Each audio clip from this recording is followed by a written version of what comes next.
Howdy, howdy. Good morning. I'm a little late, but that's because I got distracted coding something. I kind of got excited coding a little thing for Xenoverse, little modding tool. Mostly just so I can get some practice actually coding something again. Something from scratch. Ugh. And I was in the zone. I couldn't stop. Kind of didn't want to stop, but I also want to play Umineko. So, let me.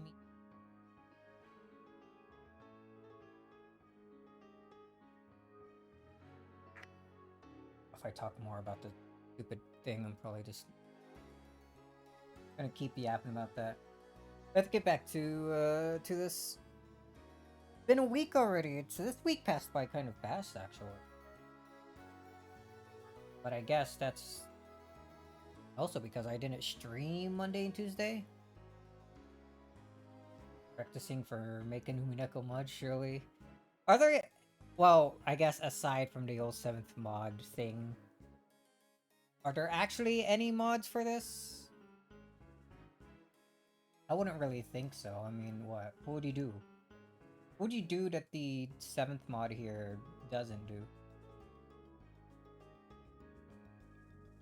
Google Translation? Google Translate, like, translation patch?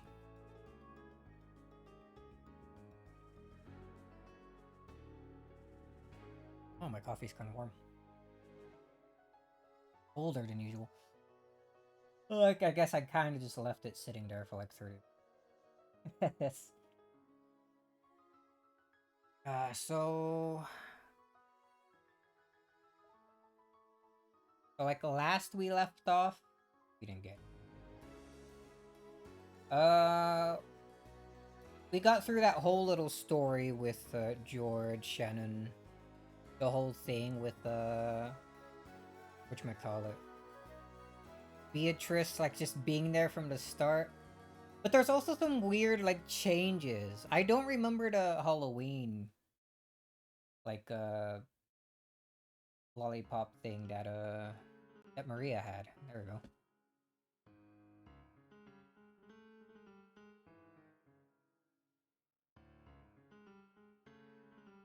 Hmm.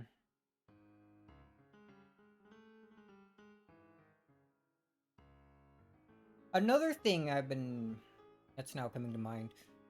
What was it? Jessica and Kumasawa were talking to each other in front of the portrait about the shrine and how it got hit by a lightning bolt. That seems different. Because when they talked about the shrine being struck by a lightning bolt before in episode 1, it seemed like that was something, Jessica didn't know about until that point when they were on the boat.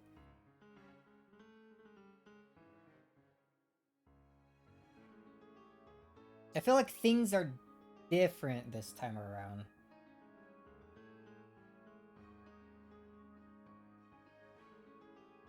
Things aren't lining up the same way as episode 1, and I wonder what that's about.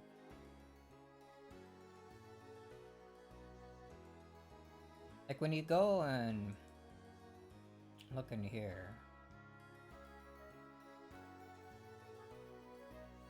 which expects a lot from you, more than ready to launch an assault right from the start.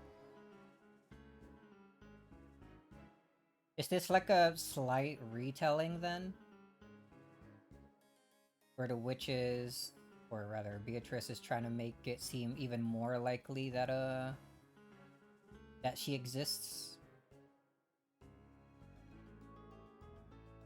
We think about the tea party though, the second one. Between the two witches.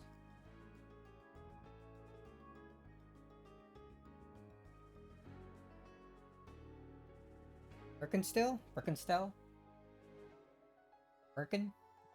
That's... I don't know. I can't remember her name. Uh, she mentioned trying to figure out how the pieces move. So, I mean, things can't be too different from episode 1, right? There's got to be some similarities, even if the story diverges a bit. How everyone acts should be close to similar, right?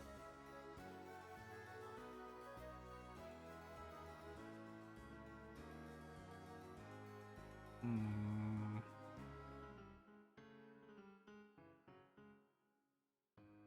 I'm like also using this time to like refresh what I know about the game. There's Umi Pro, which is also ports all the animations. There's animations from the PS3 version. I thought it was only like the weird, or not weird, like the intro stuff. I remember seeing that as like I think that was a setting in the old 7th Fleck installer. And someone made steamed hams as the Umineko episode, if that counts. Yo, that's based. Sick, dude.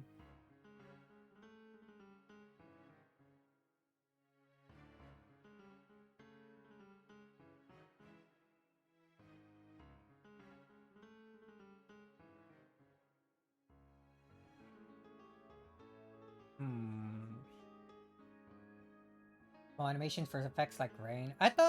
I remember reading something about that in the installer when I was going through that. About how some effects couldn't be, like rain and stuff, couldn't be ported because, like just the limitations of the engine. Did they end up figuring that out at some point? Oh, that's pretty cool. Hmm. What am I doing? Oh wait, no, load is in here. Bow, bow, bow.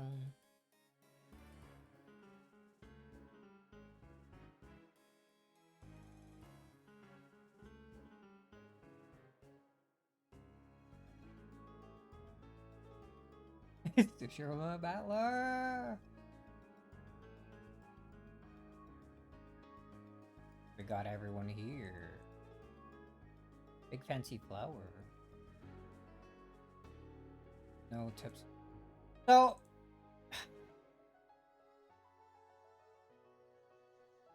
it's either going to be from a different perspective or it's just going to be like a slight retelling. So far, it seems more like the latter the more I think about it, right? Yeah?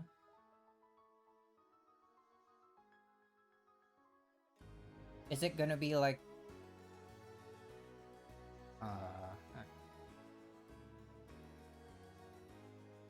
I know my BGM is still playing. I'm still in like thinking mode here. Don't worry about it. I'm still like trying to like, bring myself up to speed. It stopped itself anyway. Music's done.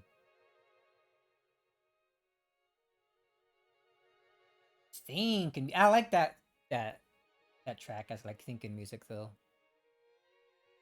I like it a lot. I think I just like that track in general. Uh, so what's if things are gonna be different this time around? How's it gonna change? Are we still gonna get to like the 6 sacrifices? Are we gonna leave like Maria out in the rain again?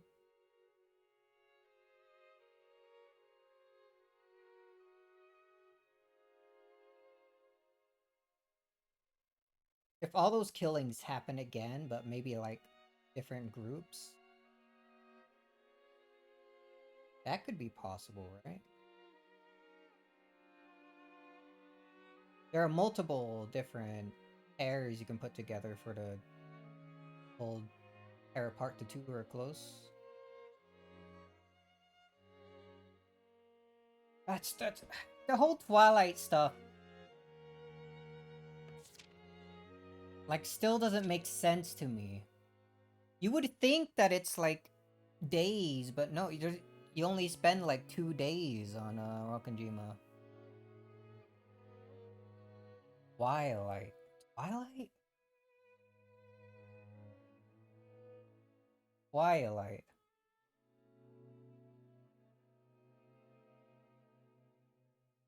Because when I see Twilight, I think immediately like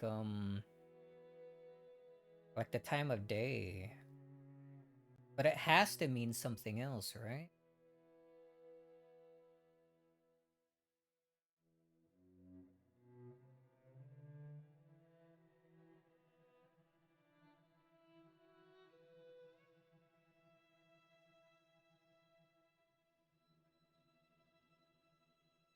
Mine's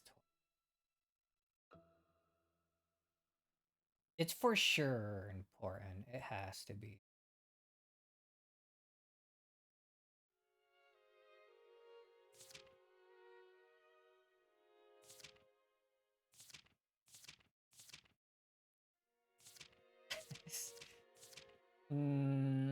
Alright, just rereading all of this to keep it fresh in my mind again.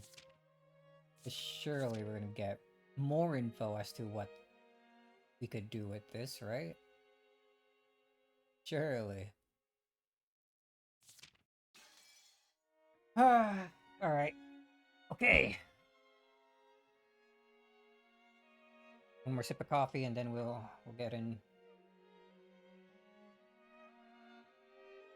Wouldn't it be a riddle if it made sense? True.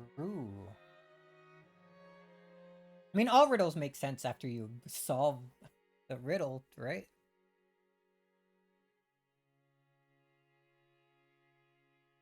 Every year, the relatives visiting Rokkenjima would let out a sigh of admiration at the rose garden that first greeted.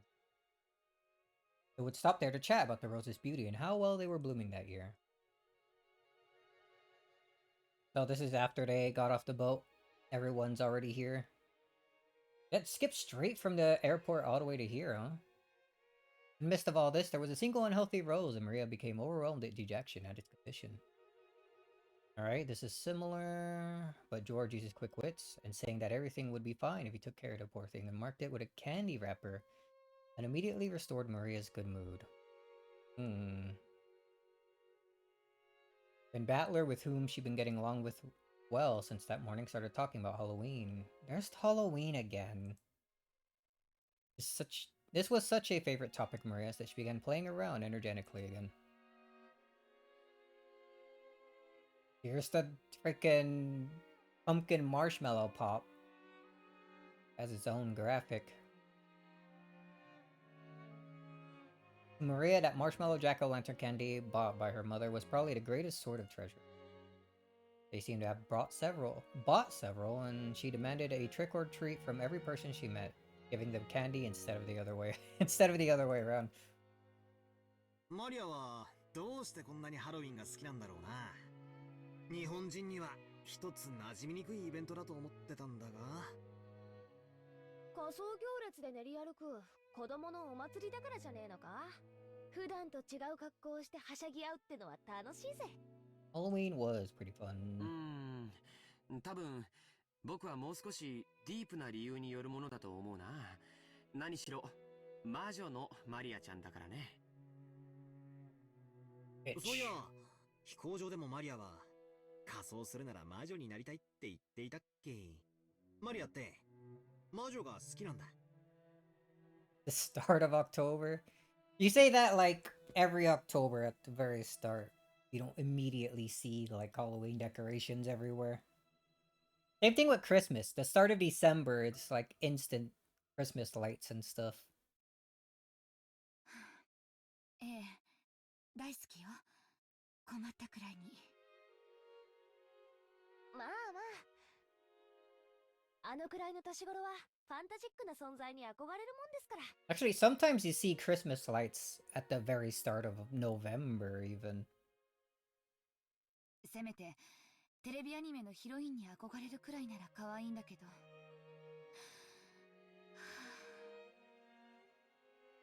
Judging by Rosa's appearance, she wasn't very happy about her daughter's love for witches as a mother.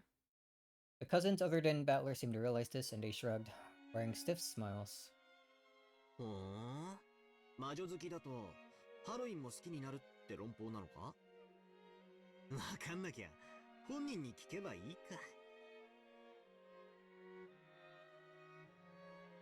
bothering me. I sat back, so I got smaller. おい、マリア。Right, you ハ like ロウィンと Halloween? 魔女って何か関係あるのか？ As Pastor asked that, George and Jessica let out a stiff, stifled ah. As if they were trying to stop him, but too late. We get stuff for a Dutch holiday that's at the start of December. The end of summer.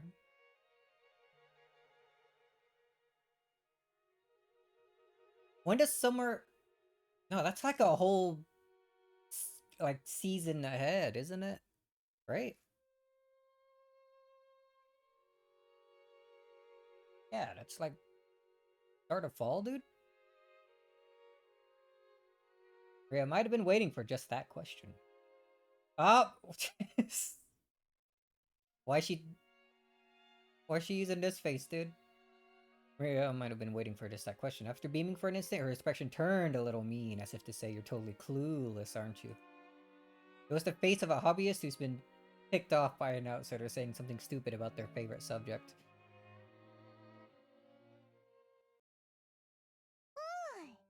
Oh, alright. ケルト人は1年間を通じてその勢いを変える太陽は Music.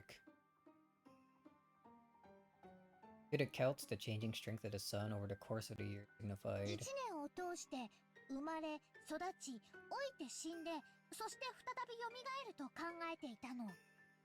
went into nerd mode. 納得だな。春のか弱いポカポカした太陽がどんどん成長して暑いくらいになり、次第に痩せ衰えていく様をなるほど太陽の一生と考えるのもうなずけるぜ。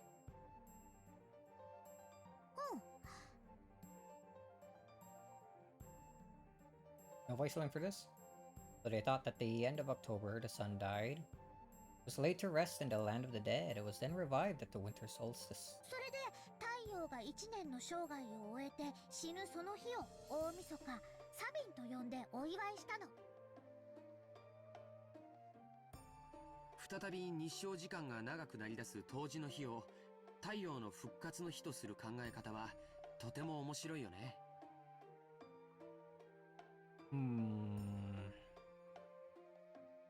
The sun dying and reviving, huh?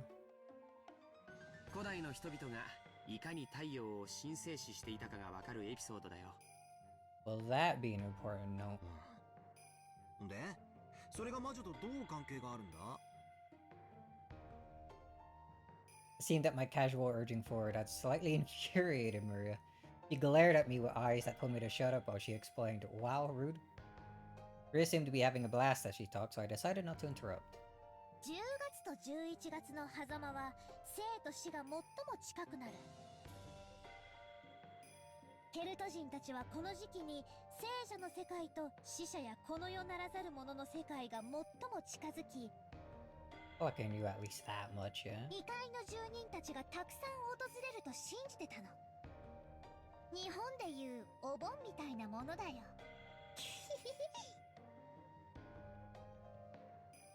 At the time, people believed that souls returning to the physical world would go into people's houses or possess people and do bad things. So, in order to avoid harm, they performed rituals.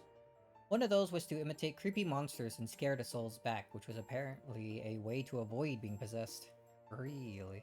その部分がお祭りになっていって仮装行列になってったんだな。マリアは本当に物知りだぜ。ほんまやな。 What? You're here? わしもハロウィンに備えな言われがあるなんて知らんかったわ。しかし、 You too? それのどこにお菓子をくれなきゃいたずらしちゃうぞってのが出てくるんだ。 Her knowledge was so extensive that the adults had suddenly started listening in too. Maria, who was normally treated like the youngest all the time, puffed out her cheeks with pride. Or her chest with pride. Cheeks. Saying that this was just a kids' discussion, Rosa suggested that the adults go on ahead and set their luggage down in the guest house. But nobody else agreed to go with her, and she let out a heavy sigh. トリックオアトリートは単なるお遊び。本来のケルト人たちの儀式とは何の関係もない。それは後にキリスト教の習慣が混合してできたものなの。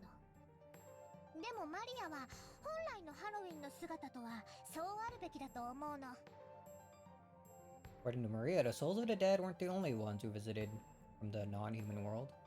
They're also spirits with intimate connections to people's everyday lives. Humans could receive favors from those spirits, so they'd manage to gain magnificent blessings, as well as a year's worth of good crops. つまりハロウィンってのは収穫祭の意味も少しはあったわけか。 Yeah, I think that checks. なるほどな。言われてみりゃ10月ってのは季節的にもいろいろ節目って気がするぜ。日本の4月のちょうど反対側だもんな。うん、なるほど。キリはいいかもしれねえな。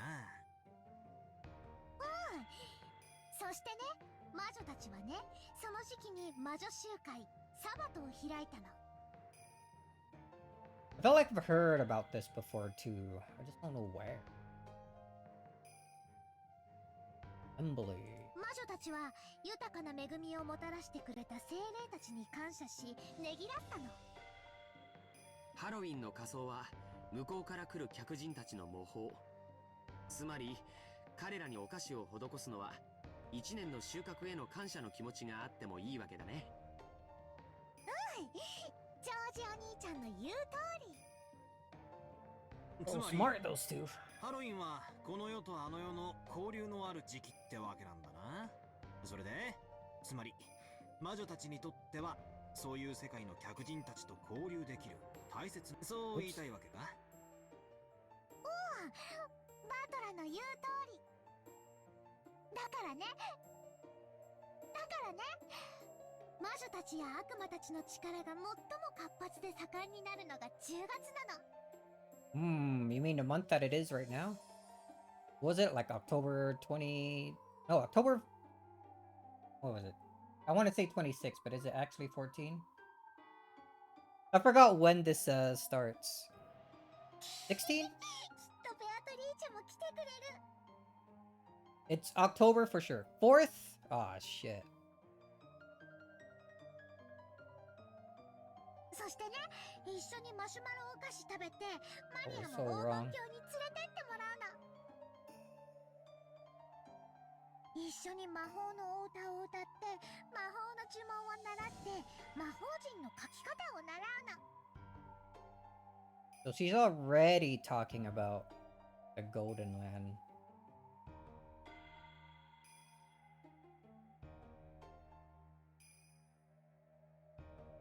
And how Beatrice said that he'll take her to the Golden Land. I thought this, in episode 1, wasn't that supposed to be like whenever Maria was out in the rain? Or did she already like know about that long before? Hmm. そしてね、ルーンの秘密を習って早くマリアを立派な魔女にしてもらうの。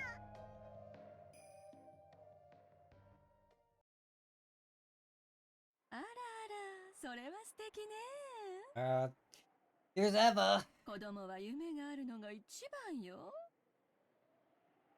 ところでローザ、マリアちゃんは今年でいくつになったんだったかしら？ Here we go. マリア、もうそのお話は終わりにしなさい。気にしないでローザさん。女の子なら誰だって一度は思い描く夢じゃない。ありがとうございます。でももうマリアはそういう年を卒業していますので。こら、やめなさいと言ってるでしょ。 Rosa scolded Maria, trying to shut her up before her cheery discussion about black magic earned her the snickers of the relatives. へあえ、 Evil again. そいつはなんだかスケールのでかい話だな。ところでベアトリーチェって誰だっけ？なんだっけ？聞いた名前だな。 Ella had been gone for 6 years and had completely forgotten about the legend of the Rokkenjima witch, However, when he said he didn't know Beatrice's name, Maria's once bright mood soured in an instant. What have you done, you fool? When he saw that, Battler immediately remembered it was the name of the witch of this. But the damage had been done. Until Maria's mood improved, she went on and on. Felt many mysterious and fabulous episodes regarding the Golden Witch. もう He よし played なさい、マ Umineko? リア。ありがとうね、バトラ君。お話に付き合ってくれて。カノン君、 They don't お look 仕事があ very るんでしょ thankful. もう行ってちょうだい。ゴーダさん、みんなとりあえず荷物を置きたがってると思うの。悪いんだけど、みんなをゲストハウスへ案内してくれるかしら。かしこまりました。それでは皆様、ゲストハウスへご案内いたします。それでは失礼いたします。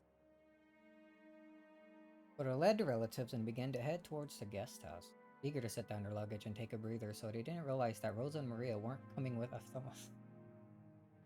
As I read that, I felt troubled. They didn't realize that Rosa and Maria weren't coming with them.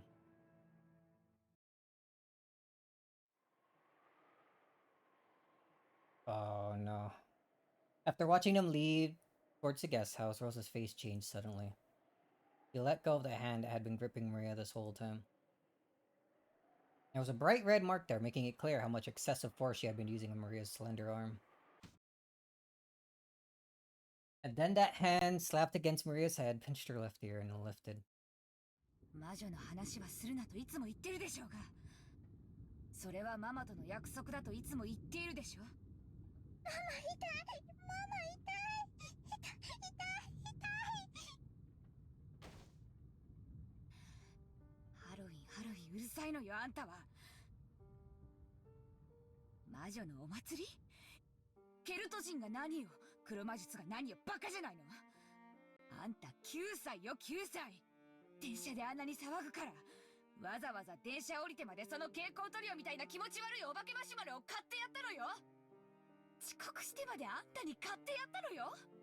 あんた、どこまで私の顔を潰せば気が済むのよ。 As Rosa cursed, she twisted Maria's ear up, almost as though she was about to tear it off. An expression of anguish spread across Maria's face while she practically stood on her tiptoes, trying to soften the pain in that ear. Maria suddenly grabbed the candy that Maria had been holding. He threw it on the ground and stepped on it over and over. To Maria, it was supposed to be proof of a memory, a brief span of time when her mother had bought something fun for her. And now that same mother was grinding it into the ground, right in front of her. It was as though a brand had been pushed into Maria's eyes, leaving a mark that could never be erased. こんな気持ち悪いお菓子が何よ。 Jeez. 気持ち悪い、気持ち悪い。あんたがそんなんだから、あんたがそんなんだから。 Rosa's a lot more intense in this episode. What the hell? 気持ち悪い、気持ち悪い、気持ち悪い。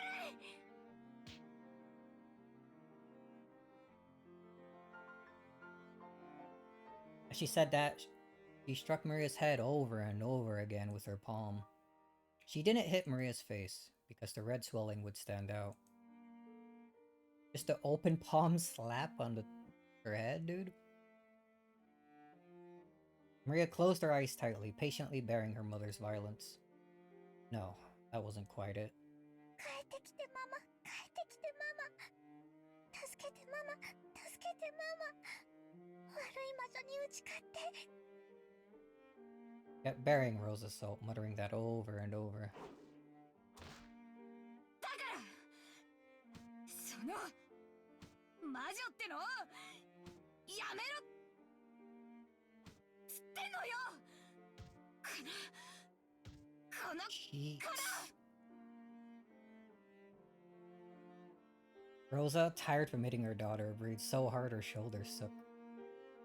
Maria grasped her hands together, withstanding it, hoping her mother would return soon. 早く帰ってきて。マリアを助けてよママ。悪い魔女をやっつけてよ。 Jeez.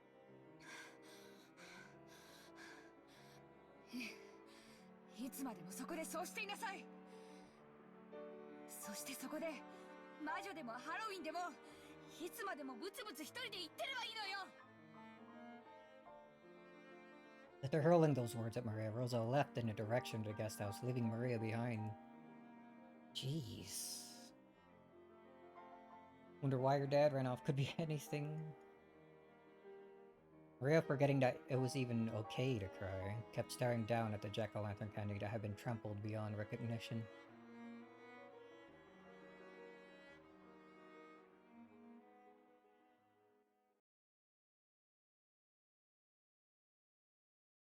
And Maria, or Rosa's like so much worse this episode so far. どこ行ってたの？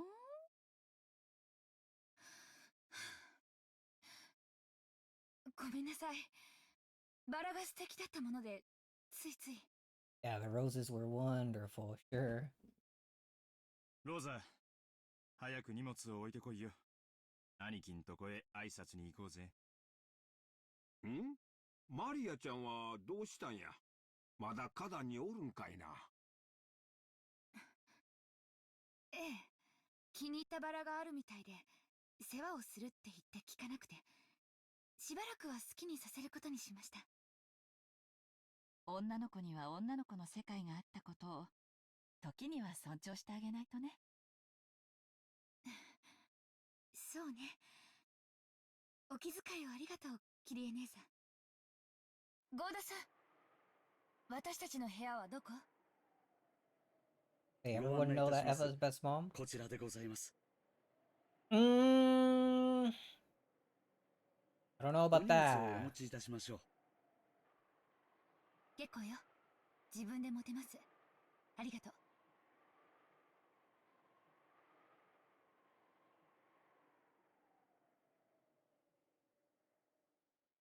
Rosa went into her room, guided by Goda. He has 3 beds in her room?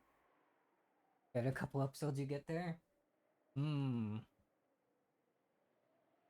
At least Eva only abuses her family verbally and doesn't beat the shit out of 9-year-olds. True, I guess. Oh, man.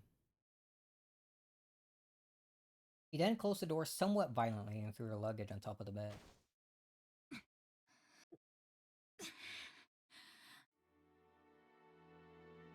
She got down on her knees in front of the bed, burying her face in it. For a while, Rosa made as if to shred the sheets with her fingernails, sobbing constantly.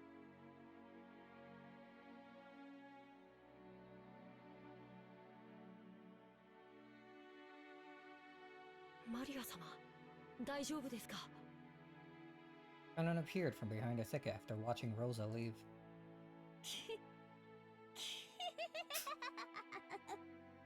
平気だよ。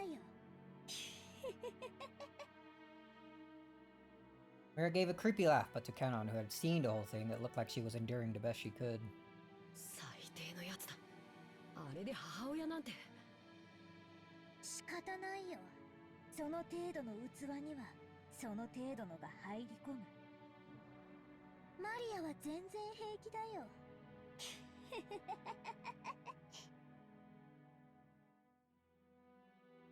Canon got down on his knees and picked up the trampled candy. Black and white, dead. It was tragic just looking at it. He thought about dusting it off and returning it to her, but really couldn't do so with it in that condition. Just as he was wondering what to do, he met Maria's gaze. Oh, that wasn't quite right. Maria was looking at the candy Canon had picked up. Right now, Maria's heart was surely the same as the candy that had been trampled into a pulp. Canon realized this, but didn't know what he should do. Eat the candy. そうだ。さっき僕がもらったのと交換してあげるよ。Canon remembered that a similar candy he'd received from his pocket. Maria stuck out her hand. Canon thought she was trying to take it, so he held out the candy, but Maria didn't try to grasp it. Then Canon realized. Was saying give it back. No matter how tragic and trampled it was, the candy was Maria's. Her mother had bought it for her. No matter how tragic, it had to be this candy and no other. If only it were intact enough that it could be fixed by dusting it off. Canon hung his head. 僕には誇りを払う程度しかできない。ごめん。And then held out the miserable looking can. Took it and spoke. ありがとう。人間には誇りしか払えないけど、魔女には元通りに直すことができるよ。 You're gonna have Beatrice fix it? ベアトリーチェなら簡単にね。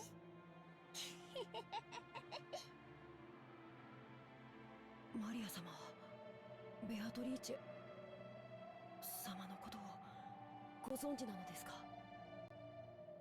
Except for Battler, there was no way anyone related to the Ushiromiya family could have failed to know Beatrice's name. But just now, Maria had bragged about Beatrice to Battler. She had spoken almost as though she was meeting with Beatrice regularly. And felt a sharp pain inside of his left hand, which was curled into a fist, where the mark was. In the past, the witch god Beatrice had appeared to tempt him. Tempt him and Shannon. He'd always tried to think of it as a bad dream. However, Shannon insisted that it definitely was a real witch. And then, this summer, the shrine to the local Shanto god was hit by lightning, appearing without a trace over the span of a single night. He knew about Shannon breaking that mirror. And he remembered that, as the witch departed, she said she'd eventually be revived. How long ago do you think that was? Can't be more than a few months, right?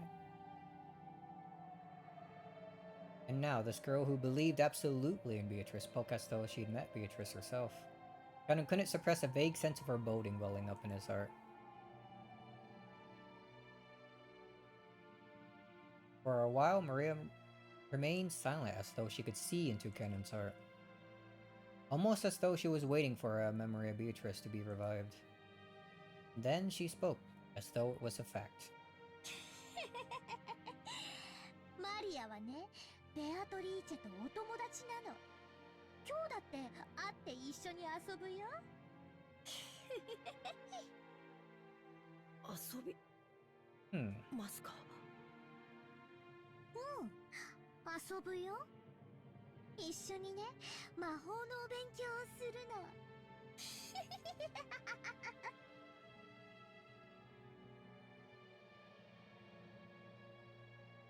The face of that witch, whom Cannon had tried to pretend was a bad dream, began to slowly creep into the back of his mind. Gonna meet up and play with Beatrice, huh?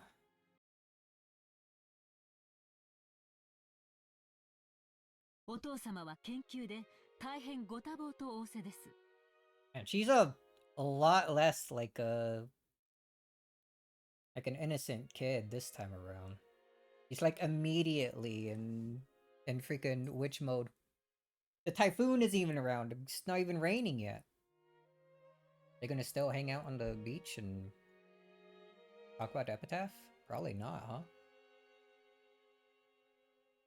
Actually, if I remember correctly too, near the beginning of this episode, Natsui mentioned something about not letting the other siblings, like, near father, Ginzo? Said that Nanjo and Genji were on their side for that too.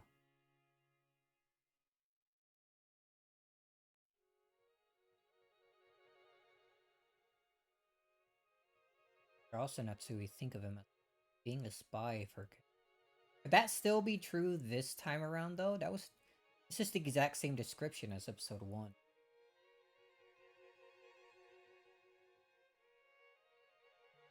But if she talked about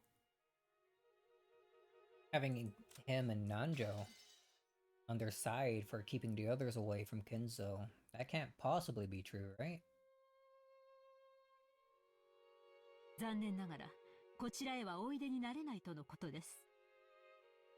やれやれ、こちとら秋の大忙しの中、日程をつけてはるばる六軒島まで来てるんだぜ。親父も少しは愛想を良くしてもらいたいもんだぜ。ほんとよね。南條先生、本当に研究や機嫌の問題なの？ベッドから起き上がれないくらいに容体が悪いって言うんじゃないの？さて、どうでしょうかな。私の口からは何とも。Andrew glanced at it. It seemed he thought it wasn't his place to speak without first getting Natsui's approval. お父様はますますにご健康でいらっしゃいます。寝たきりなどと失礼極まりない。でも余命3ヶ月なんでしょ？普通に考えれば痩せ衰えてベッドからも起きられないはずよ。でしょ、南條先生？波の患者ならそうでしょうがな。金蔵さんは並外れた気力をお持ちです。あの気迫にお迎えも恐れて近寄れないのかもしれませんな。それほどまでにお元気なら少なくとも安心ね。そこまで元気ならせめて挨拶くらいはさせてほしいもんなんだがな。親族会議ってのは親父の顔を見に来たって意味なんだぜ。これじゃあ Enzo is 何 pretty のために cool. 来たのかわからねえぜ。そう言うな。いればいたで心が休まらないといつもぼやくのだろうが。兄弟一同水入らずで今年も全員欠けることなく集まれたことを喜ぼうじゃないかね。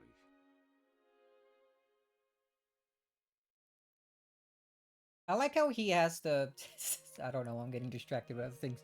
I like how Cross has like the eagle on like the bottom part of his suit here, and then Rudolph has it on like the top part. They're kind of like mirrored.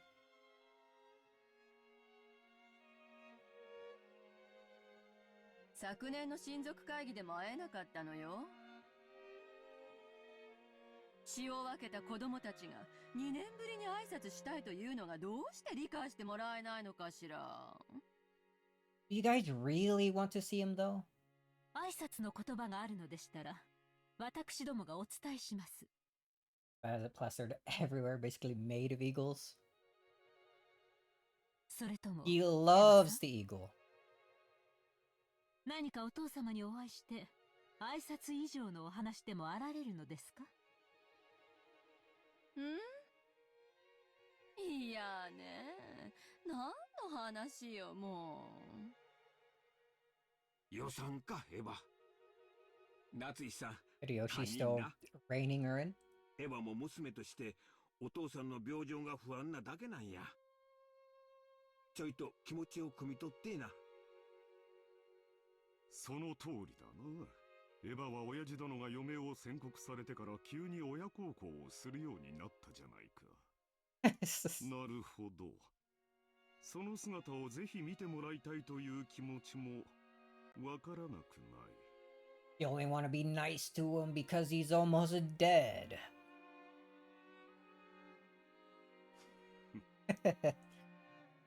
何が言いたいのよ。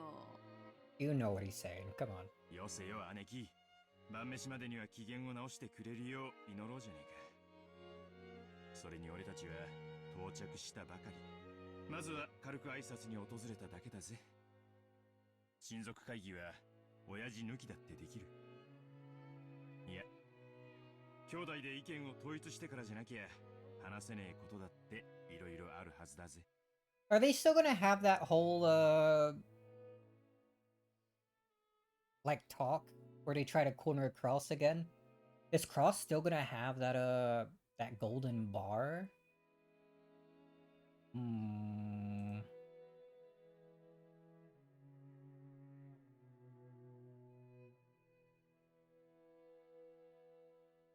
I got a ping. Just looking at that. な、秀吉兄さん。そうや。ルドルフ君の言う通りや。わしらが全員顔を揃えるのは年に一度しかない。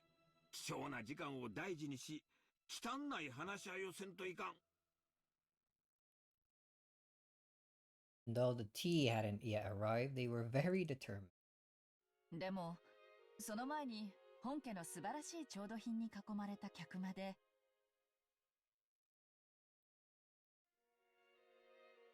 のんびりと紅茶を楽しむゆとりがあってもいいんじゃないかしら。Make sure I read it right. Chandelier. Man, I wish I kept proper count of that. Harry's words seem to contain a subtle domination directed at everyone gathered there. They all understood. And as they cleared their throats and straightened their neckties, the atmosphere in the room returned to normal for a time. Tea? At a party? What is this? Some kind of tea party? A party full of tea?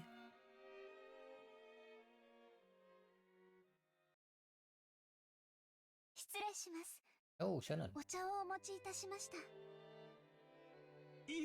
ー、シャノンちゃん。ますますべっぴんさんになったな。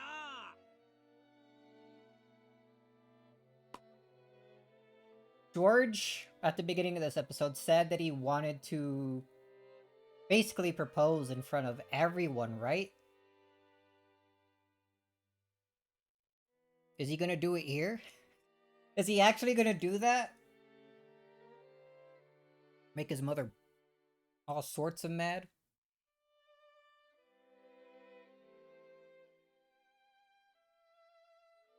Everyone decided to relax and enjoy some black tea for the time being. A wonderful aroma began to spread throughout the room. You know, I was also... I need to save money to try to get a Switch too, but I was thinking of buying like some tea to have. Still thinking about that. As far as anyone could see, the strained atmosphere before Shannon's arrival seemed like a lie. Of course, Shannon, who was just setting out the tea, probably didn't even notice. Harry seemed to laugh faintly at how adult everyone was suddenly acting. Rudolph did not like it when Kyrie took the initiative and spoke at the family conference. It was his worthless male pride. Probably didn't want to look like a weak man who took advice from his wife. Wow, okay. What's wrong with that? She understood that and did her best to refrain from saying any more than was necessary. So she separated herself from the circle of siblings who only superficially appeared to be enjoying some time together alone, and casually drank her tea near the window. あら、ローザさん。兄弟で水入らずなのでは？ご冗談を。ごめんなさい。気を悪くしないで。うちの夫に呆れてるだけだから。Apparently, Rosa hadn't been able to keep up with that on-the-surface friendliness. They'd come here to fight bloodily and dirtily, each trying to grab a part of the inheritance for themselves. They probably didn't like suddenly pretending that they were all chummy. Or maybe she was still too immature. Definitely some sort of immaturity going on with her. Looks like the wind started blowing hard out there. 枝葉があんなに揺れて。もう台風が近くまで来ているのでしょうね。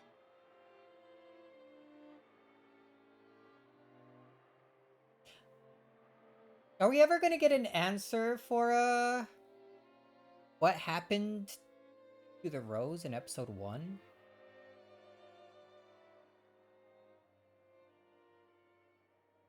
Answer isn't a question. You know what? True. I guess I have to wait until I get to the answer arcs.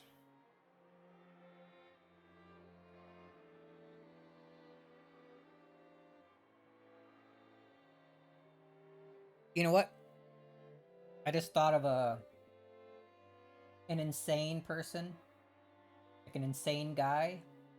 Guy who plays like question arc episode 1 and then goes to answer arc episode 1 and back and forth.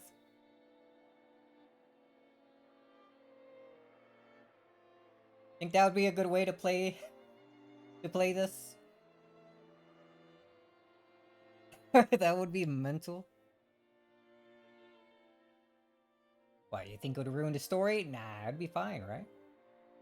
今夜あたりからはだいぶ降るのかしら。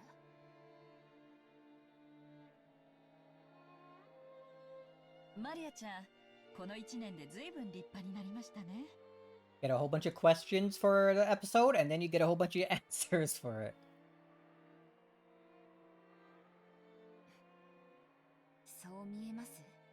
未だに自分のお洋服を畳むことすらできないんですよ。ええ。こんなにも愛情たっぷりなお母さんと一緒なんですもの。Oh, if only you knew. 心の豊かな子に成長しますよ。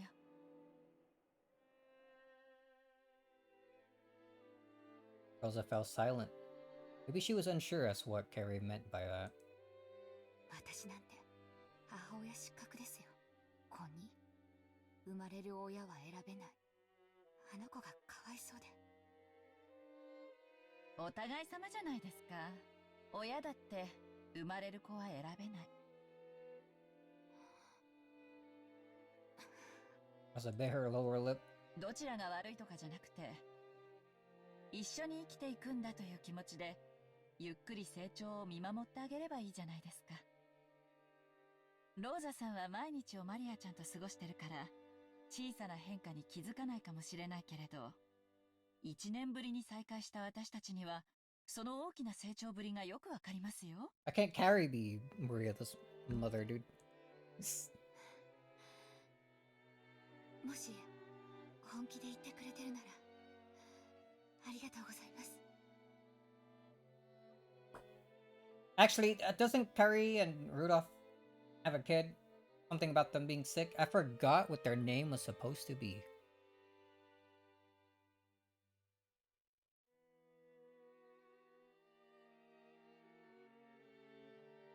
Ange? Might as well let someone adopt Maria. I think it's best for the both of them. Oh man. That's gotta come into play soon, right? They wouldn't just mention that if it wasn't important. I don't believe any sort of small thing like that could be unimportant in this like series, dude. I'm gonna have to try remembering and keeping that in the back of my mind. Totally, darn. You can't just say that. He's 6 and sick. What kind of importance would she... I don't know. They wouldn't just have mentioned it for no reason, right?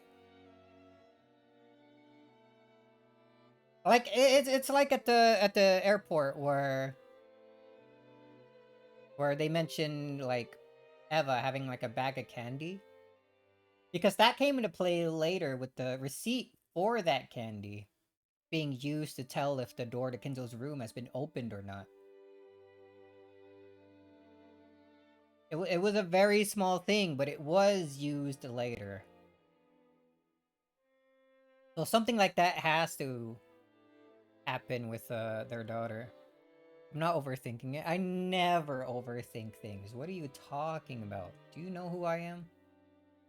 Yes.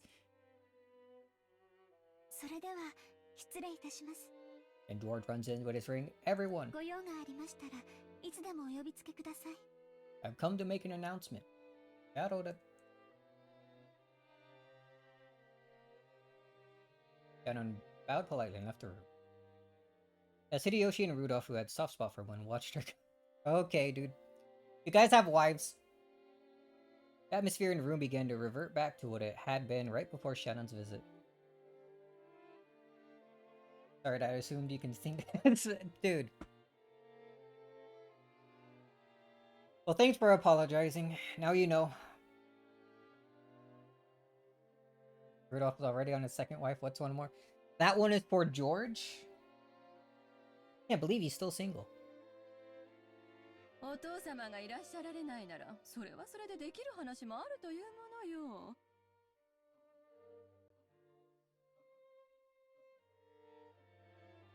ねえ、ルドルフ。ああ、そうだな。俺たちははるばるここまで埃の匂いがする紅茶を飲みに来たわけじゃねえぜ。Who put dust in his tea? よかろう。一秒を争ってお前たちがしたいという話を聞こうじゃないか。やれやれ、たくましい人たちね。早速始めたわ。私も加わらないといけないわ。 Oh? あの人たち、私が主張 For a しない second, I と thought she wasn't. 4人兄弟であることをすぐ忘れるから。あなたも大変ね。ちょっと言葉を選ばなかったかしら。ごめんなさい。気にしてません。こちらこそごめんなさい。私たち互いに娘を持つ母親同士なんだから。Oh yeah, there's the mention. もっと交流しなきゃいけないのに、いっつも会えば変な話ばかりで。この屋敷の空気のせいよ。ここの空気を嗅ぐと、いっつも私たちはギスギスし合ってるもの。ローザさんとは親族会議じゃない席で、一度ゆっくりお茶でも飲みたいわ。One cup of tea. 銀座に行きつけの素敵な喫茶店があるの。ぜひ今度招待させて。Tea at a coffee ありが shop. とう、キリエさん。その時はぜひ。いやーね。 Taking coffee? 急に空が暗くなってきたわ。まるでこの部屋の人たちが天気を悪くしてるみ Oh, たい。 that's very good sounding thunder. I like that. もうゴロゴロ鳴ってるわ。あら、ぽつりと来たかしら。There really were small splashes of rain on the glass of the parlor window. The weather seemed to worsen faster than expected. Just then, a silent thunderbolt struck inside Rosa's head, and she remembered that her beloved child was out in the rose garden. Really? Not after a nap this time? Before it started freaking storming? Normal girl would... It's bleh. A normal girl would try to go inside if the weather got bad, but Maria was different. She's strange. She would sometimes get stubborn and refuse to move if rain or even spears fell from the sky. Changed up how that was said, huh? That's right, I told that child to just stay there doing that forever, didn't I?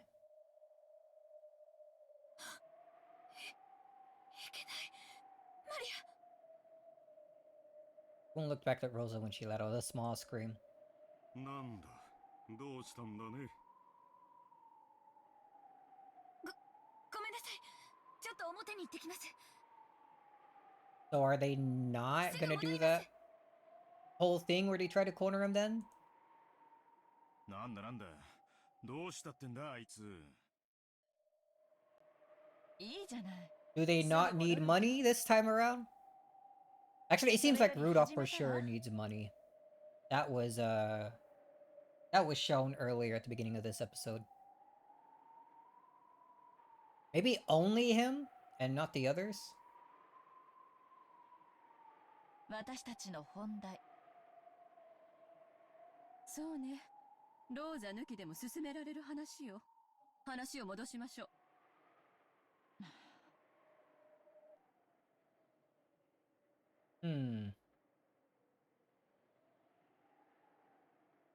Excuse me. Rosa dashed from the entrance hall into the rose garden. She opened the door. The wind that hit her was too strong to be called a light breeze, and told her that the typhoon was approaching faster than she thought. Just as Kyrie had said, the wind was mixed in with small droplets of rain. There's also a low rumble of thunder. It'd start raining any time. Rosa headed for the rose garden. She headed for the place where she had scolded Maria a short while ago. It was almost lunchtime. The children had been told to come to the mansion around lunchtime, so they were probably in the guest house waiting to be called. Even if Maria didn't come to them, they would surely think I took her into the mansion with me. Wouldn't worry much.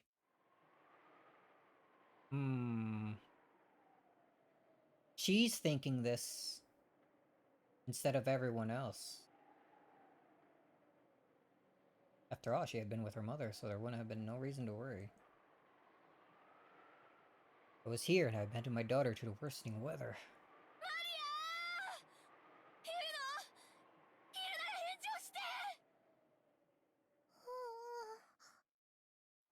I was right. She was still standing stock still, exactly the same way she had been in a place where I'd scolded her. Really? Did she not move at all? Held in her hand was the candy that I'd bought, given to her, and then stepped on and crushed. That gripped in her hand, she stood there as the powerful winds whipped her hair about, tormenting her.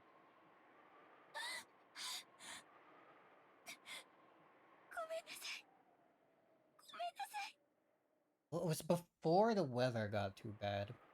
And this time, she was standing here because her mother told her so?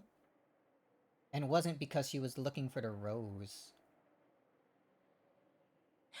ごめんね、マリア。ママを許して。ママ、おかえり。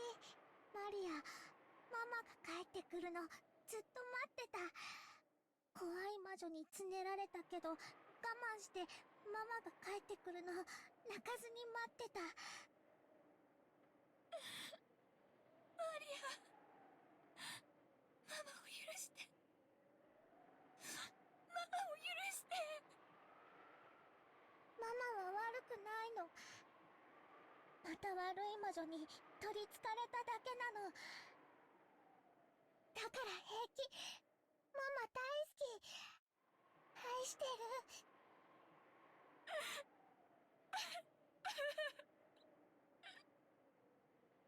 ごめんなさい。ごめんなさい。悪い魔女に負けた。ママを許して。Rosa buried her face into Maria's small chest, crying and begging forgiveness. And once again, those tears dripped down after who knows how many times. If only the brilliant sun had been shining on the two of them, all of their cares would have evaporated, and it might have felt like they could begin anew. However, what surrounded the two of them was the worsening weather. Sadly, there was only fierce winds with occasional thunder. The sound of Maria sniffling brought Rosa to her. So if Rosa brings Maria back in this time around, what's gonna happen with the whole thing with Beatrice's letter? Are we gonna actually get that again, or is it gonna be something different? Things are changing too much. It's 100 line all over again, dude.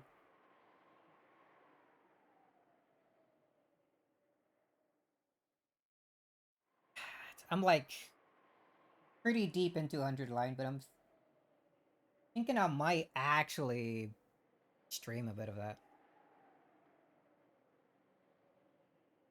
And Maria sniffling brought Rosa to her senses. If Maria stood exposed to the wind for too long, she'd probably catch a cold. さあ、マリア、もうすぐお昼よ。ママと一緒にお屋敷に行きましょう。行かない。Oh? どうして？ Rosa thought she'd already received Maria's forgiveness, so she hadn't imagined Maria would refuse. But that expression on Maria's face didn't look like that of a child resisting her mother. So Rosa couldn't understand why Maria wanted to stand still, pointlessly, as the weather grew even worse. Maria answered that question. ベアトリーチェがね、もうすぐ来るの。だから待ってるの。マリア。 Rosa struggled to find words for a moment, then fell silent. They only just managed to make up, after all. She chose her words carefully, trying to get Maria to come with her to the mansion without denying the witch outright. ベアトリーチェが来るの？さあ、ならここじゃなくてお屋敷の中で待ちましょう。いつまでもこんな風の中にいたら風邪をひいてしまうわ。来る！ベアトリーチェは来る！ Totally ignored that second part. そしたらね、ベアトリーチェにね、お菓子あげるの。トリックアトリートするの。ジャック・オーランタンのマシュマロお菓子あげて、ハッピーハロウィーンって言うの。Maria pulled yet another sweet out of her handbag, moaning, ooh. Rosa was bewildered and didn't know what to do, as Maria started to be difficult again. Oh no. What, is Beatrice gonna show up? Hey, yo, I'm here. Heard there was candy. At that time, there was a sudden blast of thunder. It was probably a sign. A sign that this island had been sealed off by the storm, detached from the common sense reality. That's when Kenzo like tossed his ring out the window. So after this moment, all common sense would probably cease to apply. The wind blew even stronger, and amidst that blizzard of scattered rose petals, a figure appeared, leaving Rosa unable to imagine that this was a scene from reality. Oh no. It was probably... no, definitely fantastical. After all, that shadow of a person was... I was kidding, dude! Yo, nice outfit. You're not in your fancy dress? What is... dude! What kind of bull is Beatrice pulling for episode 2, dude? I was actually here the entire time. You paying attention? Is it gonna change your outfit? No? So what is this outfit she has going on? I like the tie under the, is that a vest?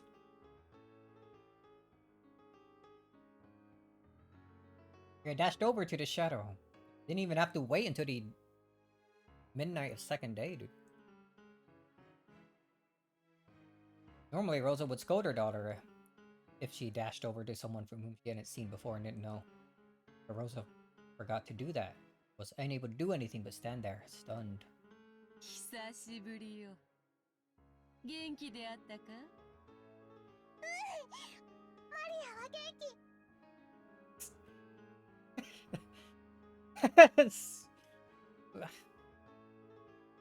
Alright, we roll with it and see where it goes. Best not to think too much about it. Oh, 魔女は風邪をひかない。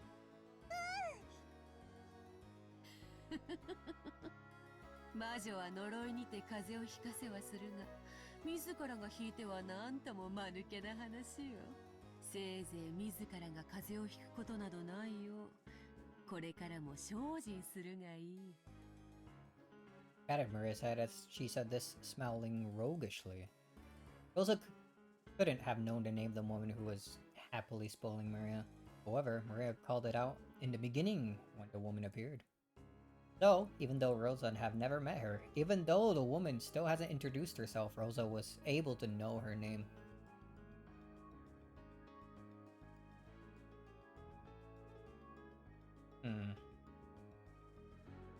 Is that going to be a theme for this episode?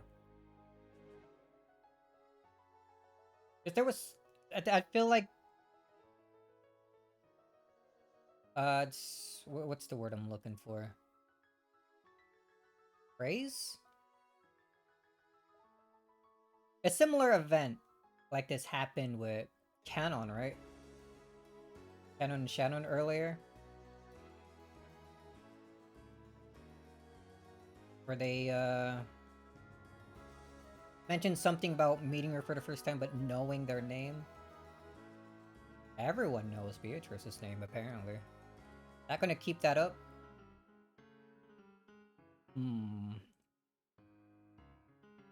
However, that name held a special meaning in Rokujima and in the Ushiromiya family.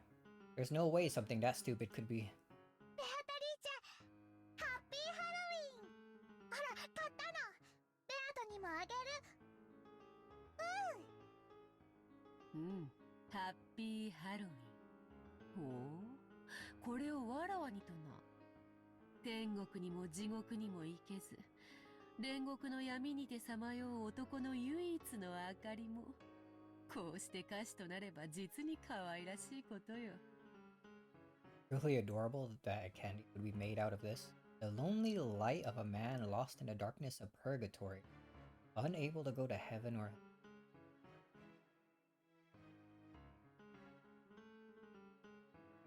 Lonely light of a man lost in the darkness of purgatory. Who are you talking about? 人の世とも、人ならざる者との世とも切り離された今のこの島で、これほどふさわしい歌詞はないかもしれぬな。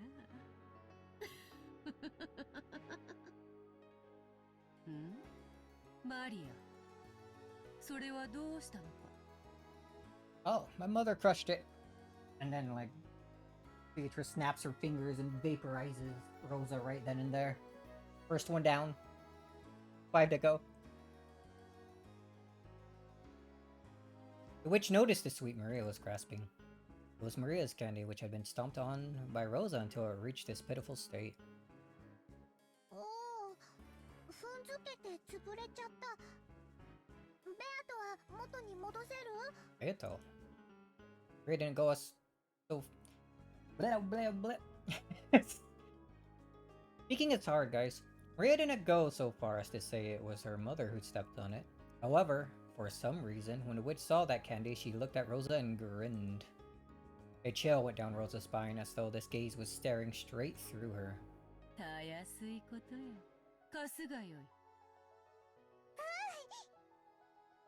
Watch as I fix this candy right in front of you. Magic. You can't deny me now. Where's Battler, George, and Jessica during all this? Are they still inside, just chatting? Rhea held the candy out gleefully. Rosa could do nothing but watch, stunned. Still, how did this person plan to trick Maria, somehow undoing the fact that the candy had been pitifully... Rhea looked as though she believed it could be fixed good as new. Without real magic, there was no way such a thing could be possible. これは見事に潰れているな。さあさあマリア、目を閉じて思い出してごらんなさい。本当はあんなにも素敵なお菓子だったから、思い出の中のお菓子はいつもふっくら。だからあなたも思い出してごらんなさい。本当はどんなお菓子だったのか。Believe. Along with those strange words, spoken as though singing an improvised folk song, the witch threw the sweet into the air. Maria was closing her eyes and remembering, just as the witch had told her to. What shape had that crushed candy really had? Therefore, only Rosa saw that scene. The sweet had been thrown into the air, burst into a gold color. No, that wasn't it. Those were golden butterflies.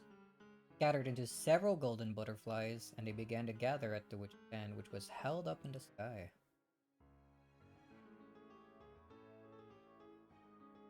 And, as she did this, unbelievably, it returned to its beautiful original form, no different from when it had been bought. Only Rosa and the witch witnessed that scene. Unable to comprehend what was occurring right before her eyes, Rosa stood with her mouth hanging open, completely forgetting to shut it. もう目を開けてよいぞ。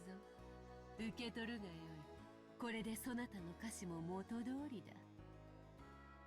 ベアトリーチェはいつもすごいすごい。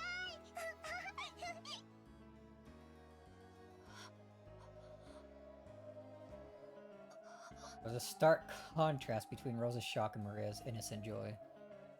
Was that what the witch was laughing at? A smile floated to Beatrice's face, one different from the smile she had shown Maria.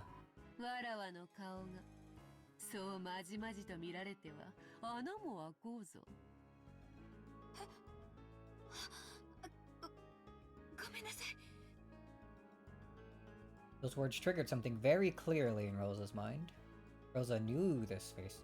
She knew it from the portrait of the witch. But, no. Wait. Was this mystery woman really be? Her name was only said like 3 times already. この歌詞の代わりにそなたにはこれを与えよう。 Oh, alright, that's how she gets the letter then. And Rosa just watches it happen right before her eyes. 手紙？ The witch pulled a western envelope from her pocket and gave it to Maria. However, when Maria made to open it, the witch stopped her. ならぬ。それを開けるときはすぐに訪れるが、それまで決して開けてはならぬ。大事に持っているがよい。そなたを黄金鏡へ誘う招待状となろう。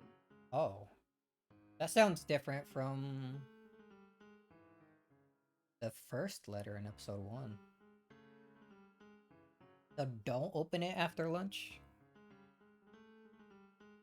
黄金鏡！やっと連れてってくれるんだね。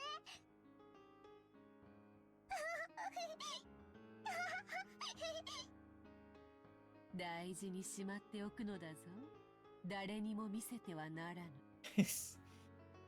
Your mother saw everything, but don't let anyone see it. 守る。魔女との約束は絶対に守る。 So she's not a messenger this time. そしてこれはそなたへ。私 Well, I hadn't imagined that the witch would speak to her. Rosa was bewildered by this second Western envelope, which was thrust before her. Is Rosa going to be the messenger now? We've seen this type of envelope before. There could be no mistake. It was one of Kinzo's special envelopes. Used when he wrote with his own hand and bearing the Ushiromiya family crest. It was sealed with red sealing wax. And furthermore, it had a mark that seemed to have been made by the head's ring. In other words, even without asking what was inside this letter, Rosa knew that this woman, who Maria called Beatrice, trusted enough to be placed in charge of a personal letter of the current Ushiromiya head. 4兄弟の誰でもよかった。だが、ここでそなたと出会ったということは、金蔵のルーレットがそなたを選んだということなのだろう。ならば受け取るがよい。Chosen by the roulette, huh? そしてその中身を全兄弟の揃う晩餐の席上で読み上げよ。Alright, so yeah, Rosa is gonna read a letter during the... like, after dinner. But now we have an extra one that Maria isn't supposed to show to anyone else. I'm gonna be in that one then.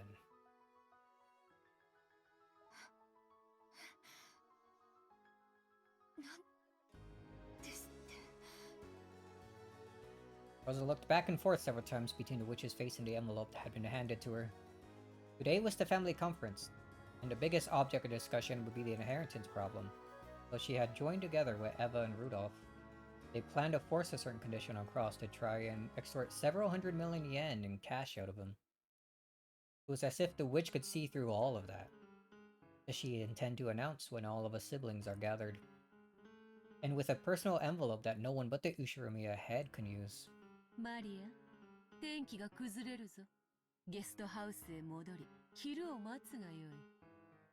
それではローザ、後ほど会おう。God.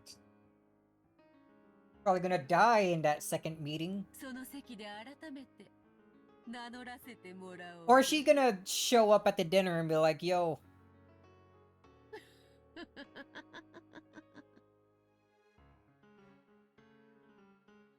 Oh, there she goes.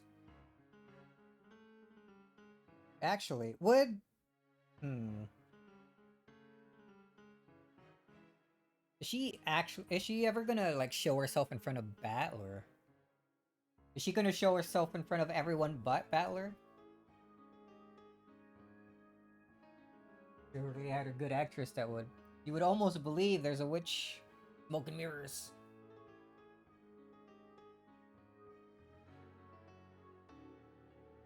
That's Danjo right there. He's really good at acting. Howdy. Was he able to do all that? Which turned her back to her, laughing. Then she began to head towards the mansion with an air of composure. Maria energetically called out and watched her go, then began to dash toward the guest house, leaving Rosa behind. As though she wanted to inform the other cousins of her fortunate meeting with the witch as soon as she could.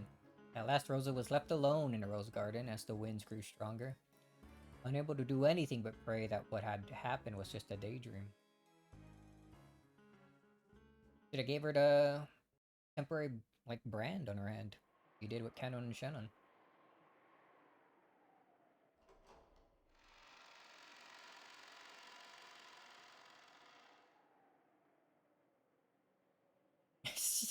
She actually just walking around now, dude?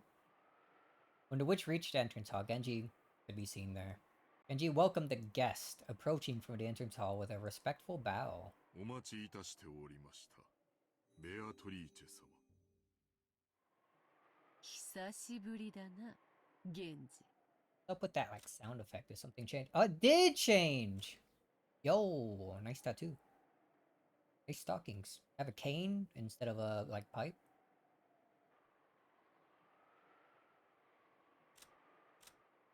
Nothing else changed, right? Hmm. Mysterious visitor and 19th person. The 19th person. Dude.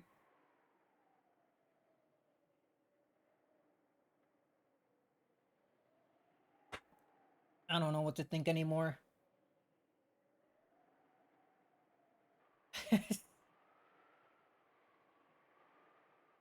Ugh. The mysterious visitor and 19th person who appeared on a day to family's comfort. She goes by the same name as the Golden Witch who gave the gold to Kinzo. Her reasons for visiting are unknown. She was ushered into the VIP room, which no one had been allowed to use in the past. VIP. But she's not wearing the eagle anywhere, like on her actual clothing. These boots. Has it like tattooed on her leg, like a couple others. 老いたではないか。どれほどに老いようとも、家具は家具らしく、最後までお務めを果たすのみでございます。晴れの妻がお前に嫉妬したことも懐かしい。金蔵は元気か？大変お元気にございます。ふん。Which probably left because she knew Kinzo's own doctor had announced that Kinzo didn't have long to live. However, if anyone actually looked at Kinzo and noticed his vigor, which wasn't at all what you expect from someone nearing the end of his life, they might easily call that doing extremely well. Maybe that's what the witch was laughing at. 挨拶に行こうではないか。Just gonna go up and talk to Kinzo now? 30年ぶりに互いに呪いの言葉を吐き合うもよかろう。As the witch grinned, she started walking, leaving Genji behind. Her gait was like that of a family member who knew the inside of the mansion well, and she followed her in the manner of one who served her.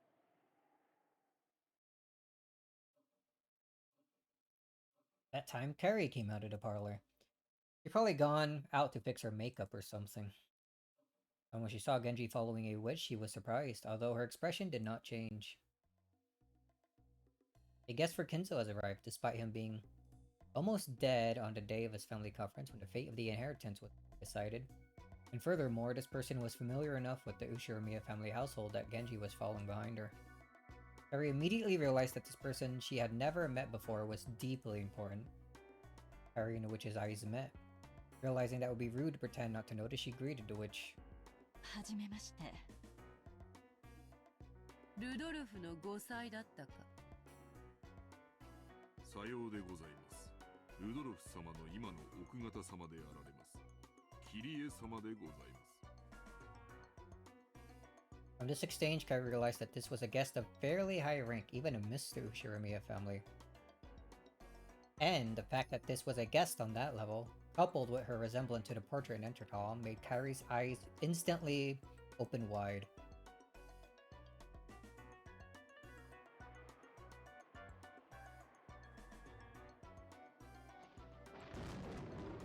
Oh!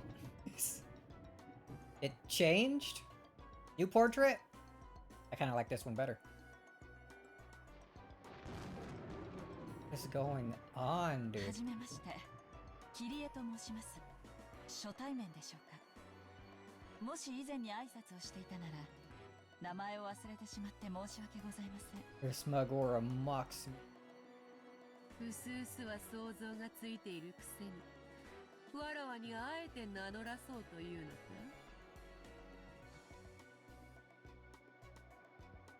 Harry thought she had given a sociable and humble greeting. Her expression grew slightly cloudy at the openly oppressive response. At any rate, this didn't seem to be a person she could grow to like. But if Kairi's guesses were correct, this witch probably held a vital key to what her own husband was most interested in. Something that couldn't help but influence tonight's family conference. So without shooting back her retort, Kairi silently watched her go up the stairs to the second floor with Genji following behind. Right, it seems like this is gonna be a common thing going forward. This is the third time now where the witch comes out and people just know her name. She doesn't need to speak it. Which is interesting.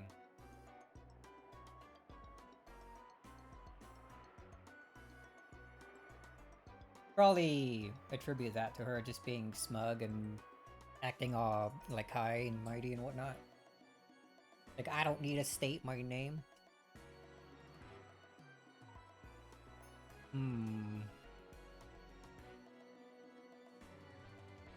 But is there a reason, like any other reason, like that aside, that she would never actually speak her own name?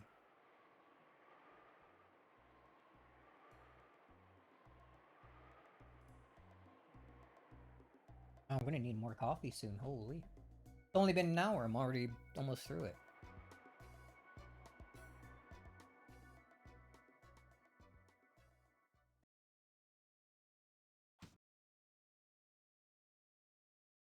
So when someone tapped her shoulder from behind, she was surprised. She almost choked. It was Natsui. Kirie-san? Oh, the portrait's back to the old one. What? No, change it back. The other one was better. このようなところに立ち尽くして Yo, Natsui, did you see that? Beatrice was here. いかがなさいましたか？ごめんなさい。ちょっと魔女の肖像画に見とれていただけです。黄金の魔女ベアトリーチェですか。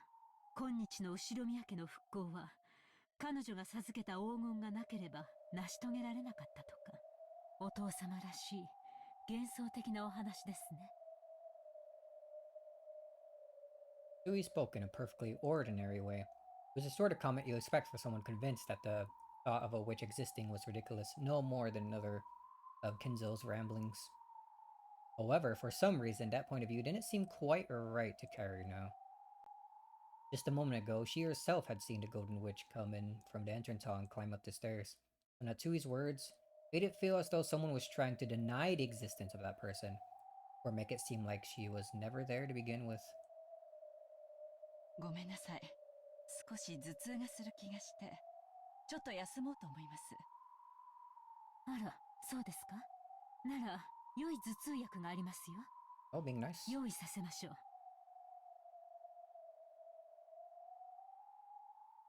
Natsui being cool?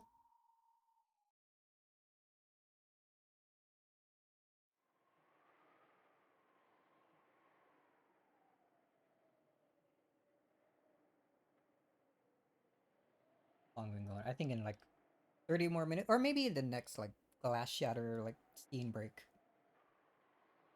Take a short break and refill my coffee.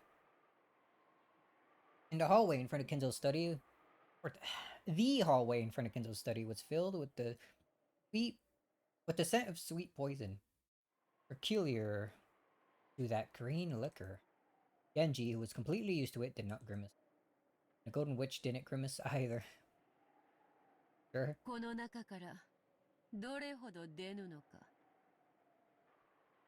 すでに数年になるかと思います。それほどまでにわらわをカゴの鳥としたいか。哀れな。それを願うそなたが今やカゴの鳥、書斎の亡霊ではないか。それに気づけぬとは哀れな男よ。あなた様と再びお会いする日までは、おそらく文字通り亡霊となっても研究を続けられるでしょう。愛か狂気か猛襲か。それも講じれば魔力となるか。悲しき魔術師よ。The witch grasped the doorknob to the study. When she did, there was a sound like that of flesh burning and splitting open. It was the sound of the doorknob literally burning the witch's hand. ベアトリーチェ様。なんだこれは。Oh? 魔除けか。あやつめ。こんなものに頼らなければおのがみも保てぬという The のか。 interesting expression on her. その扉はベアトリーチェ様にはおつらいものと伺っております。 You say so earlier. 私がお分けいたしましょうか。いや、よい。あやつが勝てば、わらわは永遠のカゴの鳥。あやつが負ければ、愛に狂い、すべてを失った哀れな魔術師の生涯が、笑い草となって残るだけ。 Open the door も herself. はや金蔵もわらわさえも、ゲーム盤に並べられた駒に過ぎぬ。 Jesus. Game board. あとは、ルーレットの目が勝敗を分けるだけよ。ルーレットが目を見せるまで、わらわと金蔵が再会する必要はない。 Which looked at her hand, which was beginning to heal bit by bit, even though it had been horribly burned. あるいは、そのための魔除けなのか。なるほど。それもまた潔し。すべては今や、金蔵のゲーム盤の上よ。気に入ったぞ、金蔵。そなたとのゲーム、楽しませてもらうぞ。わらわに恋焦がれ、すべての生涯を投げ出したローマ術師の最後のギャンブル。その散りざまを楽しませてもらうぞ。Yes. Oh, there's the glass break.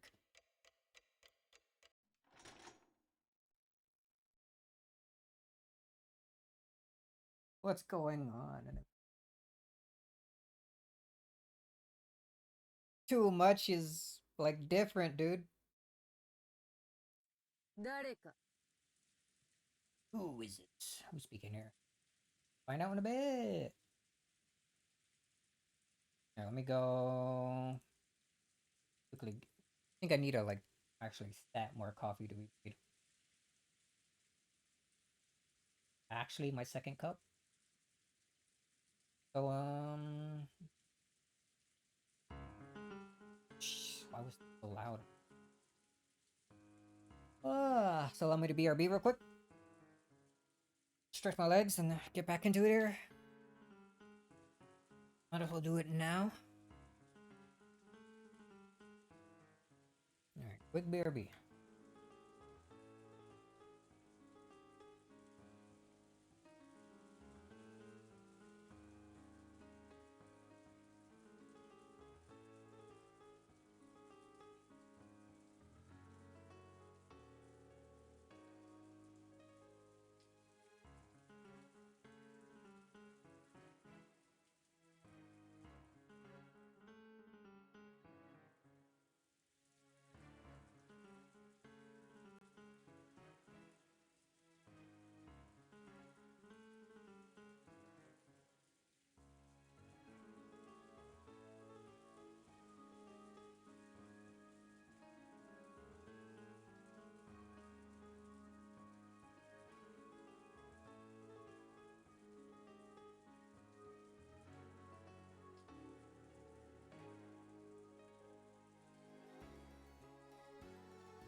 Alright.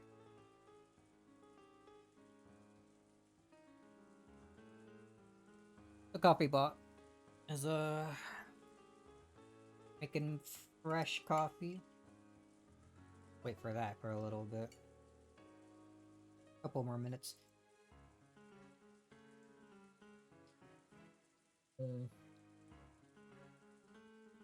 Down the rest of that. So, Beatrice is making herself known to everyone. Is it gonna actually be everyone, though? Everyone but Battler? What's gonna happen with Battler? Like, during this episode. What else is gonna change during this episode?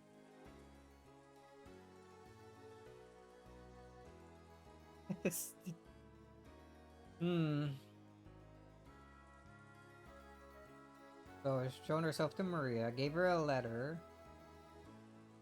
Different from the one she read during dinner in episode 1. It seems that letter is instead given to Rosa. It's a whole like Halloween thing with the candies. Is that gonna have more to do later? The kids didn't hang out on the beach this time, so Battler wouldn't have the scorpion charm anymore this time around, right?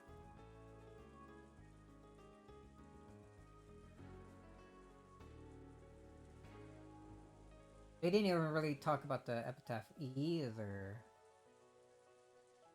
That maybe gonna happen later? What the?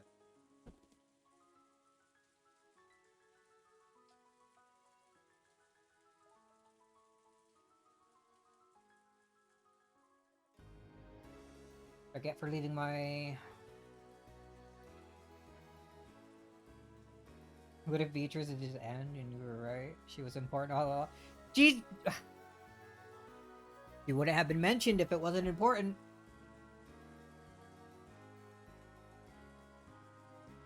It has to come into play later. It has to.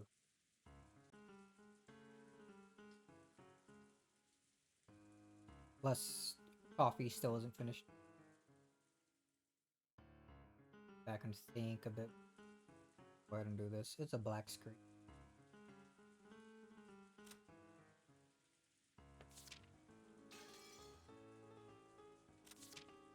Just keep it on the characters, I guess.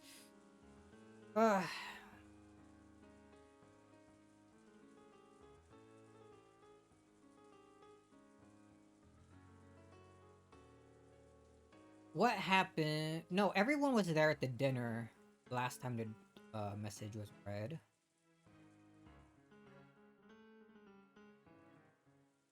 Like all the adults and kids and everyone. Everyone except Kinzo, I guess. Is Kinzo actually gonna show up for dinner this time around? Is that gonna be different? Probably not.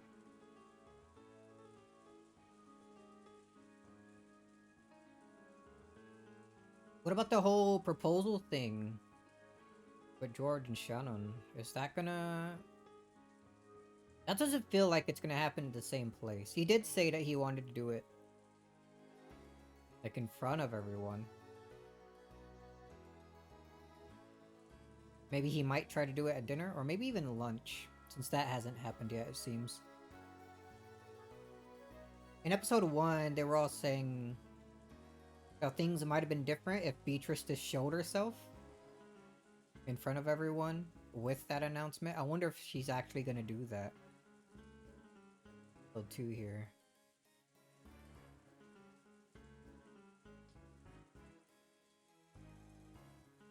So is it gonna be...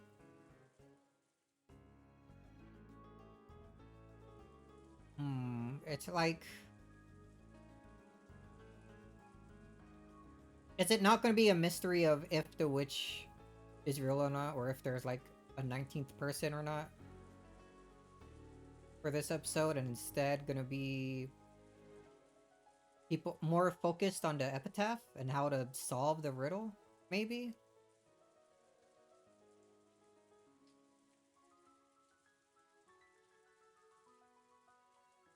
What's gonna be going on here?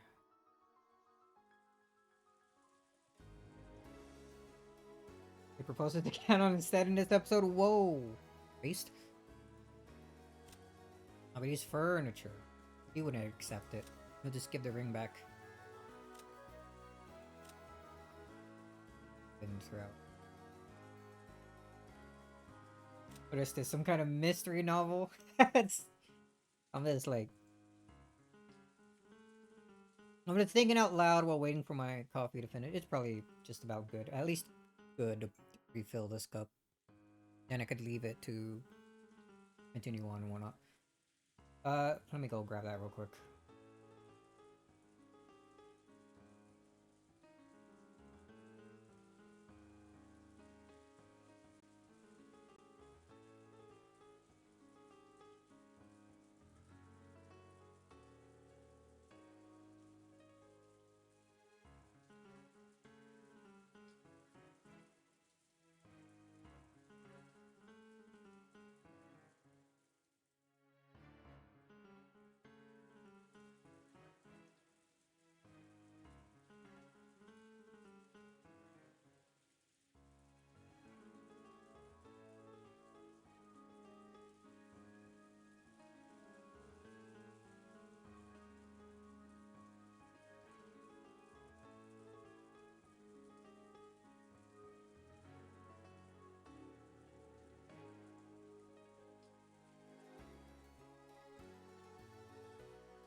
Alright, so I'm gonna accept that Beatrice is gonna have a far larger presence this episode, but I'm not gonna believe that any of this is actually real. This has to be Beatrice just making shit up.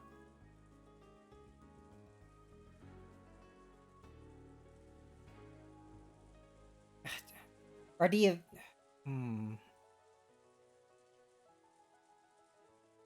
Uh... I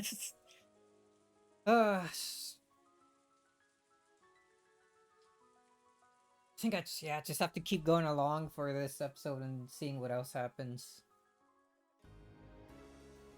The narration would never lie to the viewers. If Beatrice was doing narration, she totally would lie.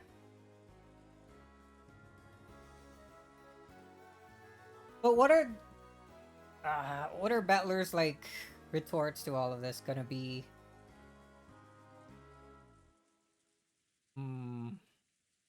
Well, music over. Sip of coffee. Fresh. Nice and warm. Didn't use any sugar this time. I had enough.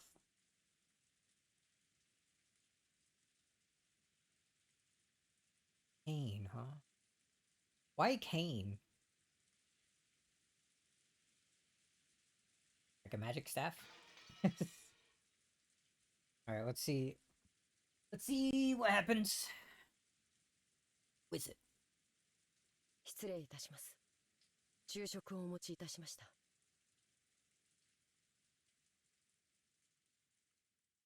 She's over 1,000 years old. Her back is fucked.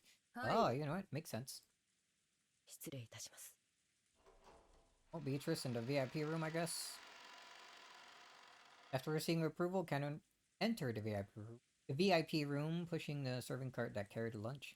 The servants called this room the witch's VIP room. She has her own room this time around? They never mentioned anything like that in episode 1. That was because Kinzo strictly ordered that it was always be kept clean so it could be used at any time. Even so, guests were not allowed into this room no matter who they were. That's why at some point the servants started calling it the VIP room, which was supposed to be set aside only to welcome the special person Kill waited for. The witch from the portrait. And today Canon realized that this was absolutely true. Whoa, looking fancy. When he entered the room, the blonde-haired witch was gazing out the window. Outside, the rain was no longer falling weakly. As she looked out at the beautiful rose garden which had been tended over several days for today's sake, she saw the winds and rain ravage it. She was struck by some... Was she struck by some sentimental feelings? Kanan was not able to tell anything more from her back, which faced him. お食事の用意をさせていただきます、ベアトリーチェ様。Kanan went out of the way to call out the witch's name, hoping that she'd turn around. He wanted to know. He wanted to know if the witch who tempted him and Shinnon in the past had really appeared again. When he did, the witch whose name had been called laughed, her back still facing him. Holding back her voice, she laughed. Kanan was startled. It was almost as though she had read his mind and knew what he had called out to her, hoping... Let me reread that. My mind didn't parse any of that correctly. It was almost as though she had read his mind and knew that he had called out to her, hoping to make her turn around. There we go. 良い匂いだな。どうやらクラウスは良い料理人を入れたと見える。はい。近年入ったゴーダという料理人です。料理の腕が良きことは何にも勝るものよ。美食は人の世で生きる快楽の山中をなす。Three pillars. What are the other two? 千年を飽きぬにはこれを欠かさぬが秘訣よ。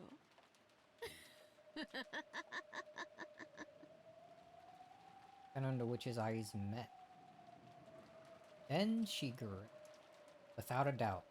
Certainly. This was clearly the witch from that day. It's really hammering in that this is Beatrice. It's her. It's her for real. For real, really real. Not fake.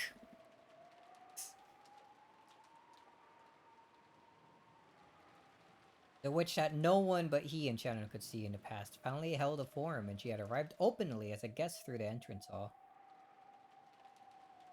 No doubts at all. Stop questioning. I am going to continue to question. I'm with Battler on it.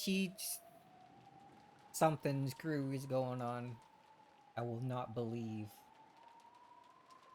ベアトリーチェ様。久しぶりよの。家具のカノン。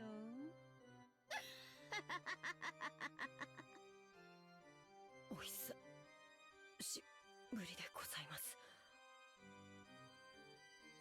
Ganon tried to remember to be polite to this guest for the time being, but the visit of the suspicious witch made dark clouds start to enshroud his heart, especially considering that today was the family conference. 何をしに現れたのかと気が気でならぬと見える。Yeah, what are you planning to do? Besides torment Battler, そう probably. であろう。Ganon didn't force an answer. This witch probably reads minds.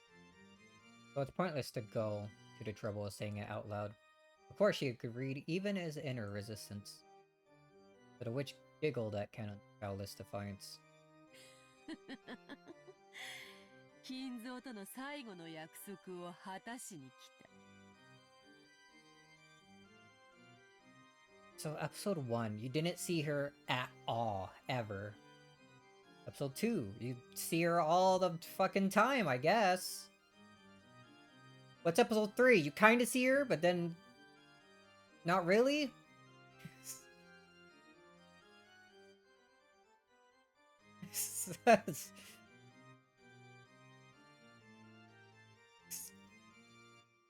Alright, let's... 親方様との最後の約束。Yeah, she's gonna collect山をなす黄金を貸し付けた。 every character's Beatrice. No, that's episode 4. For episode 4, no one is Beatrice. Resolve the mystery. それを金蔵が放棄するとき、わらわは利子をつけて返却を受けることになっておる。You know what? This is episode 2. We need to get the thorn ring and give it to Jessica for the weird route. 今宵、それをもらい受けに来た。僕には何の話かわかりません。However, uncertainty began to gather in his heart. Whatever this witch had to say, it couldn't be anything good. 違いない。魔女の話にろくなものはないぞ。Red is mine. I'm gonna say calling Jessica a mage is stupid, but she did dress up as Marissa. See, it works out. そなたは正しい。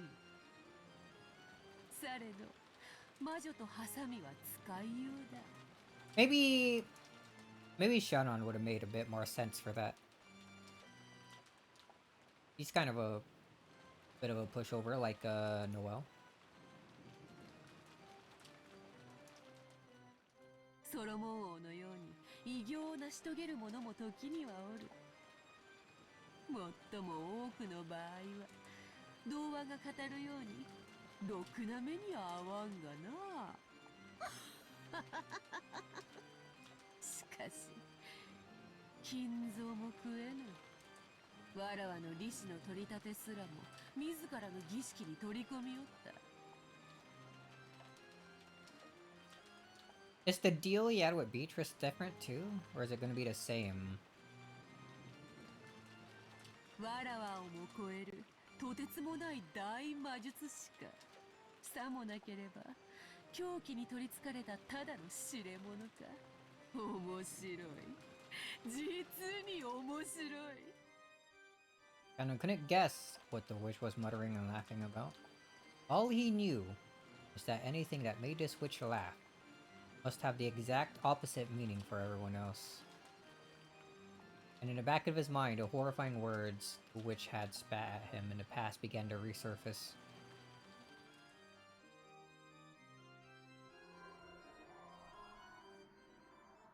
What? Did you think I'd lend you my power and ask for nothing in exchange? I'll gladly assist the pair in love. In exchange, I'll enjoy watching the cruel fate they'll eventually meet. I've never come across a better show, not over the course of 1,000 years.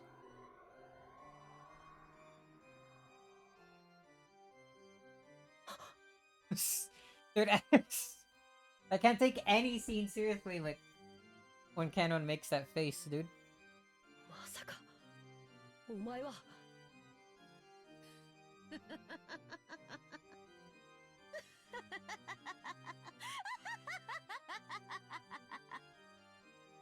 懐かしき故郷を貫く鮎の川。黄金鏡を目指す者よ。これを下りて鍵を探せ。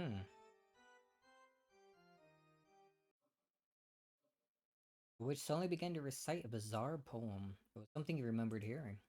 それはまさか魔女の碑文。 Where are you going with this? There was no mistake. It was the epitaph that accompanied a portrait of the witch Kinzo had put on.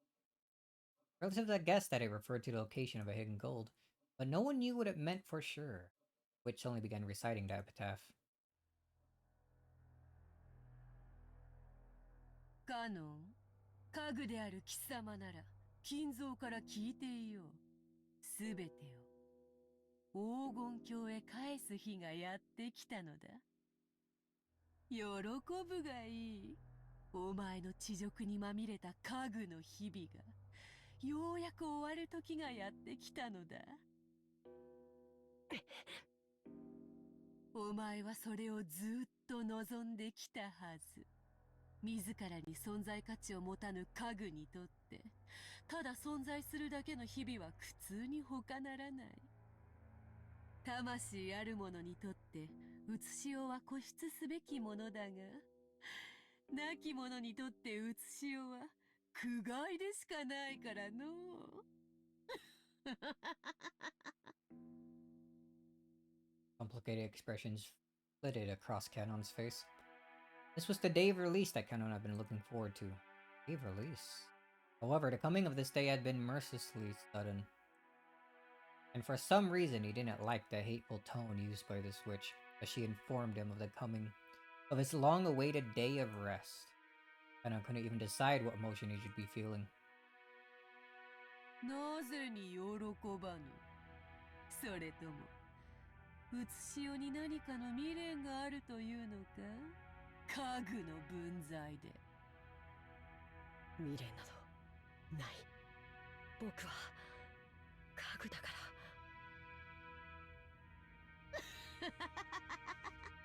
貴様は実に模範的な家具だな。よいよい。しかし何の未練もないとはつくづく面白みのない。未練こそがお前の快楽だというのか。Of course, she's evil. その通り。1000年も生きると大抵の魔女は生き飽きる。わらわは退屈から逃れるために人間たちの運命にブランデーや果実を練り込み、ケーキのように焼き上げるのだ。オーブンの中で苛烈な運命に踊る人間たちのなんと面白きこと。わらわはこの方面にかけてはちと知られていてな。わらわの料理の腕を見に、時には遠方から珍客が見物に来ることすらあるくらいよ。言っても家具ごときには理解できぬか。Canon couldn't understand what the witch was telling me to. However, he fully realized this was a terrifying being who treated the fate of humans as a enjoying it whenever some harm befell them. However, furniture has no soul or life, much less fate. Pitiful furniture does nothing but serve until the day they're released from the real world. To furniture like that, the witch who had come to release them from everything was a being to be received with glowing affection. Even though the day Canon should have been waiting impatiently for had come, he was confused by his own inability to accept it easily. Why was it? The face of Shannon, the person he loved as a sister, rose to his mind. For some reason, Jessica's face did too. Some reason. Shannon bit his lower lip hard enough that it hurt. Thinking about Jessica like that was something furniture must never. Even though he thought he'd known that, even though he'd complained about Shannon's relationship, why was it that Jessica rose into his mind at a time like this? He felt a little shameful at his own naivety. And to forget about Jessica, he turned his thoughts to Shannon. Shannon is also furniture.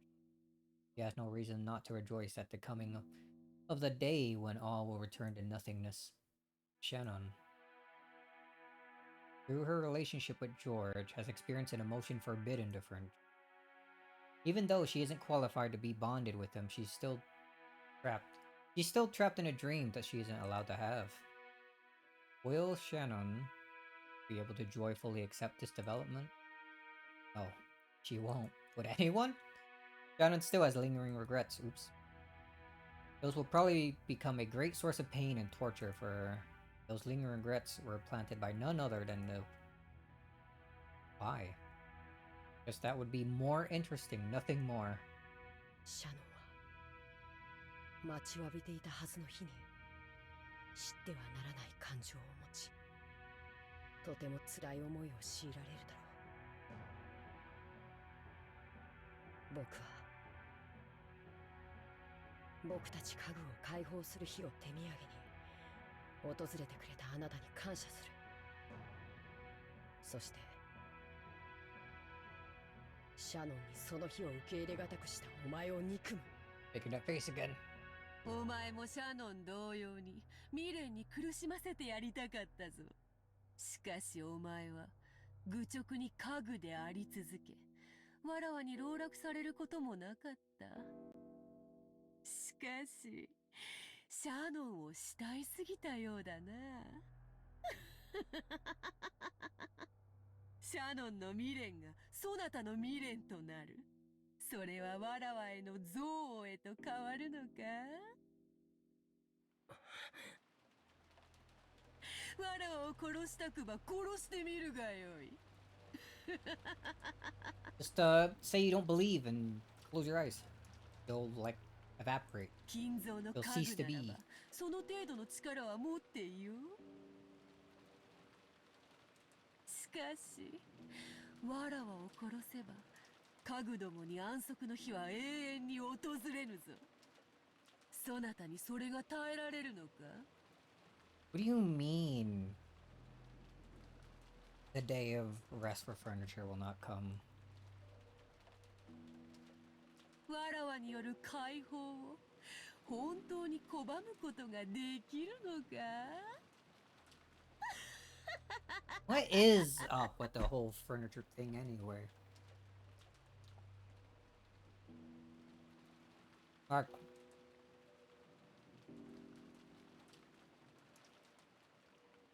Now, first I thought it was more of just like a thing about them being servants, but that can't be it, right?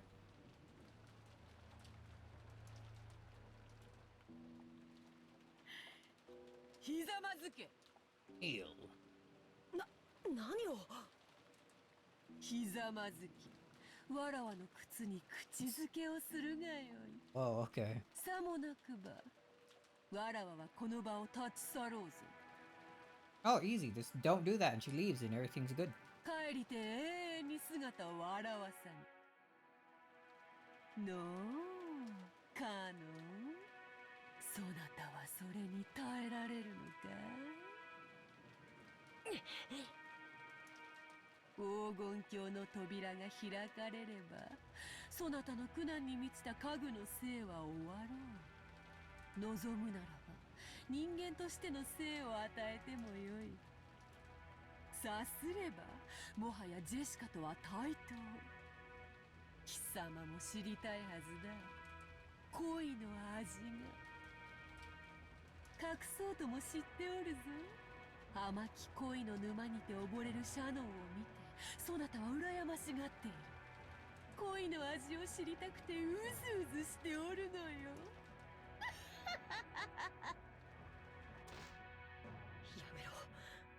やめろ。僕を再び籠絡するつもりか。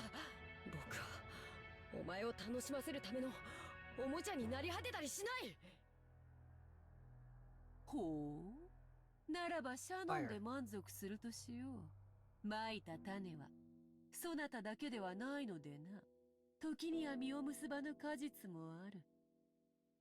鍵を手にせし者は以下に従いて黄金鏡へ旅立つべし。What is the 第 key? 一の番に鍵の選びし6人を生贄に捧げよ。第二の番に残されし者は寄り添う2人を引き裂け。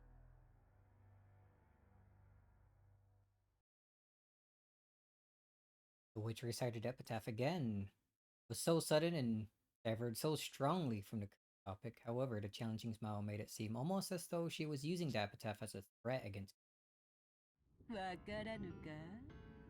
この碑文の儀式を成し遂げるには、第二の番に寄り添う2人を生贄に捧げねばならぬ。寄り添う2人は誰でもよい。夫婦でもよいし、恋人同士でもよい。誰を選ぶかは儀式のルールにのっとり、わらわが気まぐれに決めてよいことになっている。So is Beatrice meant to be the key then? 今のシャノンなら、これほどふさわしい第二の番の生贄もないとは思わぬか？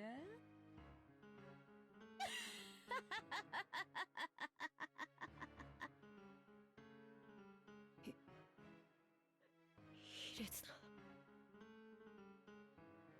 Canon realized something. Until today, he thought he'd given up on everything else and lived as furniture, acting like furniture. But in reality, that wasn't true. He loved Shannon too dearly.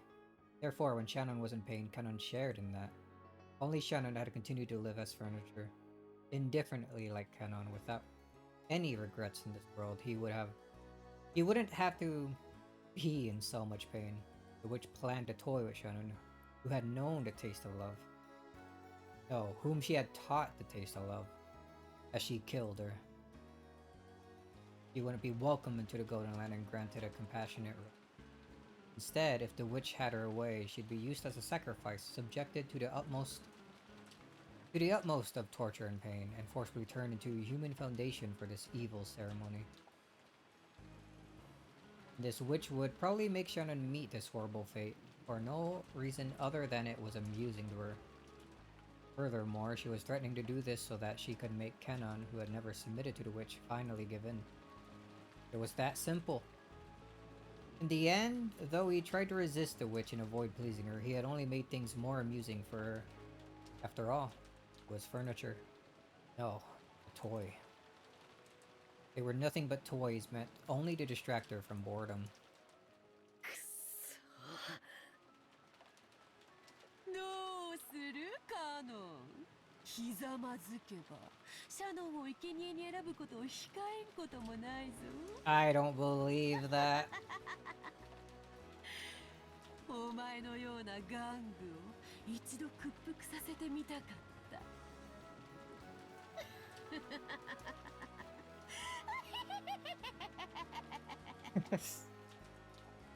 Changing laugh there. Without even a fragment of arrogance, the witch sneered at Canon and laughed indecently. That's right. He predicted Canon's submission even before he'd made that decision himself. Canon chose to get down on both knees in front of the witch. Didn't matter what happened to himself. However, the one thing he couldn't bear to see was Shannon, who would give him his only reason to live during his days as furniture, void with like this. That was why kissing the shoes of the witch was an easy oath for Canon to make. With his quivering lips, when his quivering lips actually touched the witch's shoe, Beatrice let a look of ecstasy rise to her face, then laughed with a voice filled to bursting. Whoa, red. At that moment, the witch, who had grown bored of life after 1,000 years, was completely filled with the evil emotion that she lived for.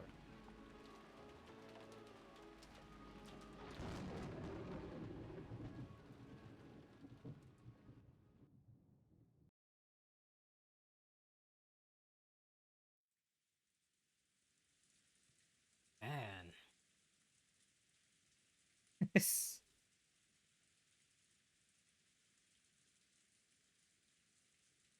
So it's still barely, I guess, after lunch. Not even dinner time yet. We're not even going to see what the letter is. Quite yet, anyway. When lunch ended, the relatives moved to the parlor. Rosa had bought an high-class brand of black tea from a famous store in Ginza. It had been served, and the parlor was filled with a pleasant aroma. Beatrice gonna try next, dude. The children were there too. The adults tried to interact like normal relatives on the surface, talking peacefully about recent events and how their children were growing up. It had started raining, so the children couldn't do anything but sit here like this, watching TV, unable to go outside. Rhea was apparently a TV kid, and she kept watching a boring daytime program without getting bored, giggling all by herself. At first, Battler joined in, seeming to deepen his relationship with Marie. It had gotten up early that morning, gradually hit by a wave of drowsiness. He's gonna be asleep during the moment Beatrice steps into the parlor and be like, "Hey everyone, I'm here, I'm real." おや、大きなあくびだね。朝がずいぶん早かったんじゃないのかい？ま、そんなとこだよ。緊張が解けて、雨の音を聞いてるうちに眠くなってきちまった。I feel like, in fact, the rain sound in this game is making me kind of sleepy. It's actually been raining a lot, like, the past week. I want it to rain again. Actually, looking outside right now, it's looking pretty cloudy. Nice gray light. The window here.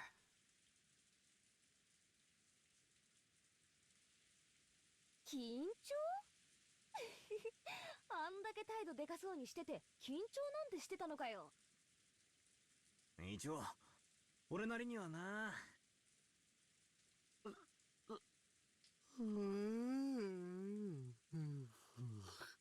Or making me want to yawn, dude. Eller gave another great yawn and slowly lay down on the sofa. He really did look tired. George and the others had tried talking to him, thinking it was a sign of boredom, but when they realized he really was sleepy, they decided to let him be. おやおや、食事の後にすぐ横になるとサバになると申しますよ。Always with the mackerel. 冗談よせやい。ゴーダさん、今夜は子牛のステーキだって言ってたぜ。サバのステーキになっちまう。熊沢さん、こいつ本当に眠いらしい。毛布を持ってきてあげてくれないかな。さあ、どうぞ。Kumasawa brought a blanket over from the shelf. The large parlor wasn't cold, but the air had gotten a little chilly. When Butler took the blanket, he immediately wrapped himself up in it like a turtle. 本当に眠かったんだね。何時かに起きる？起こしてあげるよ。いや、特に希望は。なんか用があったら起こしてくれりゃいいし、なんにもねえんならずっと眠らせてくれりゃいいぜ。Forever, huh? おやすみ。バトラン寝ちゃうの？ So all gathered up in here. On the first day? Instead of the second after the murders happened? お昼寝。 Feels like they're kind of speeding through events like a bit more quickly. Without like actually advancing the like time of day to match up with it. That makes sense. お昼寝。マリアもする。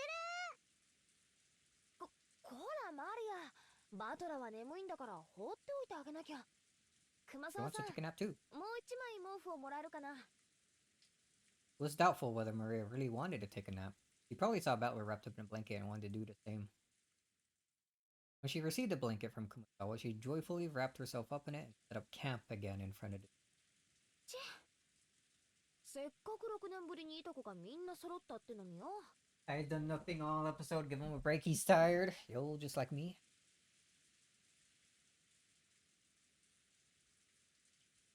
こいつ、今回の親族会議の主賓だって自覚全然ねえな。Main guest at a family conference.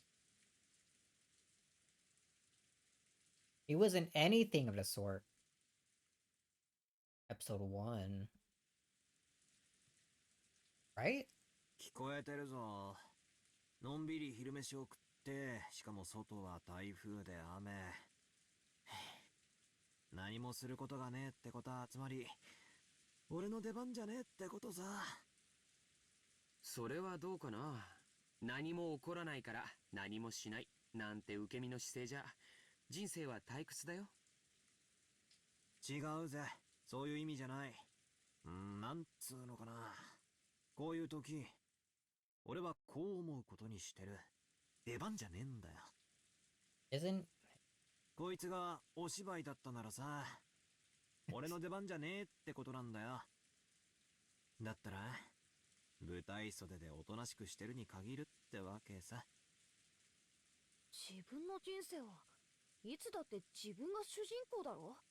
そんな脇役根性でどうすんだよ。自分から進んで舞台に上がらなきゃ。kind of is does feel like it's a supporting role at this episode, doesn't it? そういう意味じゃねえ。今は俺の出番じゃねえって言いたいのさ。Not his turn yet. The witch is still setting her pieces up. Still moving.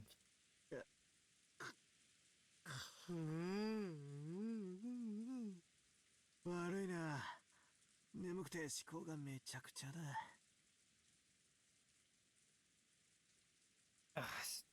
So it feels weird. Like, I don't know how to explain it. —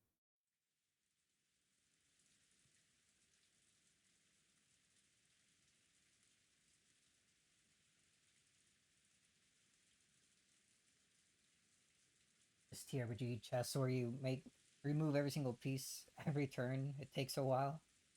勘弁してくれ。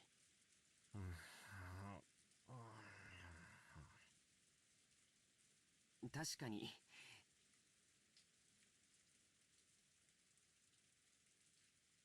That we're sleeping because he's doesn't believe in the witch anyway. He's just waiting for her to be done so he can disprove her. He doesn't need to see what's happening. 眠くてなんだか尻滅裂なことを言ってるね。もうそっとしてあげようよ。私は聞き捨てならねえぜ。自分の人生はいつだって自分が主人公だよ。ちょっとそのあたり本格的にバトラーと議論したいけどな。寝ぼけてるだけだよ。深く考えちゃダメさ。なんかさ、自分は主役になれないから舞台に上がりたくないみたいな根性、なぜだかすっげえうぜえって思って。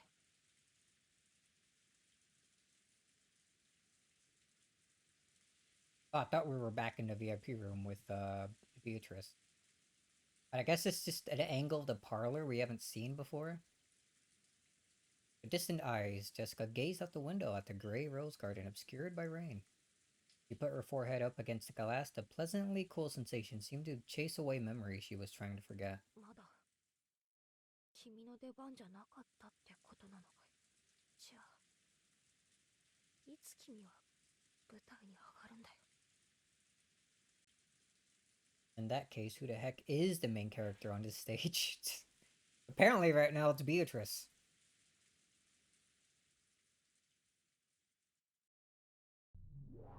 Oh? Are we back in purgatory? もうやりたい放題じゃねえかよ。なんだこりゃよ。Now what happened at all? めちゃくちゃじゃねえか。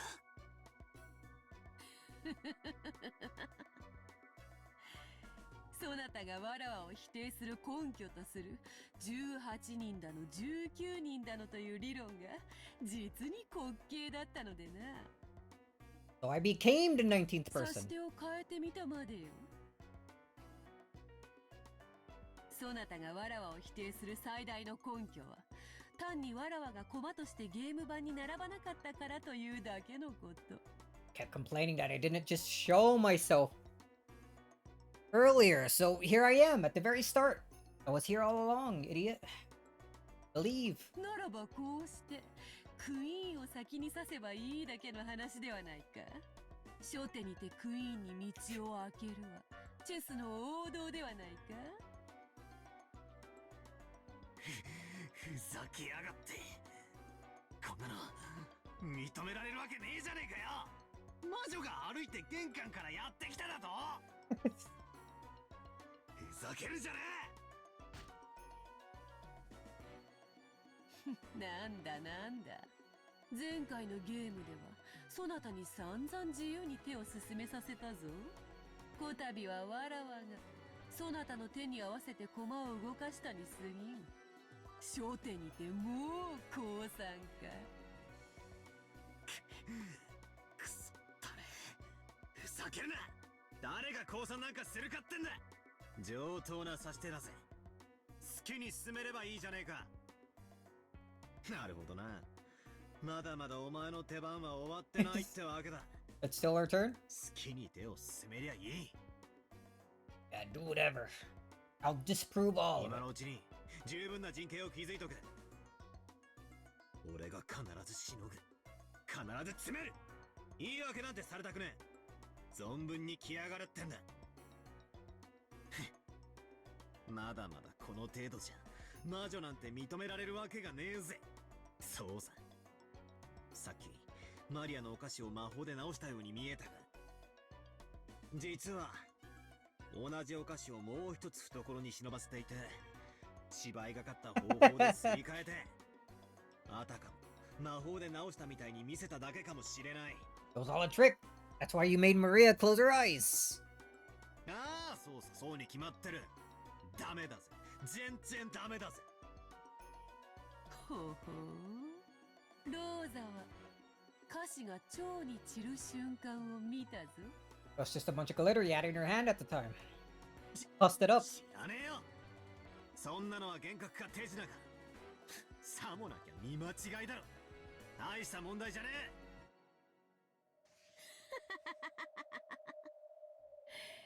説明のつかぬ部分はさまつと切り捨てたか。なるほど、それがそなたの受け手であるな。墓穴を掘ったぞ、後ろ宮バトラー。お前の手番はまだ先だぞ。もうしばらくわらわの手番を進めさせてもらう。まだまだこれからだぞ、魔女の手番は。Man. I love the interactions between those two.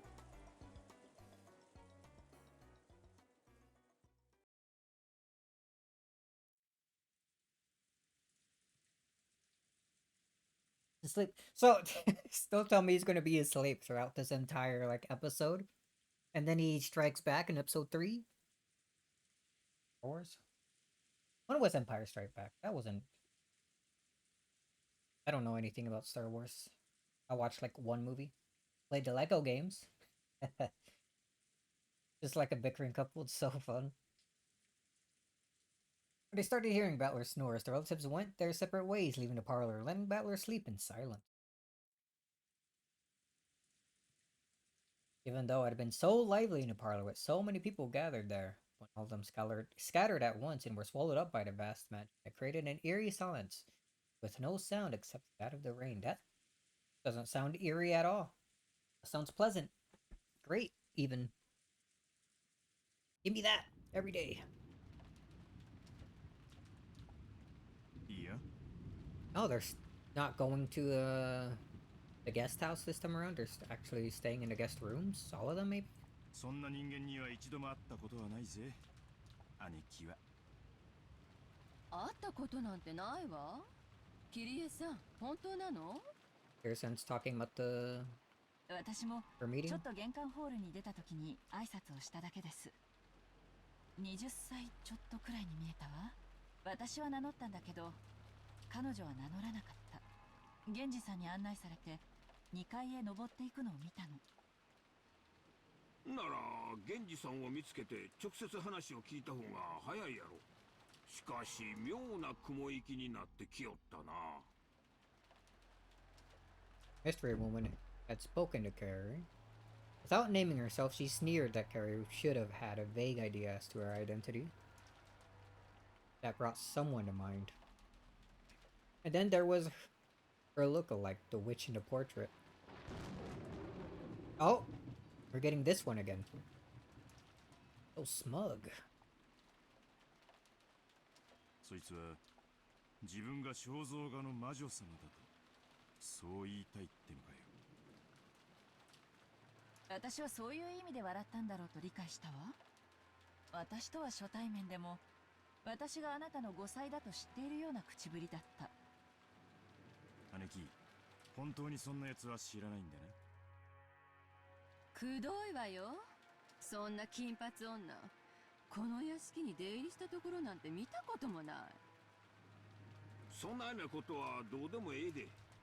問題はその女が自分はベアトリーチェだと名乗り、お父さんの財産管理人を名乗った場合の方や。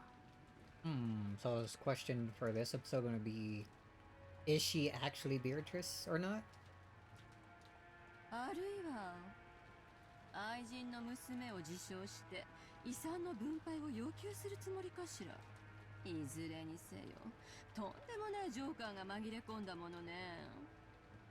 兄さんが呼んだの？それともお父様が？まずいな。俺たちは兄貴をうまく言いくるめりゃなんとかできるものと思ってきた。しかしこれじゃ話が振り出しに戻っちまう。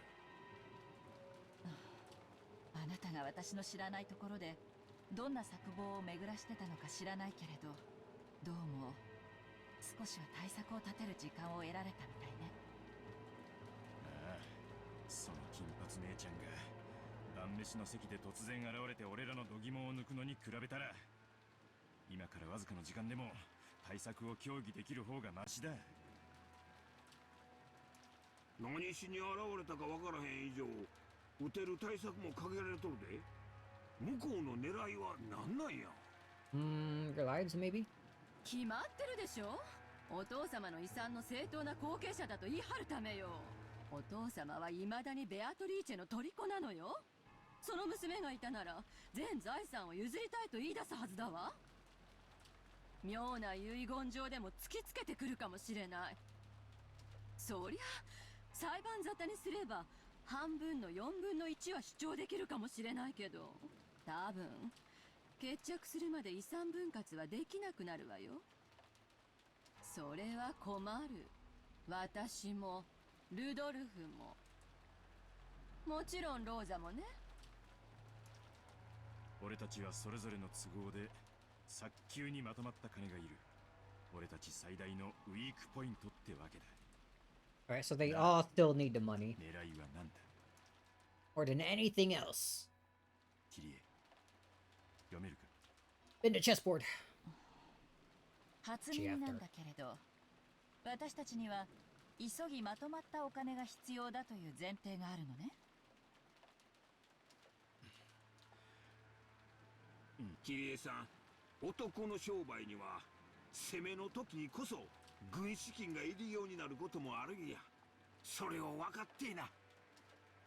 なーにルドルフ、キリエさんには話してなかったの？すまん、隠してたわけじゃないんだ。実はちょいとした。いいわ、あなたが私に話す必要がないと判断した話なんだから、それをこの場では追求しない。 Whoops. That's my mic. Let's それより sit 急 back 務 up. は黄金の魔女様の狙いを探ることなんでしょ。ああ、俺たちの話を整理した上で敵の打ってくる手が見えるか。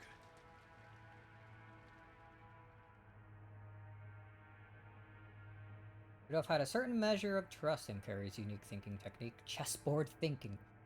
Of course, it didn't give him any more peace of mind than fortune telling. But every time Rudolph was polishing up some important strategy, he gave a great deal of thought to Carrie's advice. For a while, Carrie pressed her finger against her forehead, considering. What's the plan? 今日の今日まで彼女が訪れることが伏せられていた以上、彼女は私たちに何らかのサプライズを与える目的があった。それが財産なのか親族としての認知なのかは分かりかねるわ。でも今日の今日まで訪れることを伏せていたということは、事前に知らせることで対応を打たれたくなかったと言えるかもしれない。ということは、彼女の目的は対応を打たれると不利になるものらしい。Alright, what are the measures you can わか take? る？なるほどな。例えば親父が以前に書かせた遺言状そのものだとか、血縁の人、それが揺るぎないもので盤石な証拠だというなら、むしろそれは予告するはずだろうよ。そうね。むしろ疑う立場にある私たちに弁護士でも鑑定士でも連れてこさ、グーの音も出ないくらいに事実を突きつけるべきなのよ。それができるならね。つまり奇襲狙いという時点で敵は真正面からの正攻法では勝てんちゅうことを意味するわけやな。Interesting. 道理や。絶対勝てる切り札は堂々と切るに限るで。回りくどい切り方はむしろ切り札を曇らせるもんや。結論から言うと、皆さんがご就寝の遺産問題に直接もしくは間接的に絡む相当のサプライズが突きつけられると予想されるわね。おそらく向こうはそのインパクトだけでこちらを圧倒できるつもりでいる。 That end up being the letter during dinner? しかしその何かは相当のインパクトを伴いながらも絶対ではない。つまりそこがこちらのつけ込む余地というわけね。あんたはほんま頭の切れるお人や。これだけでも分かればだいぶ心強いで。つまり相手のペースに飲み込まれるなっちゅうことやな。 And Carrie's so smart. I hope she doesn't die in the 結局のところ first 非常 Twilight にシ again. ンプルな結論よ。相手が何を切り出そうとも焦らず冷静に対応する。交渉術の初歩の初歩じゃない。これじゃあ相手の思考を読めたとはとても言えないわ。いいや、相変わらずなかなかのもんだぜ。こちらに攻める余地があると分かれば余裕も変わってくるってもんだ。わからないのは彼女とクラウス兄さんの関係ね。クラウス兄さんにとってもサプライズなのか、それとも彼女を呼んだのは他でもないクラウス兄さん自身なのか。もし後者だったなら随分と厄介なことになるかもしれないわよ。そうね。謎の女を親族会議の当日にこっそり呼びつける。いやらしいセンスがどことなく兄さんっぽい感じもする。兄貴、こうしよう。女の正体がはっきりと証明できない限り俺らはその女のいかなる身分も認めない。それが最善ね。現に桐江さんに対して名乗ってすらいない。正体不明の女の発言で私たちの会員がかき回されちゃたまらないわ。She is refusing to like ever say her name or introduce herself. What can we do with that info?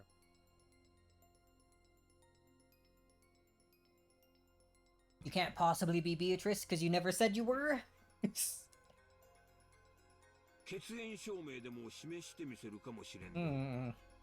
お父さんの血が流れてることが例えば母子手帳でも示されたらどうにもならん。証明物なんかいくらでも偽装を疑える。仮にそれが本物だったとしても当人が本人だと証明するには病院沙汰にしなきゃならん。少なくとも今の六軒島でそれを証明することは不可能だ。その通りね。つまりこういうことよ。今の六軒島では何が示されても真実だと受け入れることはできない。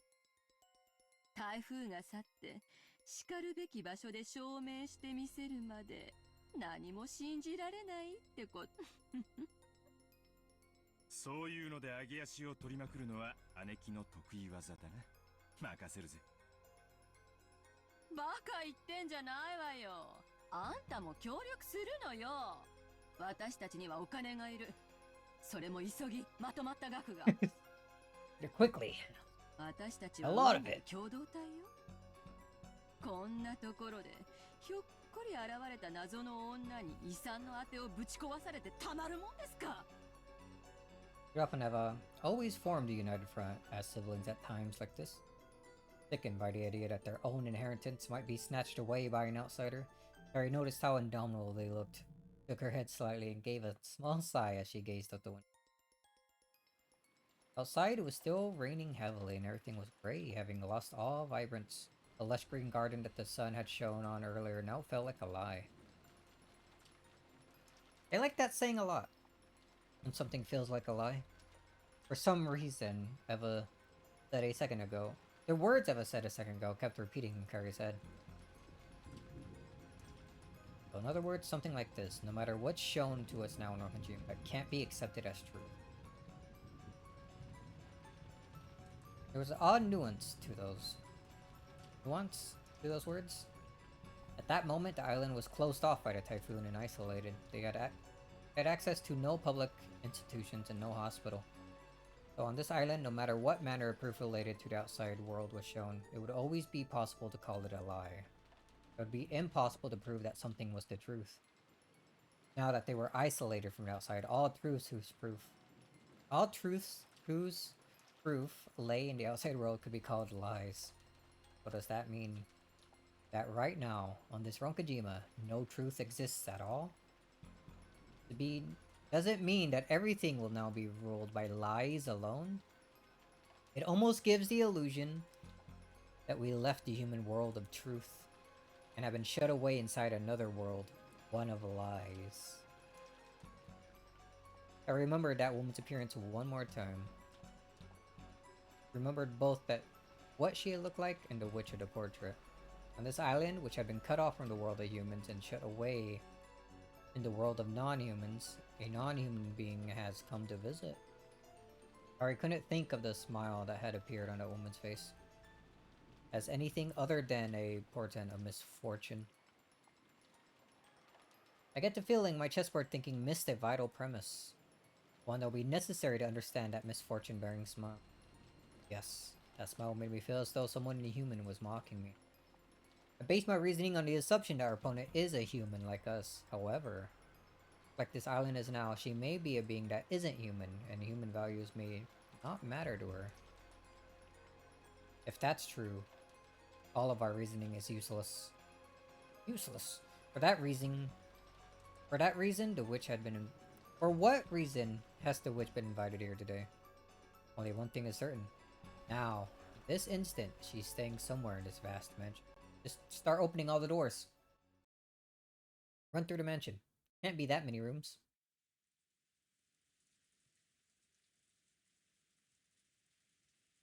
Oh, portrait's back to normal. Why does it look different to Kairi?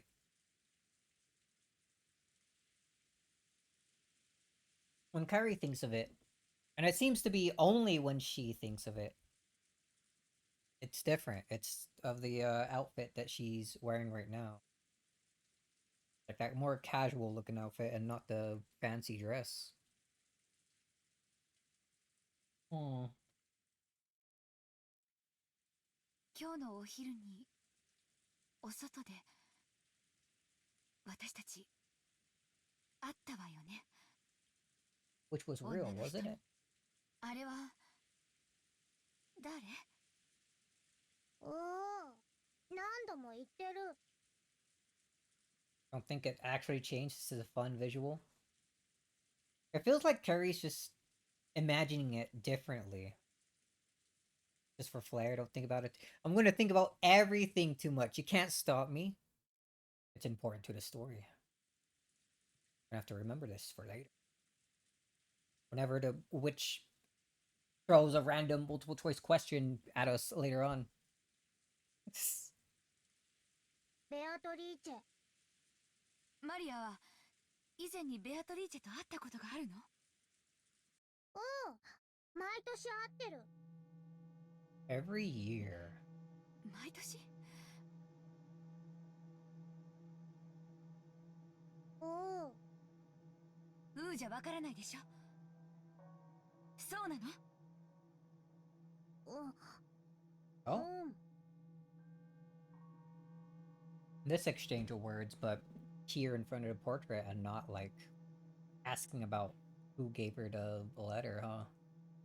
いつから会ってるの？何年前から？おお、わかんない。わからない？どうして？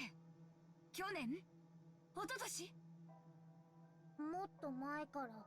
おお。 Rosa was astonished.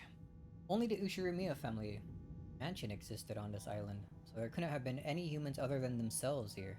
And yet, Maria said that she'd been meeting with this suspicious woman every year during the family conference. What if Maria said was the truth? And that strange woman called Beatrice had been at the family conference every year? That's insane! Is Maria saying that... Is Maria saying that eerie woman was at the family conference every year and none of us ever noticed it? Even though Rosa had just met the woman herself a couple hours ago in a rose garden, she was overcome with a strange emotion that told her not to accept that existence. Don't accept it.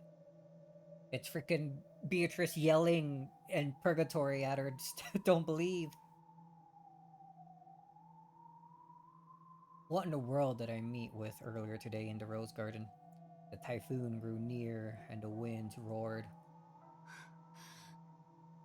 マリア、あなたは毎年彼女と会ってると言ったわね。会って何をしてるの？ Play? おお、お歌を歌ったり魔法を習ったり Sing songs and learn magic. 魔法陣の書き方も習うの。そう。それはすごいわね。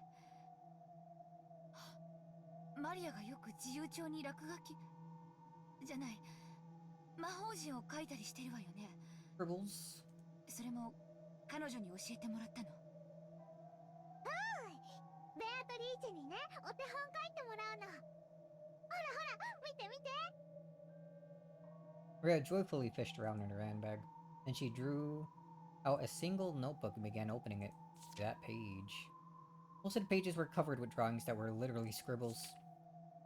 All of them were occult-like things. And while it might sound rude to Maria, who was joyfully flipping through the pages, they were all creepy. So what, no drawings of, like, happy witches or anything?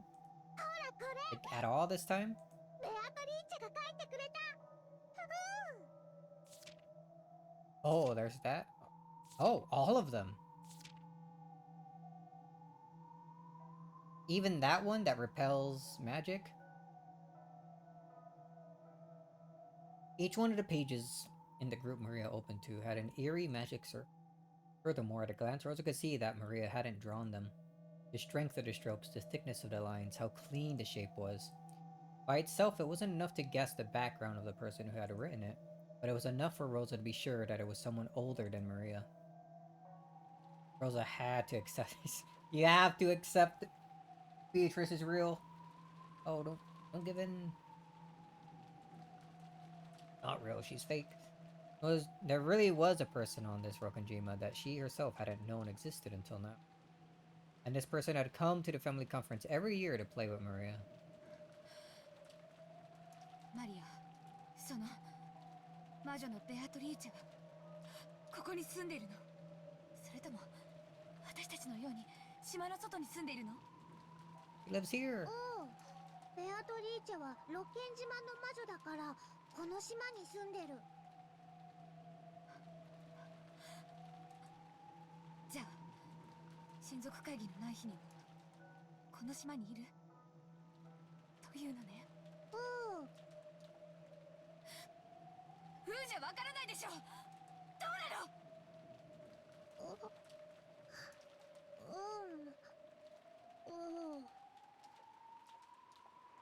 ？What in the... What in the... I can't believe it. Can't believe it. How long has this unknown witch been living on this island? Since the mansion was built. Maybe even longer than that. I used to live on this island. I lived on this island passing the time in the mansion, in the rose garden. Even so, I never encountered a witch like that. Right? She just didn't like you. Oh, thunder.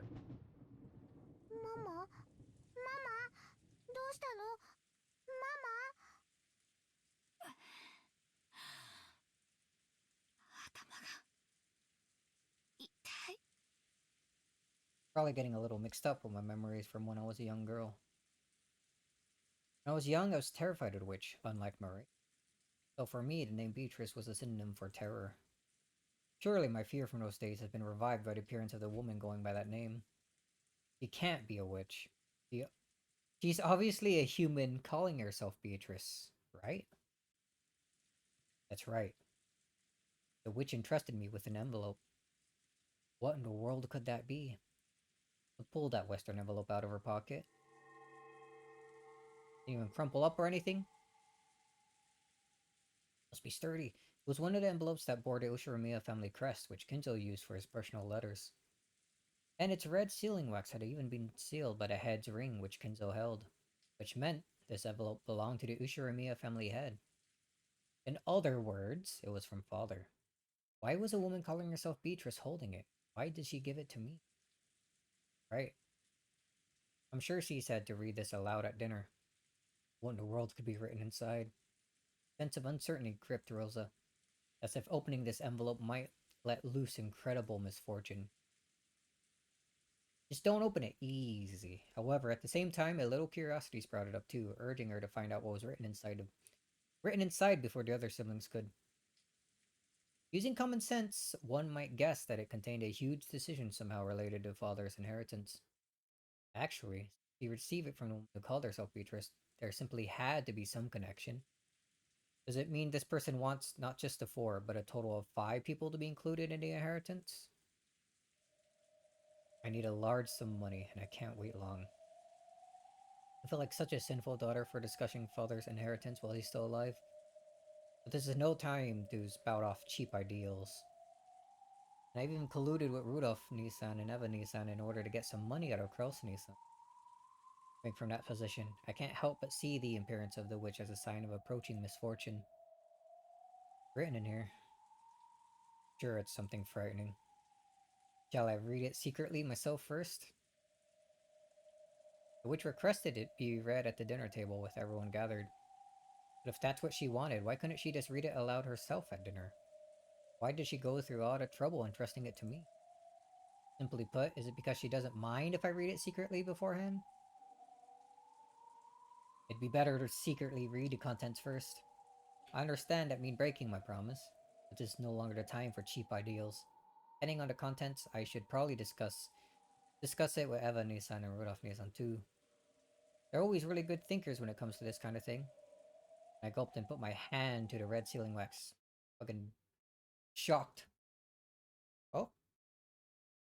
Something suddenly pulled on my sleeve and I let out a small scream. Supposed to do that. You said wait. マリアなの。驚かせないで。何？ダメ。And Maria's expression was the same portent of misfortune she felt from that witch, and it set a single tinge up her spine. ベアトリーチェはママに、その手紙は晩餐で読みなさいって言った。A whole lot of, like, creepy Maria. 魔女の約束は破っちゃダメだよ。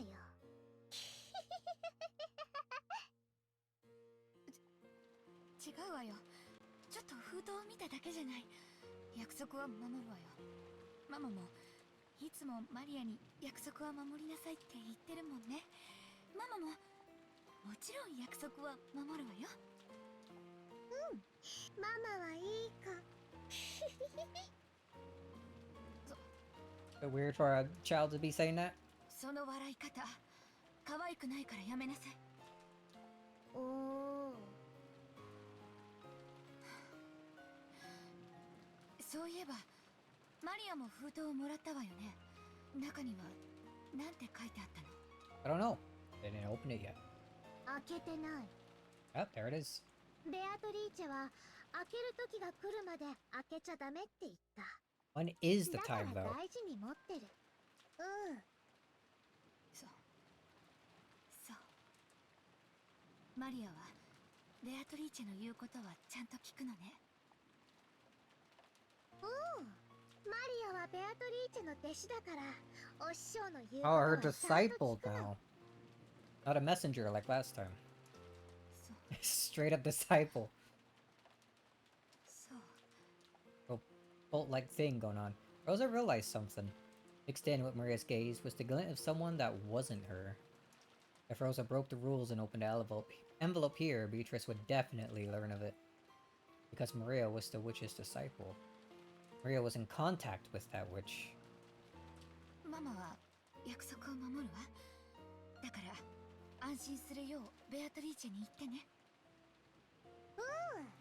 伝える。Maria got promoted. Her mother would be so proud.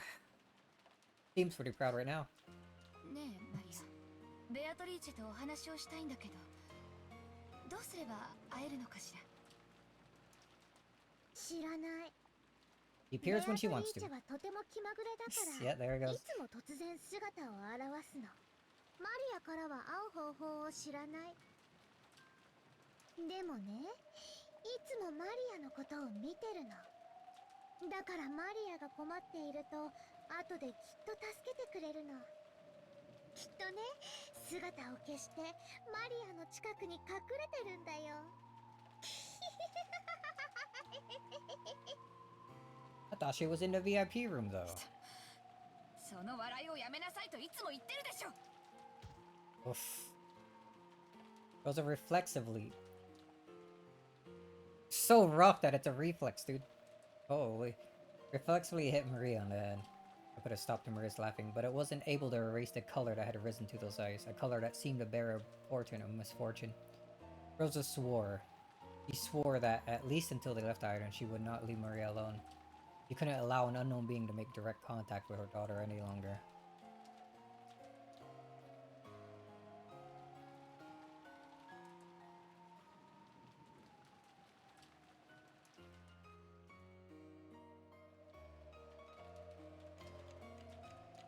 Advancing a few more hours. At 6.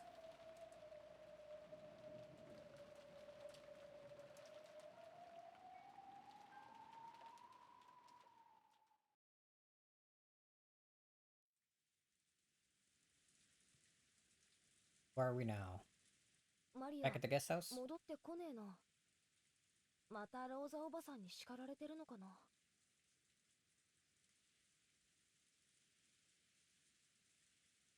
Ever since they met Maria at the airport, she'd been romping around, chatting about Halloween the whole time. But maybe she cut loose a little too much, acting a little too boisterous on the plane, on the boat, and during lunch, as Rosa had cautioned her several times.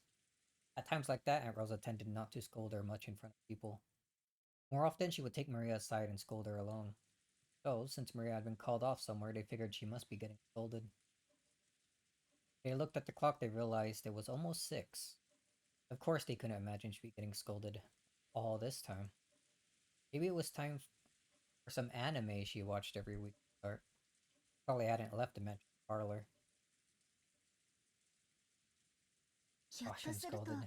Do they バトラ know? 様がお目覚めになって一緒に遊ばれているのかもしれませんね。 Oh, is Battler still at the freaking mansion? Shannon's here. マリアちゃんにとってバトラ君は新しい友達のような感じだったろうからね。 Not gonna have that weird moment with Shannon?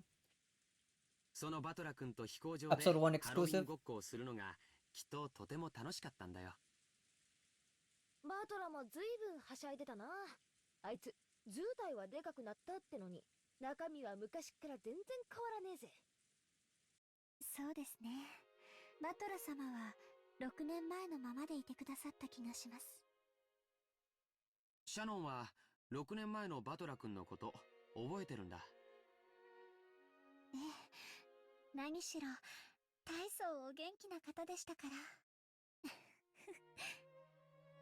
僕も6年前に4人で遊んだことを思い出すよ。シャノンはだいぶお姉さん風だったね。そうだな。今よりしっかりしてた気がするぜ。それはあの頃は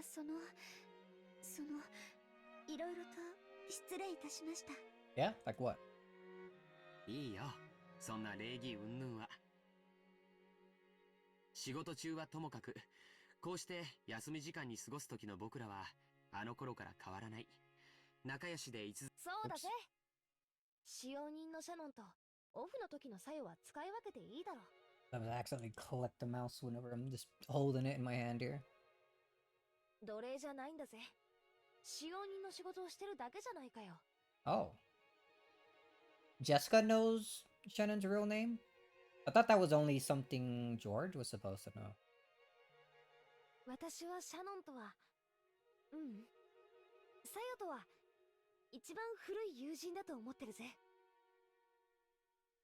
Did Jessica know in episode 1?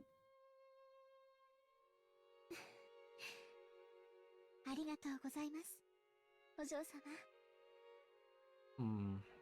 It seemed that Shannon understood the meaning behind Jessica's words. After all, she heard a bit about Jessica and Kennon's history from the both of them. Apparently, George had heard something of that history too. He walked towards the window and looked up at the darkening, rainy sky. カノン君はまだ幼いのに考え方が少し背伸びしてるところがあると思うんです。He knows chessboard thinking! He can flip it! もうよしてくれよ。まあ私も雰囲気に流されてたところはあったと思うし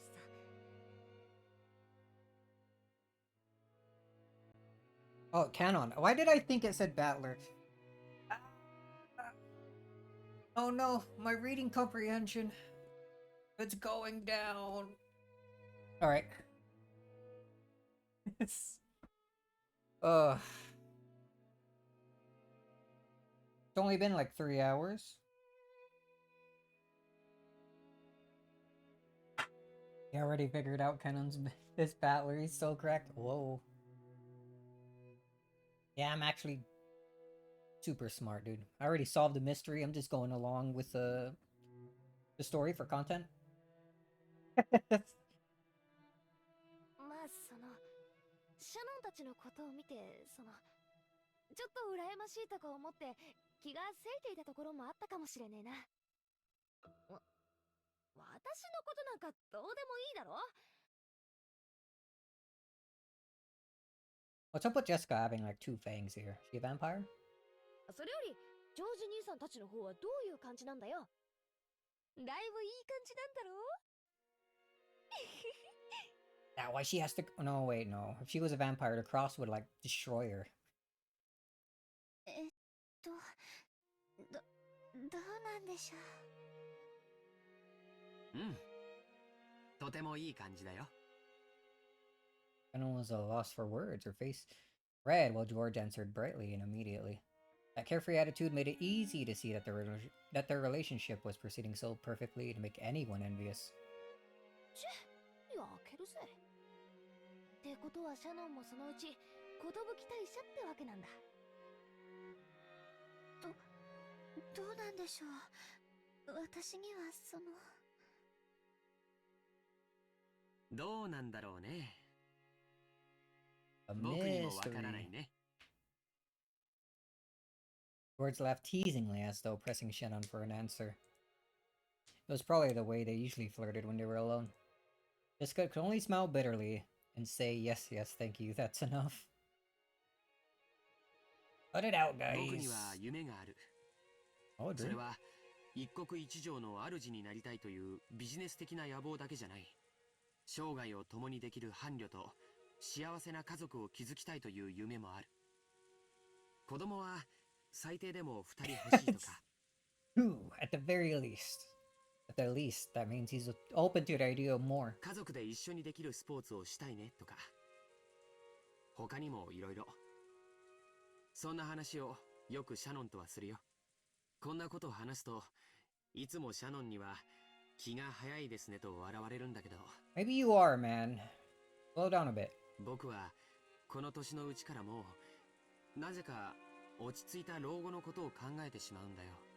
元気に成長した子供たちと駆け回る孫たちと、そういうものに囲まれていつまでもシャノンと2人ゆっくりと余生を送れたらなって。そりゃ確かに気の早い話だぜ。でもなんていうのか、ジョージ兄さんらしい話だな。 Sounds just like you, always thinking ahead. そんな家族に囲まれたらさぞ素敵でしょうね。私が思い描いていた理想の家族もそんな感じだったと思います。 Shannon, who'd been raised in an orphanage, that harmonious image of a family was probably something we yearned for. And George, who made an absolute promise to grant that wish for her, may truly have been a fitting person for her to spend her life with. To Jessica, Shannon was a precious friend. George was surely the most fit to entrust that friend's future. まあ水を差すわけじゃねえけど、秀吉おじさんはともかくエヴァおばさんとかどうなわけ？ What? What's she gonna do about it? 大変じゃないの？ Do you need to?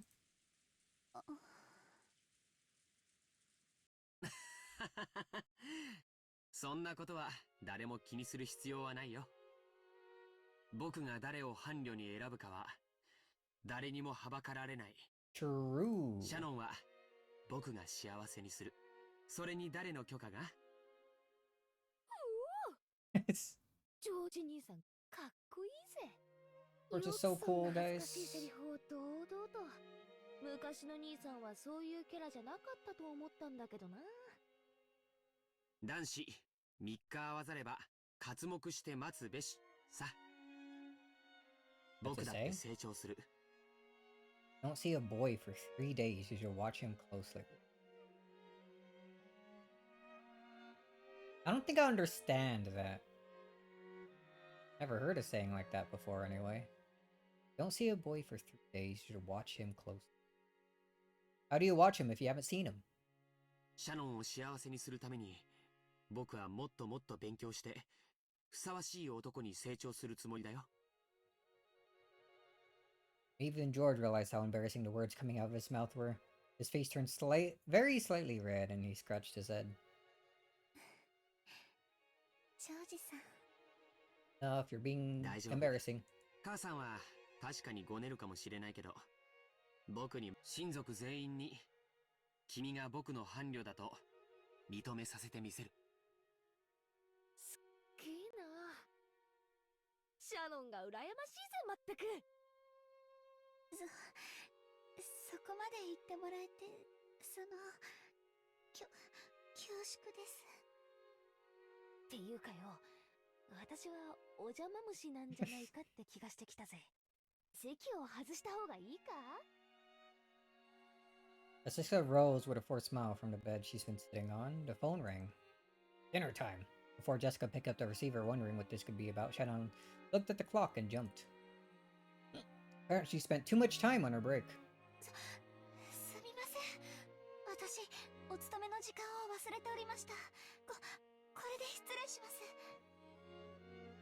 Off she goes. At the same time, Jessica picked up the phone. Shannon began dashing out of the room. あ、シャノン、またいつもの時間に、いつもの場所で。 Usual time at the usual place. Usual place. Kid March reference. はい。 They're gonna meet in the I keep forgetting the name of that little like outdoor like area. That little outdoor building that they have in the middle of the garden. Probably just gonna meet there, I guess. 失礼します。 Gazebo. That's it. I remember the name. もしもし、ジェシカです。ああ、ゲンジさん。はい。シャノンは今そっちに戻ってますよ。私たちが引き止めちゃったんです。叱らないでやってください。ええ。はい。そっか。 Get ready for dinner. And this dinner might go pretty interesting.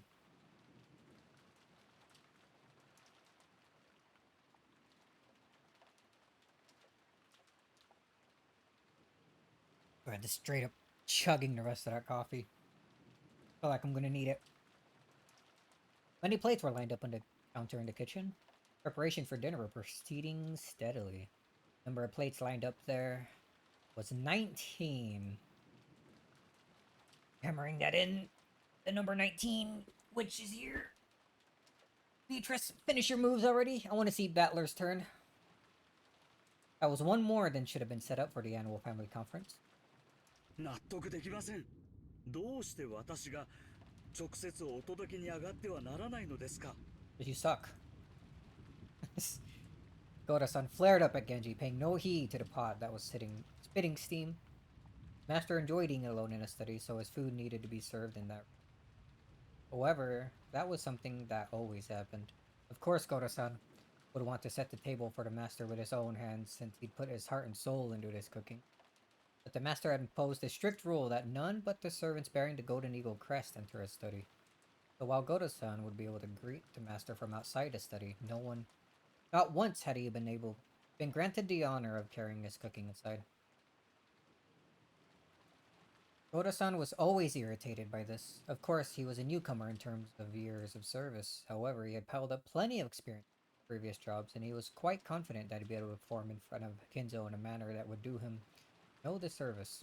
And yet, simply because he was not permitted to wear the Golden Eagle, he still had not been blessed with this honor. Can you imagine what damage that would do to his pride? You might think tonight was a repeat of that, but it wasn't. Because tonight there was one person other than Master who wanted their food carried to their room. Apparently, is she just gonna stay in her room this entire time? Apparently, this person is an extremely rare and honored guest, and we've been given strict orders to treat them in the same manner as the master, the family head. Oda-san must have wanted to earn some points by serving this honored guest with his own hands. After all, he was an extremely vain person. If he wasn't qualified to serve the master, then at least a guest of the same rank. He simply couldn't find time during lunch, so Canon had gone in his place. So we truly desired to personally serve this person's tonight's meal, the best dinner of the year. But Genji-san had put a stop to that. You shall not. Something about how Goto-san didn't wear the golden eagle. After being told once more that he wasn't qualified, Goto-san lost his patience. Yeah? What's he gonna do? Ah, so heartrending, Goto-san. Don't give him any sympathy. Goto-san sucks. He's a bad person. Hope he dies again in the first day. I cannot do anything more than watch like this from the shadows. 熊沢さん、油を売っている暇があったら食堂の準備をしてきてください。テーブルクロスは大丈夫ですか？これは失礼を。Boringing away. When it became her turn to bear his wrath, Kumasawa slid out into the hall. ベアトリーチェ様は親方様と全く同格のお方です。ルールも親方様のそれと同じものを尊ばなくてはならない。ゴーダは自分の仕事に専念し、親族の皆さんのお相手をするよう。そのようなお客様相手に、源氏さんならともかくこんな子供を生かせていいのですか？もし何かの粗相があったら失礼に当たります。確かに彼らの年季は長いですが、しかるべきところで修行をしたことがあるわけじゃない。Alright, Gora, you newcomer, dude. 正直に申し上げて、お客様に接する基礎ができていないのです。Thinking he's better than everyone else? I hate him.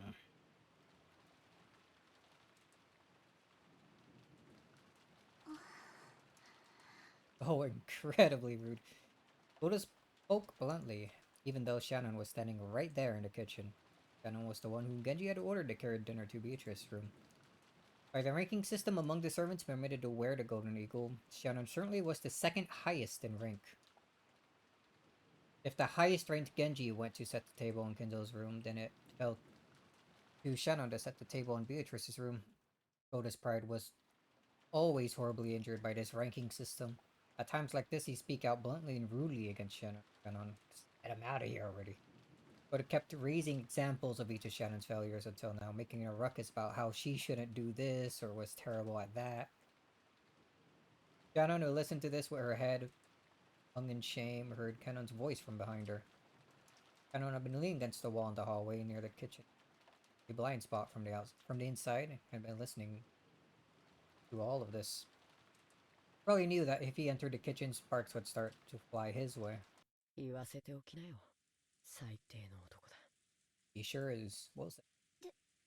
でも接待の基礎の勉強になるし、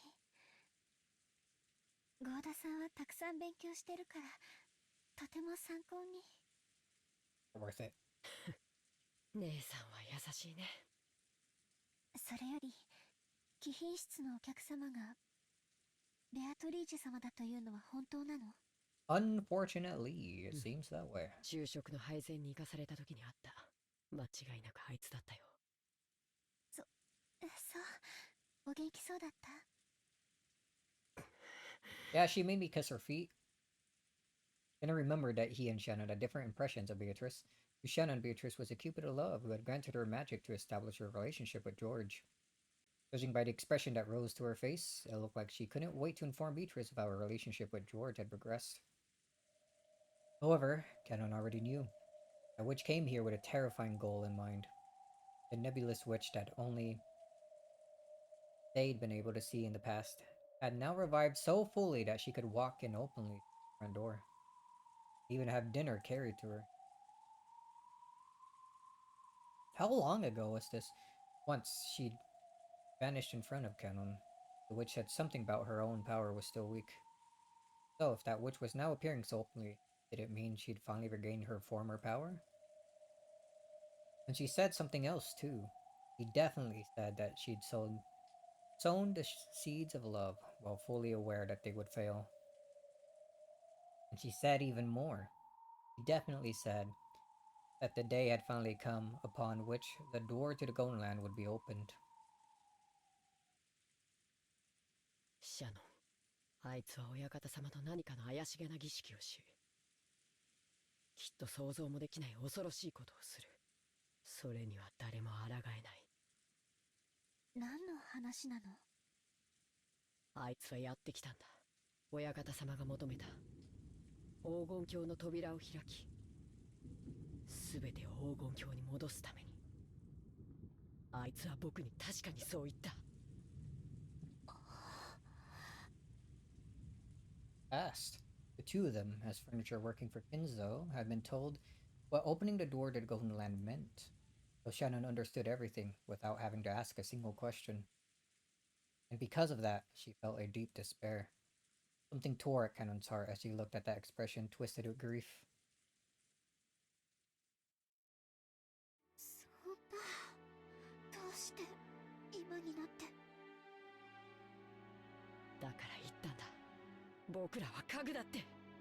Our friend. 人間の真似事なんかして恋なんかするから。僕たちの役目の終わるこの日を素直に受け入れられない。いつかこの日が訪れることを。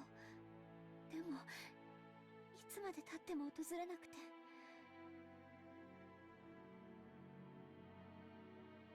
だから私思ったの。安息の日なんて永遠に訪れないんだって。僕だってそう思ってたさ。でも必ずいつか訪れるって僕は信じてた。だから僕は家具としての自覚を忘れなかったんだ。なのに姉さんは忘れた。私が悪いのね。私が。ああ、姉さんが悪い。姉さんさえ恋を覚えなかったら僕たちはようやく訪れた今日を喜び合うはずだった。姉さんがくだらない未練を作ってしまったんだ。必ず去らなければならない世界なのに。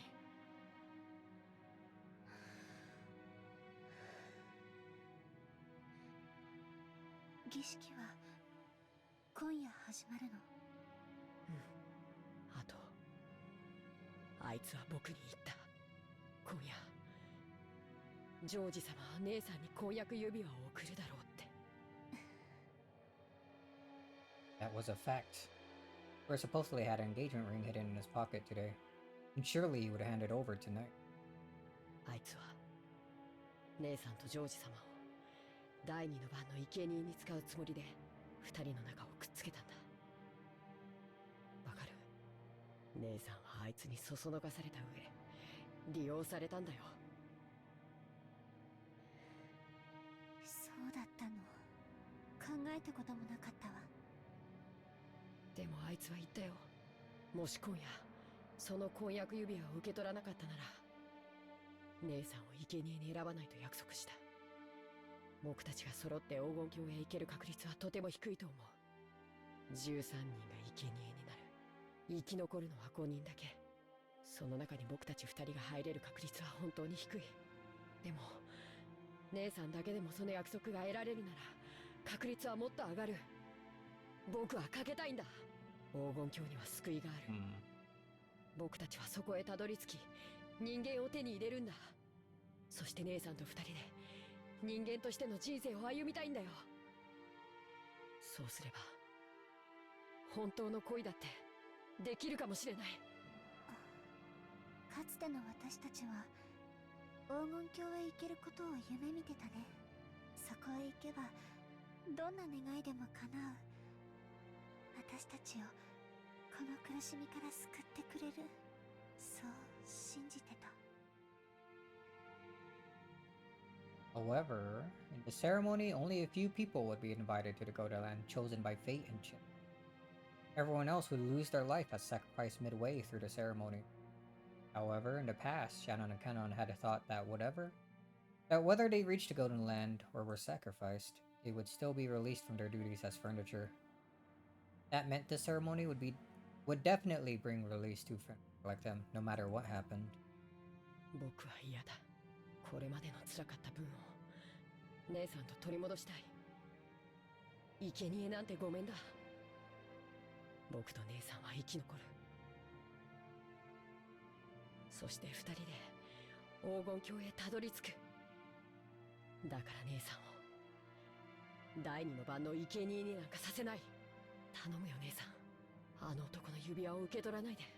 それを受け取らなければあいつは姉さんを生贄には選ばないと約束してくれた。Are you sure you can trust that though? She just wouldn't be part of the second Twilight sacrifice. It could very well be any of the others, right? できないよ。今夜の指輪はとても特別なもの。それを受け取らないことは私の心が姉さん、儀式の生贄は魔女が気まぐれに決めることになってる。その魔女が姉さんだけは見逃すと約束してくれたんだよ。姉さんだけは絶対に黄金鏡へ行けるんだ。私だけ？ Not George? カノン君は？ Are you? 僕は魔女のゲームで十分さ。あいつの魔女なんかかいくぐってやる。僕は無力じゃない。わずかの確率を無理やり掴み取ってやる。僕たちのせいなんて所詮は仮初めじゃないか。本当の人生を始めるために僕たちは黄金鏡へたどり着こう。そして人間を手に入れよう。そうしたらさ、僕も姉さんみたいに恋が知れるかな。もう家具だからって人を泣かせずに済むかな。Bill feels bad about that. 僕はもう家具は嫌だ。絶対に人間になってやる。こんな苦しみから絶対に。There were tears in Kanon's eyes. By now, Kanon had noticed. Kanon hadn't been the only one to suffer from the taste of love. He had too. The tears Jessica had shown him that day. Jessica's pitiful face as she tried to smooth things over and stay bright ever since then, had slowly wrought some kind of change in Kanon's heart without him knowing it.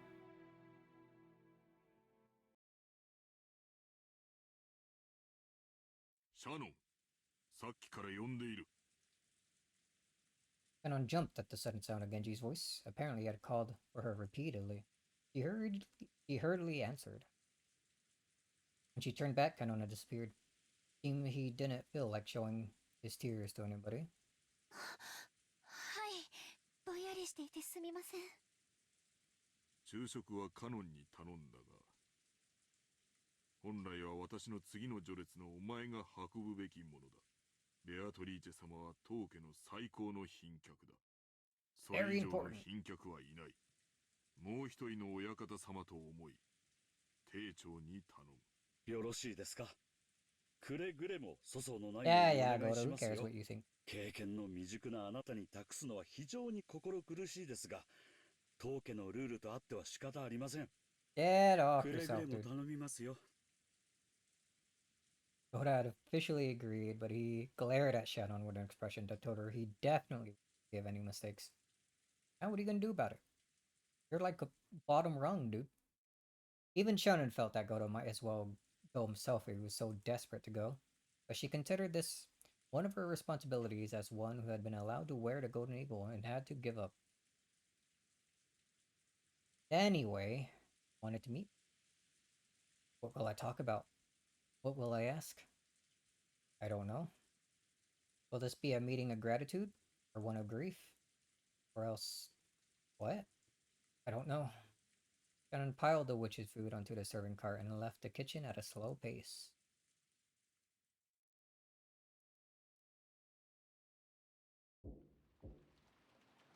The person knocking was cross. お父さん、今日は年に一度の親族会議です。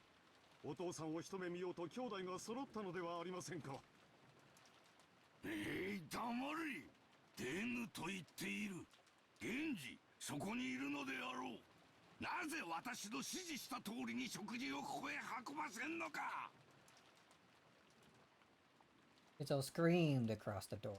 Genji was watching behind Cross's back. お食事は書斎へ運べるよう準備しております。ただ、クラウス様が今夜はどうか下へ降りていただきたいと。Who cares what he thinks? お父さん、毎日とは言いません。せめて今夜だけでも家族で揃ってはくれませんか。誰が家族か。貴様はいつから生き倒れを待つハゲタカたちを家族と呼ぶようになったのか。腐りて湧き出すウジ虫を家族と呼ぶようになったのか。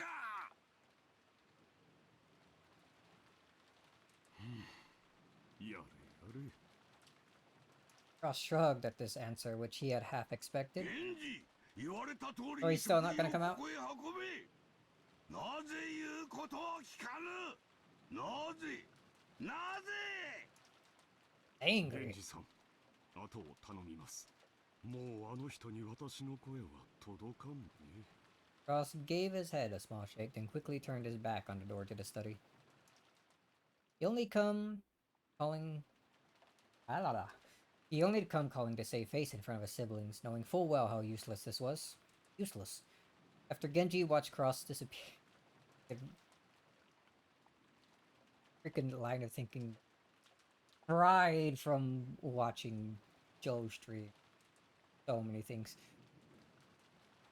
After Genji watched Cross disappear down the stairs, he called again across the door. 親方様、お食事を運ぶ準備はできております。南條先生の分はいかがいたしますか。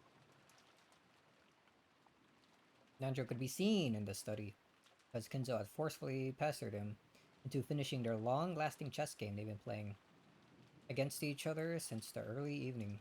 Are they actually going to finish it this time? Nanjo had announced as a doctor that Kenzo's days were numbered, so he couldn't refuse if Kenzo demanded that they finish this game while he still lived. Kenzo was thinking deeply about his move, concentrating more than usual. It had been Kenzo's turn for quite some time, and Nanjo, who was tired of waiting, had randomly pulled out a book on magic that he couldn't understand and was skimming it.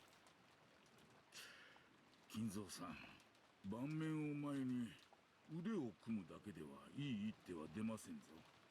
一つ休憩をして頭をリフレッシュしてみるのもいいのではありませんかな。黙れ。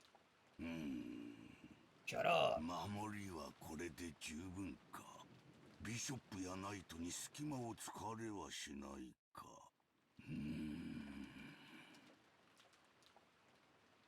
Chessboard.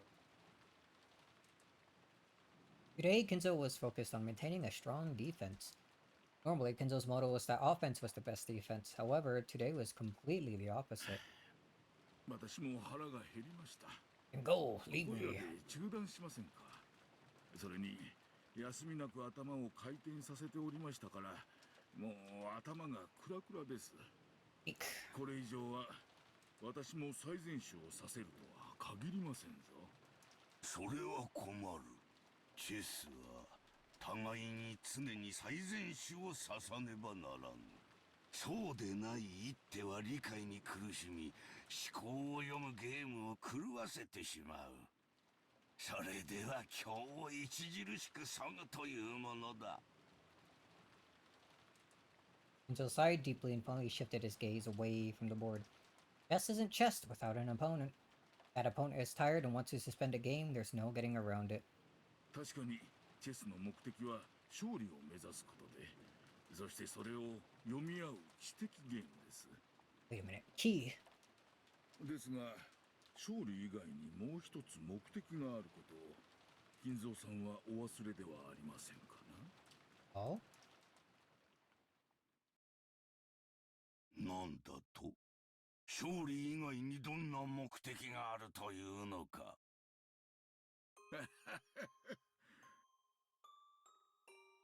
What with this music? 金蔵さんがそんなこともお忘れとは。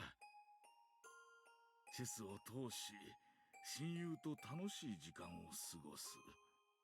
ですぞ。It's a way to pass the time having fun with a friend. 参ったな。He agrees.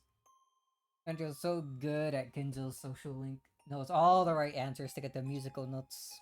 それは確か、ずいぶん昔に私がお前に言った言葉だったはず。これは参った。Kinzo, who almost always wore a frown, relaxed his face for once and laughed.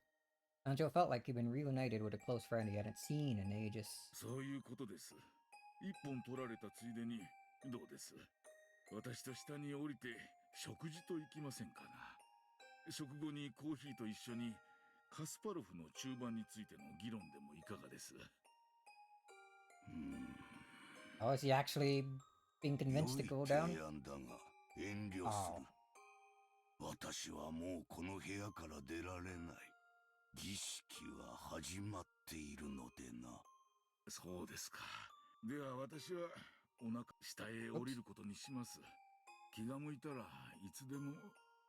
南條、ありがとう。おや、何の礼ですかな？お前とのチェスの決着はつかなかった。だが、私が忘れていたチェスの目的はどうやら果たせたらしい。それはどうもチェックメイトと同じくらい重要なものであったらしい。らしくもない。何の干渉ですかな。I'm gonna die. お前が言ったのではないか。私には余命がないと。もう行け。そしてもうこの部屋へ来るな。続きは黄金鏡であろ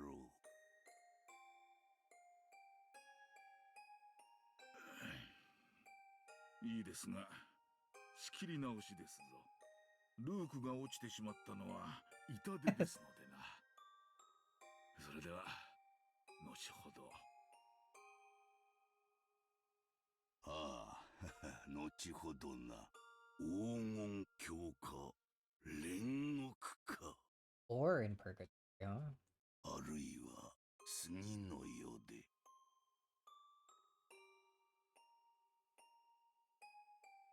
Didn't say anything beyond that.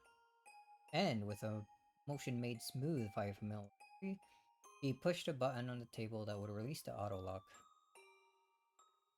Then, after looking at Kinto's back one last time, he left the study.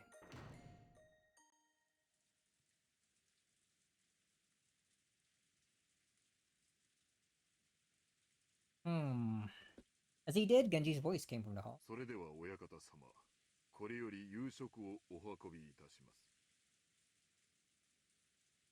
Maybe my final dinner. 味わわねばな。準備を頼む。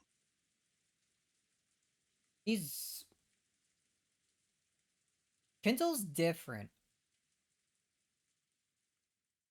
Like, he isn't, like, screaming about how he will survive this game and stuff.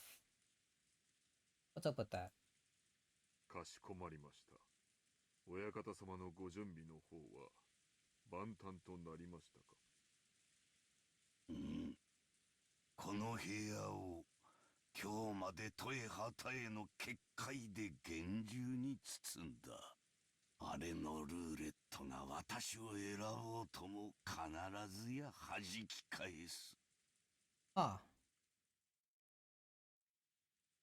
Speaking of, like, resisting the roulette and instead of just being okay of stepping out and whatnot if he was selected. そして生き残り黄金鏡へたどり着くうちの一人は絶対に私となる。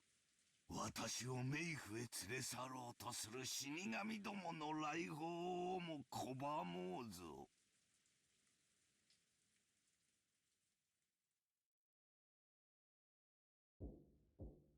Knock, knock. Oh. Shannon's meeting with Beatrice, it seems. お食事の準備に参りました。Kanon entered the VIP room, bowing her head and pushing the serving cart. The young woman by the window, gazing out into the supposedly empty darkness, was definitely that witch. 今度はシャノンか。This new music? 懐かしいな。ほう、顔色がだいぶ良くなったではないか。カノンとは違うな。見違えたぞ。ありがとうございます。Kanon solemnly prepared dinner. There was actually several things she wanted to ask the witch, but they were all jumbled up, and she didn't know where to start. Her heart was also jumbled up, and she didn't understand her own emotions, so she could only do her job dispassionately, with everything still vague.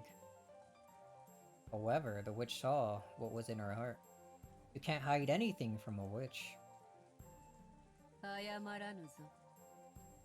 わらわは魔女だからな。何がでしょう。ほうや、カノンから聞かされたであろう。そなたの恋路を助けたのはわらわの単なるいたずら心。いかにしてこじれねじれ破綻するかを干渉するためにまいた種に過ぎぬと。恋はするより聞く方が楽しい方もおられるでしょう。まさかわらわに感謝しようというのではあるま Would い I thank you and ruin your plan? はい。あなたが私にどんな下心があって恋の魔法を授けたとしても、あなたが私に与えてくれたものは変わらない。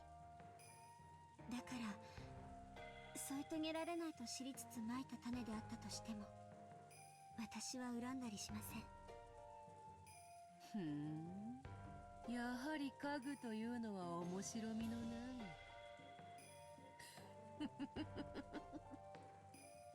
それを面白く調理するのがわらわの腕の見せ所よの。私にベアトリーチェ様のお考えはわかりません。あなたは私たちなど足元にも及ばない Great 大魔女 witch. で、 Why is the G and great capitalized? その遠大な資料など想像するにも至りません。でも一つだけ言えることがある。なんだ。私に人間を教えてくれてありがとう。 Grow, witches grow. あなたが言った。私はもう家具じゃない。 I still need to play Persona 4 like myself. I do have Golden,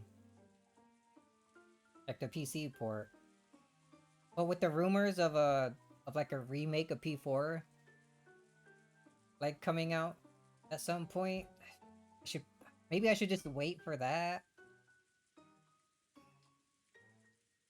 right?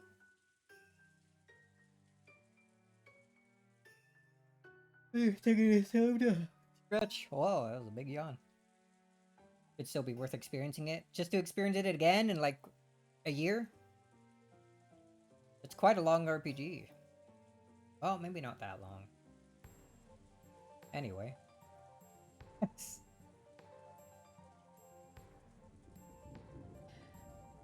黙れ家具。真の人間ならば婚約指輪を受け取ろうという日に告げられた死の宣告に嘆き狂いて踊り出すだろう。なのにそなたはなんだ。 Oh, irritating her. 達観し全てを受け入れたような顔つきではないか。実に拍子抜けだぞ家具。いいえ、私は家具じゃない。 Yo, defying 黙 her. れ家具。黙りません。家具ではありませんから。わらわの命令が聞けぬというか。家具なら命令に従います。でも人間は命令に従うかどうかを自分で決めます。 A man chooses, a slave obeys. Yes. だから私は Whoa. あなたの命令に従わない。 Bold too, so I won't obey your orders. The human chooses. Furniture obeys.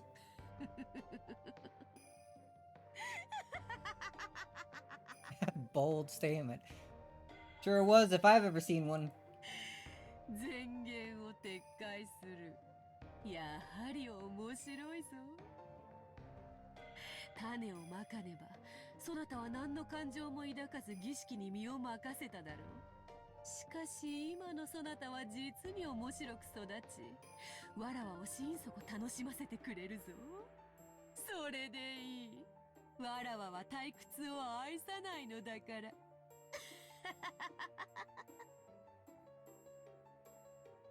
お夕食の準備が整いました。どうぞ。うん、なかなかうまそうではないか。ゴーダが黄金鏡へたどり着くことがあれば、わらわの料 I 理長に hope 任 he 命してやって doesn't. もよかろう。 Hope he dies again. カノン君に聞きました。私にジョージさんの婚約を断らせれば、私を生贄にしないなんて約束をしたとか。うん、したぞ。そなたは第二の晩にうってつけの生贄候補だったのだがな。Central. カノンがそれを許せと泣いて叫ぶので、寛大に聞き入れてやったのよ。そなたが婚約を破棄すればとの条件付きでな。わらわのなんと寛大なことよ。なんてバカな条件。そしてなんてバカな脅迫。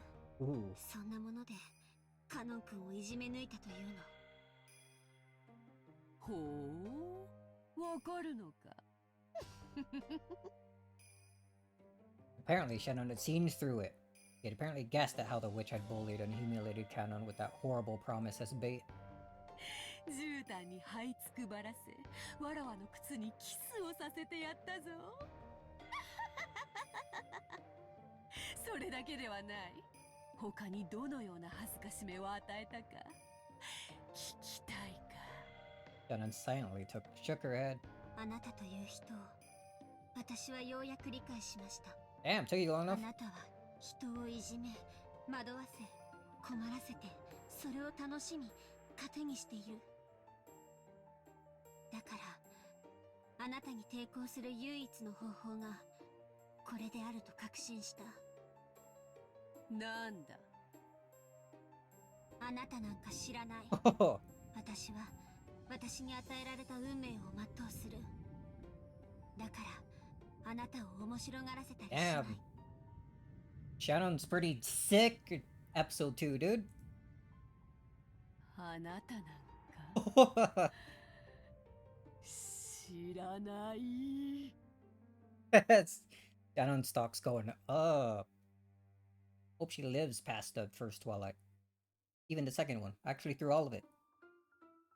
The witch's features twisted in hatred for just an instant. It disappeared immediately, but the expression that briefly rose to her face was rare for the witch, whose malicious smile usually never faded for a second. Damn, got her good. そういう抗い方もあるか。面白い。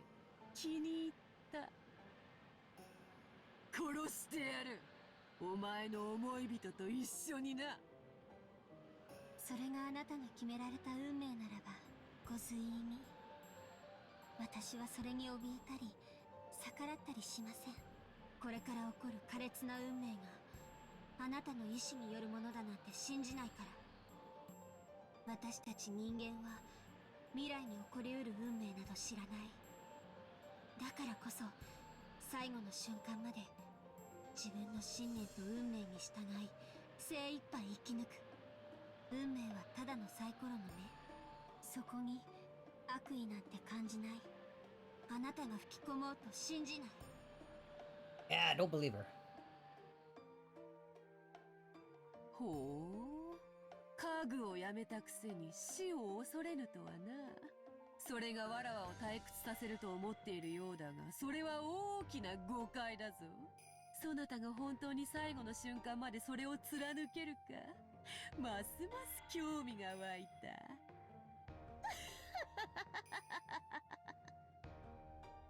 私は悔しい。どうしてあなたは人の姿をして私たちの前に現れ、人の言葉で語り私たちを嘲笑うのか。私たちの前に現れず運命を予告しなかったなら、私たちは最後の一瞬まで精一杯生きられるのに。それが魔女というものよ。貴様らの運命を食い物に、工事の存在として定時の存在の上に君臨する。High order being. そなたらの運命など所詮はかけら。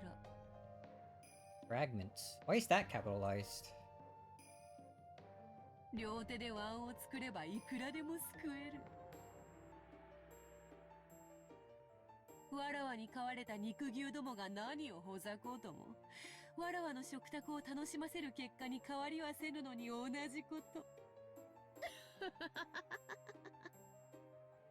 無力な私たちにはあなたの儀式にも運命にも抗うことなどできない。しかしあなたに今すぐ不愉快な思いをさせることはできる。Oh? ほう、それは何か。I killed myself right here! Stabs herself. 今すぐここを立ち去ることです。Damn. あなたの言葉に答えることはすべてあなたを楽しませている。あなたの問いかけに答えないことがあなたへ唯一できる抵抗です。ふん、なるほどなるほど。一矢報いることはできよう。しかしわらわを倒すことはできぬぞ。I don't want to see like a freaking diss battle between her and Eva. わらわは誰しもを永遠に殺す力を持っている。永遠に繰り返し殺される輪廻の中で、そなたがいつまでその抵抗をできるのか、実に Endlessly 楽しみだ。 repeating cycle. 忘れるなよ。自らが口にした言葉。I don't think you're ready for a bitch off of that magnitude. I hope it happens at some point during this. It'd probably be the best part of the entire freaking series, dude. それでは失礼いたします。ご用がありましたらお呼びください。Shannon gave a reserved bow and faced away. That gesture, maybe she really did take a shot back at the witch, just as Beatrice had said. Because, when the witch called out again, she sounded a little more quick-tempered than she had before. カノンはわらわに感謝したぞ。そなたは感謝せぬのか。安息の日をわらわが与えることを。家具なら安息の日を喜びましょう。ですが私は人間ですので、だからあなたに感謝することはありません。ご用はそれだけですか？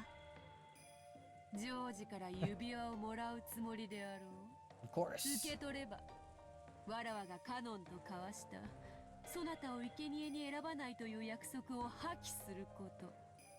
まだご用があるなら他のものを来させますので。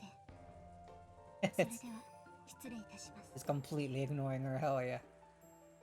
A flat-out interruption. Shannon still hadn't answered her, and the sound of the door closing came instead of an answer. Shannon's resistance probably struck far more deeply into the witch than Shannon herself thought. Because of an expression of hatred once again rose to Beatrice's face. She had made Canon submit, even though he hadn't been ensnared until the end.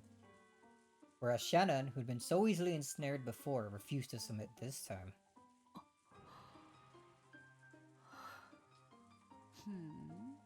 やはりこれは面白いことではないか。わらわもまだまだ若いか。 What do you mean? You're like 1,000 years old. これだから1000年は生き飽きぬのよ。 1,000 is young?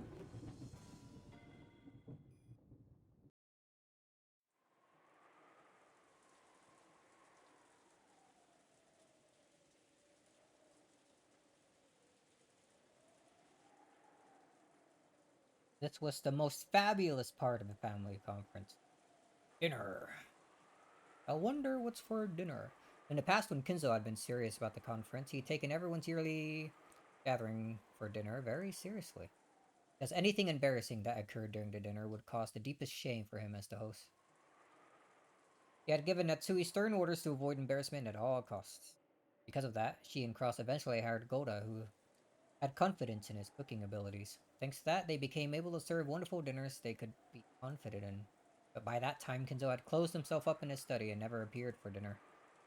Maybe you could call that ironic. When the main dish for tonight, calf steak, was set out, Goda began to describe it proudly, further stimulating everyone's appetites.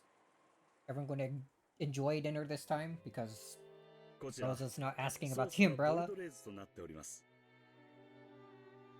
ベースの赤ワインはもちろんボルドー産の中でも素晴らしいものを使用しておりますが、その他にも当家オリジナルブレンドとしまして、世界各地数種類の名酒をブレンドしまして、より深い味わいとなりますよう整えてございます。このソースは本年限りのものでございます。And go for like a steak or something. どうかお楽しみいただければ幸いです。Game making me hungry. 素晴らしいじゃないか。しかし、ボルドレーズソースはフランス料理の王道ではないのかね。それに、フランス以外の酒を使うのは少し邪道ではないかという気もするね。旦那様、本日は年に一度の親族会議でございます。普段は遠方にお住まいの皆様がはるばるお越しになり、一堂に集われた夜の晩餐には、世界各地より普段は出会うことのない名酒を取り寄せブレンドしたソースが何よりもふさわしいかと存じ、特別にご用意させていただいたのでございます。素晴らしい。本当に素晴らしい料理人や。あんた能楽器が加わると料理も薬も効果は2倍になるっちゅうわけやな。 Is that right? 元の料理のうまさも2倍、さらに能楽器で2倍、味の倍々ゲームや。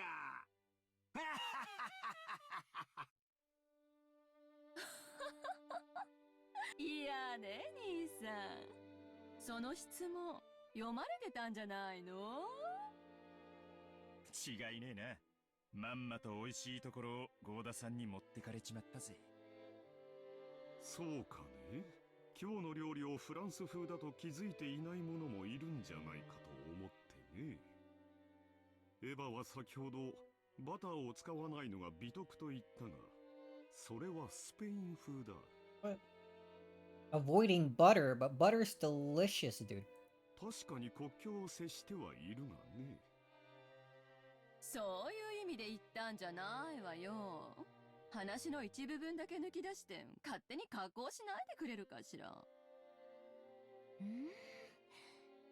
っても美味しいソースね。ゴーダさんは本当に素晴らしいわ。お褒めに預かり大変光栄です。これもすべて奥様の日頃のご指導のおかげでございます。いえ、すべてゴーダのアイディアです。私はレシピを聞き承認しただけです。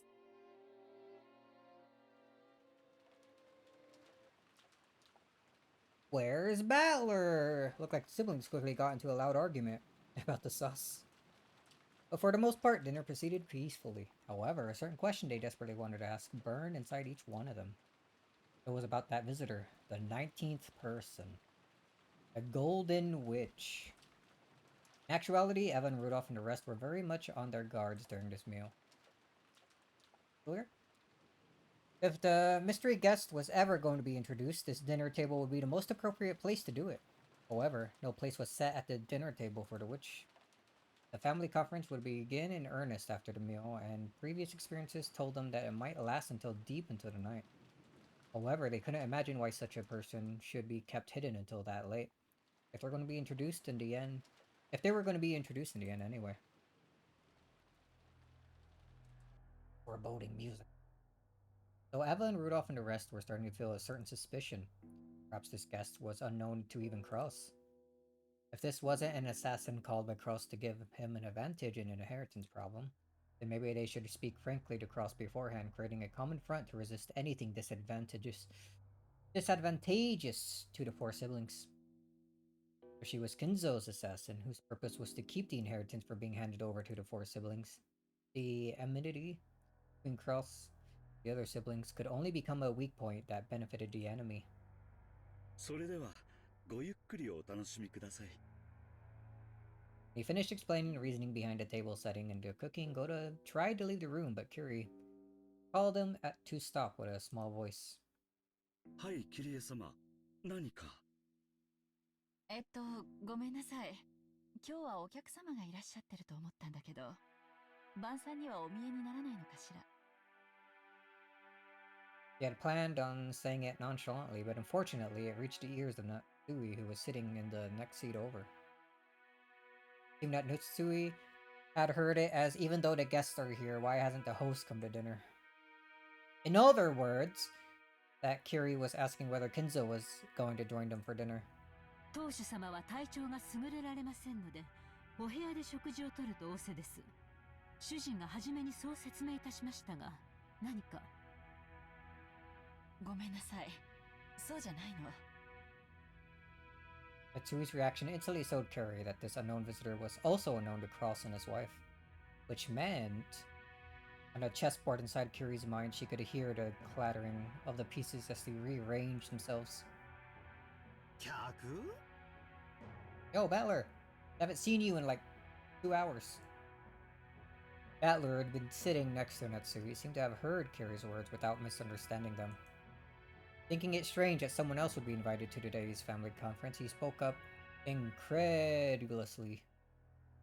Incredulously? Indubitably? Battler? What? Only introducing this new character. Oh, nobody looks cool. Thanks to that, the uncomfortable feeling building in the siblings' chest suddenly exploded. Everyone looked at Goda at the same time. Judging by their reactions, it was clear that no one here had invited that mystery woman. For an instant, Goda was startled to find everyone's gazes gathered on him, but because of his naturally vain personality, this actually gave him a feeling of superiority. Therefore, he answered in an extremely calm and graceful manner. はい。貴賓室でお一人で食事を取られたいとのことで、そちらへお運びしております。 That extremely graceful and reasonable response of Goda made it obvious to everyone that a 19th person, a visitor, existed. 貴賓室？客？何の？誰の話ですか？ These words echoed the question that everyone who didn't know about the appearance of Goda was thinking.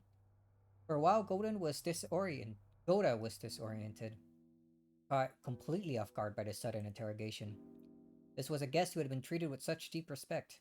He hadn't imagined that Cross and his wife might not even know about her. そのベアトリーチェ様でございます。ベアトリーチェ、ほらほら、ベアトリーチェ来てるでしょ。Maria had been telling the other cousins over and over again that she had met Beatrice that day. The cousins had answered flippantly, but they hadn't believed. So their eyes grew wide. すまねえ。俺はてっきりマリアの冗談だと思ってたぜ。Telling the truth. 本当にいたんだな。Battler. ベアトリーチェって Not real. あの黄金のベアトリーチェなのかよ。Whoa, new? マリアはいるってずっと言ってる。誰も信じてない。ごめんね、マリアちゃん。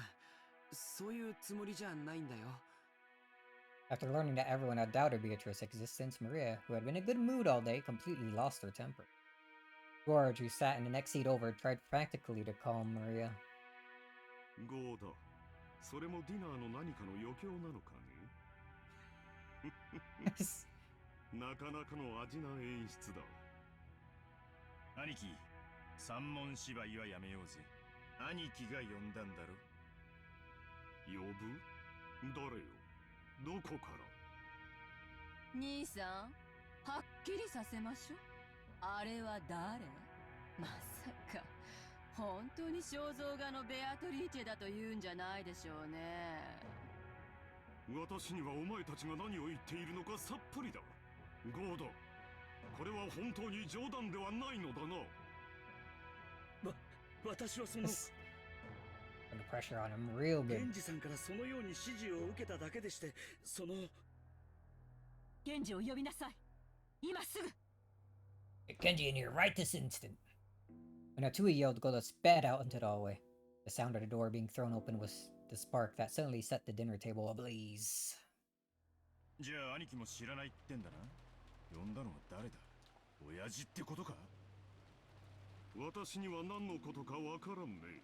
お前たちは私が裏で糸を引いていると信じているようだが、それは大きな誤解だ。クララス兄さん、わしらはもう腹の探り合いをすべき段階にないで。もし兄さんも知らない怪人物だっちゅうんなら、これはとんでもない話になるんやで。秀吉さん、言葉を少し慎みませんか？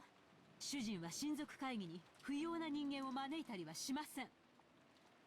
まったくだ。お前たちは何を言っているのかね。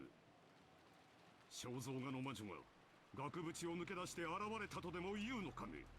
Yes. 実際にその魔女様に会ったという人間がいるわけでもなかろうが。Carrie did. 私、Rosa did. あったわ。Eva and Rudolph nodded at Rose. Wait. Eva and Rudolph nodded at Rosa's proclamation. Proclamation? マリアもあった。クラウスおじさん信じて。ママを信じて。The brief tension was broken, and Maria also started to make a ruckus. By now, the room was thoroughly wrapped in chaos. 何が何だかさっぱりだぜ。つまりなんだ？じいさまに黄金を授けた魔女様が今年の親族会議にはスペシャルゲストとして登場ってわけかよ。しかし本当にローザおばさんの見間違いってことじゃねえの？マリアもあった。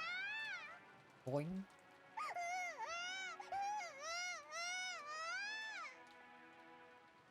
ローザおばさん、間違いなくなんですか？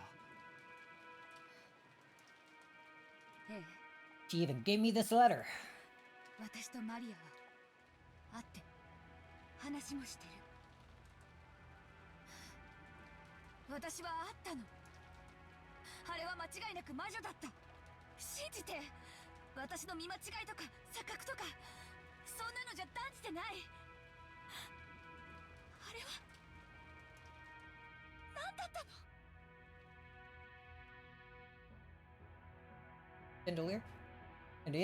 In the instant before the typhoon arrived, Rosa definitely met a witch at the Rose Garden. But the scene had been so hard to accept as truth that the more she spoke of it like this, the less she understood what it was she had encountered. Ironically, since she was losing her composure, the more frantically she tried to cling to her claim, the more confused and hazy the thing she was describing became. Because of that, it only took a single calmly spoken sentence to confirm the nature of what she was describing beyond a doubt. 私もあったわ。挨拶とはとても言えないけれど、一応言葉も交わしてる。ローザさんの見間違いとかじゃ断じてないわ。キリエさん、それマジかよ。ええ。でも彼女は私に名乗らなかった。だから彼女がベアトリーチェであると断定はできない。でも、主観的で恐縮なんだけど。Every time Carrie talks about Beatrice, it's this portrait. 私は玄関ホールで彼女に会ったから、肖像画と顔を見比べることが。Maybe it's nothing, maybe it's intent.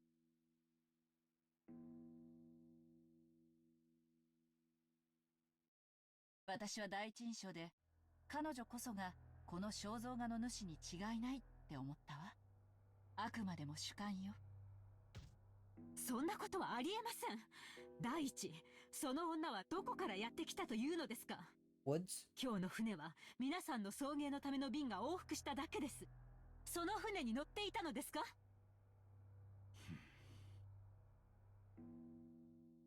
Hard to say for 確かに sure. そんなご婦人と一緒に下船した記憶はない。あら、そう？私たちの乗ってきた船以外に船はないってどうして証明できるの？できないわ。来なかったは証明できない。Bold words this episode. 来たは証明できる。来たのを見たやつが見たと言えばいい。しかし、来ないは証明できないぜ。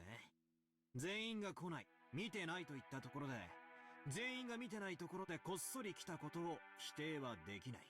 つまり、悪魔の証明ってやつだ。There's the devil's proof thing going on again. It'd be simple to prove that devils exist. All you have to do is meet a devil. But it's impossible to prove that devils don't exist. Just by saying no one has ever met a devil, you can't deny the possibility that they're hiding away somewhere humans can't go. You can't deny the existence of aliens for exactly the same reason. Until humanity searches the whole of space and can show perfectly that aliens don't exist, you can't be sure that they don't exist. Aliens probably do exist, though. I believe. It'd be hard to accept that they don't. This entire universe we live in. And it's definitely impossible for us to ever check the entirety of space for the existence of aliens. Therefore, while there may be a number of ways to prove that aliens do exist, it will always be impossible to show proof that denies their existence. となれば、僕たちが乗ってきた船以外の船で来たかどうかなんて、議論しても無駄な問題ということになるね。僕たちと一緒の船にはいなかった。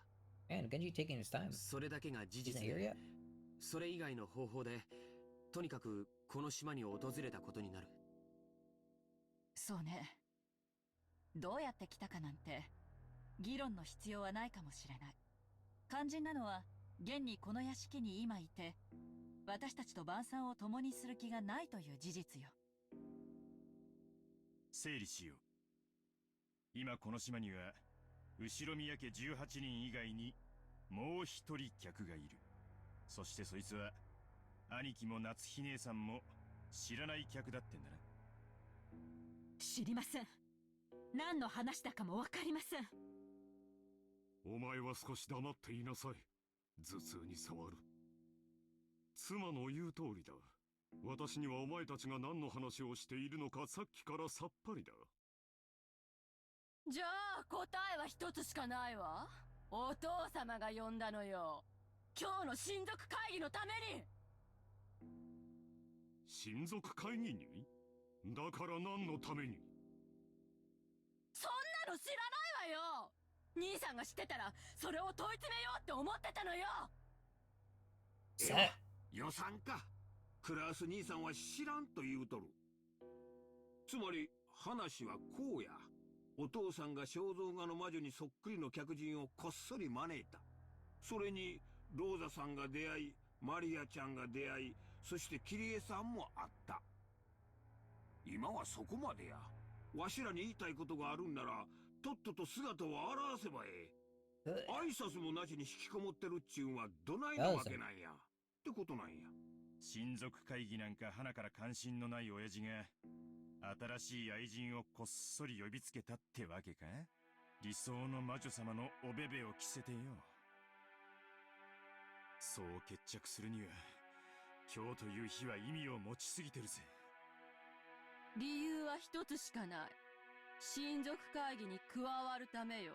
お父様の遺産について何かの権利を主張する気でいるのよ。バカバカしい。当主様に愛人などと汚らわしいものなどおりません。お前は黙っていると言っている。私はこの屋敷でずっと親父殿と過ごしているが、そんな話は聞いたこともない。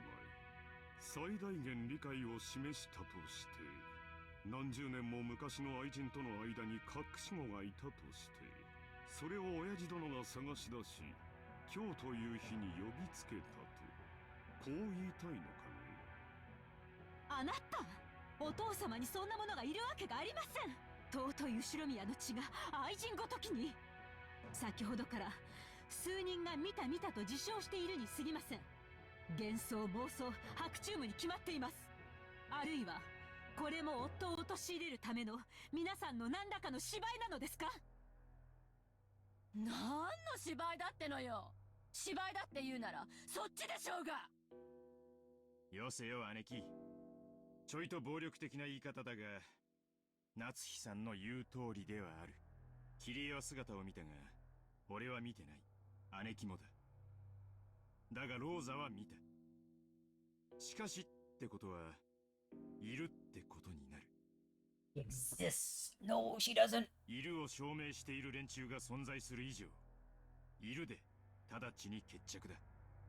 悪魔の証明の逆パターンってわけだな。それに、俺も会いたいんだよ。そして、一体当家に何の御用かと直接問いただしたい。それについては私も同感だ。六軒島へ何の御用かぜひお尋ねしたいものだ。白々しいこと言わないで。狙いは一つよ。お父様の遺産を狙ってるのよ。相続問題に明るい弁護士に今後の作戦を練らせるべきよ。お母様と同格の権利を愛人が主張した場合、私たちの取り分はかっきり半分さらわれることになる。ちょっとみんな待って。Wait, the ゲンジ letter. さんがもうじき来るわ。Oh, Genji. 彼は何でも知ってる。きっと私たちの疑問に答えてくれるわ。それまでそういう話はなしにしましょう。さあ子供たち、悪いけれど大人はちょっと込み入った話をしないといけないの。Oh, shooting them ゲ out. ストハウスへ戻っていなさい。Rosa yelled at the children, slightly overcome with emotion. Children didn't understand why they were suddenly being yelled at this time, but Eva and the rest realized it too late. They were talking so bluntly about the filthy topic of the inheritance right in front of the children. Of course they wouldn't want their children to remain. They all immediately agreed with Rosa's plan. そうやな。ローザさんの言う通りや。So what? Battler and the others aren't going to be around for the reading of this いと letter? こみんなでゲストハウスに戻ってるんや。いとこ同士仲良く遊ぶんやで。ジョージ、言われた通りになさい。ジョージ、いとこみんなを連れて今すぐ出ていくのよ。ちょっと待ってよ母さん。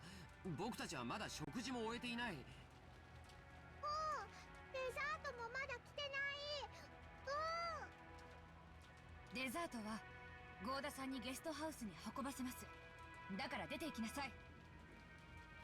ジェシカ、ここから先は大人の話し合いです。行きなさい。わかったよ。まだ食いかけだってのってに。ことは俺だけI can play 理 with 解 you. してくれてありがとう、バトラ君。でもあなたラッキーよ。どうして？私も出ていけるなら出ていきたいもん。違いねえぜ。大人は大人で遺産をめぐって楽しい一家団らんをお楽しみくださいってんだ。Oh, Nanjo. 私も席を外しました。You were there the entire time, dude? どうやら今夜は私の出番はなさそうだ。Nanjo quietly rose to his feet. From his seat in the furthest corner, he had been calmly watching the whole discussion without butting in. Surely that reaction of his was very adult. Just what you expect of a calm old gentleman. When Nanjo rose from his seat, it ended up encouraging the others who were supposed to leave. The children noisily rose from their seats, and as they hurried into the hallway, the servants returned. Turned off his 遅くなっ stealth. て申し訳ございません。源氏をお呼びいたしました。お屋敷の中の戸締まりの確認に行っておりましたもので遅くなりました。申し訳ございません。さあ子供たちはゲストハウスへ。ゴーダさん、申し訳ないのだけれど子供たちの分のデザートをゲストハウスへ運んでくれるかしら。 Like out in the rain, though? は、よろしいのですか？ It seemed Goda wasn't amused to see the dinner he worked so hard on interrupted like this. He sent Natsuya a look, as though asking her whether that was really okay. ローザさんの言う通りにするように。それから私たちにデザートの配膳は不要です。His whole meal ruined again. 呼 Sick. び出しがあるまで食堂には近づかないように。 Get bent, idiot. Do not approach dining hall. これは他の使用人にも伝えること。いいですね。はい、かしこまりました。さあさあ皆さん参りましょうかな。マリアさんもこれ以上お母さんを困らせてはいけません。マリアもベアとの話する。やだやだやだ。マリアちゃん、僕たちにゲストハウスでベアトリーチェの話を聞かせてくれないかい？ぜひ魔女の話を聞きたいんだね。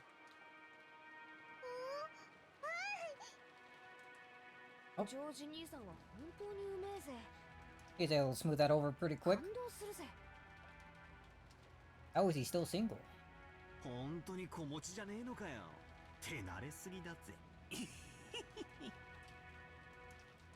George's words had completely restored Maria's good mood, and now she took the initiative, telling the others to head on to the guest house. Looked like Oda didn't like being kicked out himself, but he couldn't disobey Netsui, so he left the room with Battler and the rest, closing the door. ご用は何でしょうか、皆さん。あるわ。たっぷりと。それもみんな。誰から質問するかくじ引きが欲しいくらいよ。だが誰が一番のくじを引こうとも最初にする質問は同じだと思うね。違いねえな。源氏さん、正直に答えてくれ。今貴賓室にいるベアトリーチェってのは何者なんだ？ Yes, Beatrice. Oh, we're not gonna stay for whatever happens next. I want to continue watching that, dude. I want to see what Genji was gonna say. Can't just give me a freaking thing there. Well, we're skipping far, like pretty far ahead. 10 now. Holy.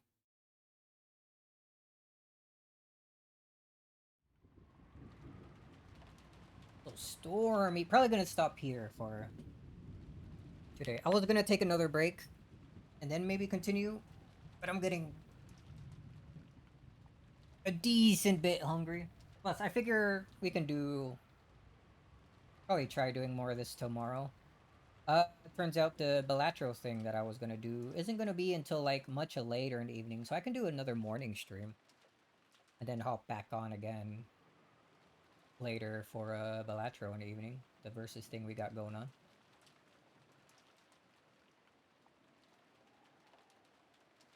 What is it? System? Save? Damn. Actual Umineko Saturday. It's Fridays for me. And maybe Saturdays. Have I actually been able to play Umineko on a Saturday yet? Even after saying how much I wanted to try doing it. It's always been Thursday and Friday, right?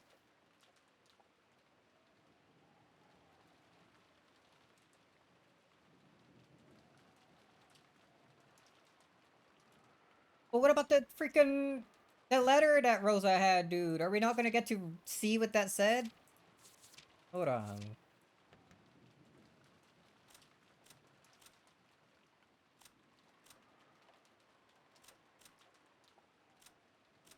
I think all of these are the same, right? I think the only one that did change was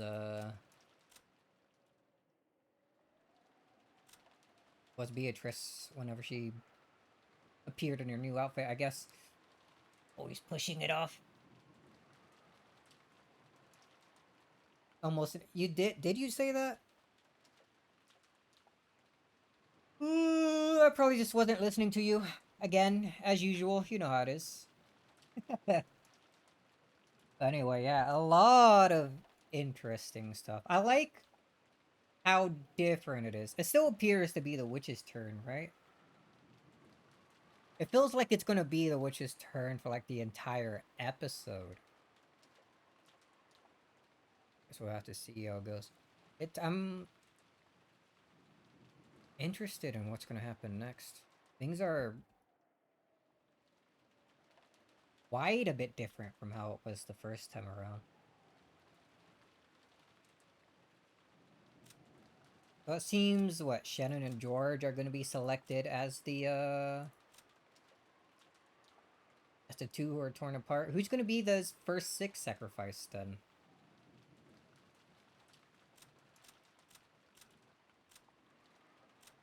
Like 7 of them in that room together. Who would be the 6? It's hard to tell this time around. Actually, I guess it was hard to tell in the first episode until like right before it happened. When everyone was very obviously not like coming to the parlor and whatever. Andrew's a big boy, he can be all 6 rude.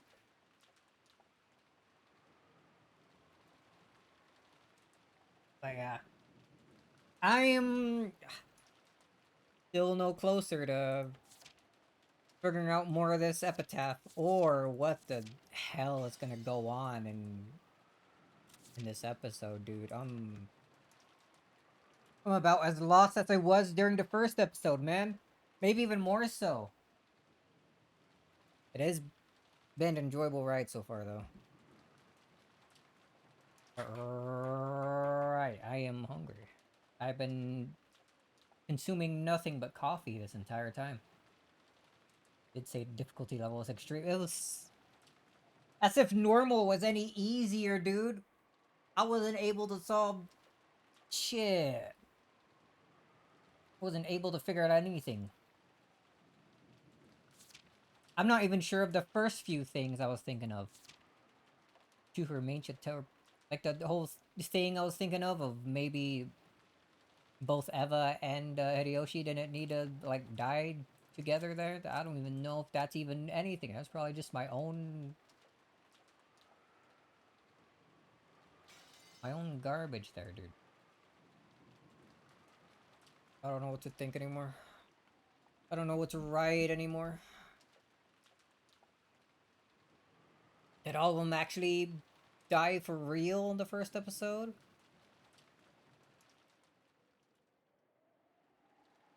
Any case, and things here. Pick it back up tomorrow morning. Play for like another 4 or 5 hours. Oh boy.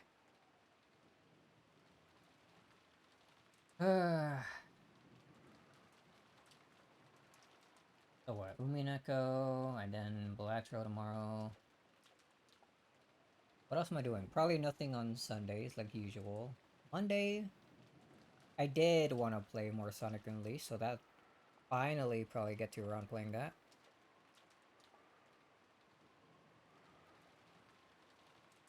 Don't know what I'll do Tuesday, Wednesday, Thursday. Maybe try a stream of with 100 line, even though like I played through like a good chunk of the game on my own. Feels kind of weird to stream like right in the middle of it. But it gets me to playing it again. Because I've been spending a lot of my time doing other things. I haven't made it past that last point I told you about before. Oh, we also... Right, no. I want to play more Expedition 33. I think I want to do that Monday and then Sonic Unleashed like Tuesday. Or like after. Because Expedition 33 was pretty great. I think that's what I'll do instead. In any case, I'm gonna be going now. So as always, and we're gonna watch me. Thanks for watching, and I'll see you all next time. Tomorrow, more Umineko. I'm getting real invested in the story again. Fast by fast. I wonder if it'll be the same next week. See. Wait, see ya, see ya.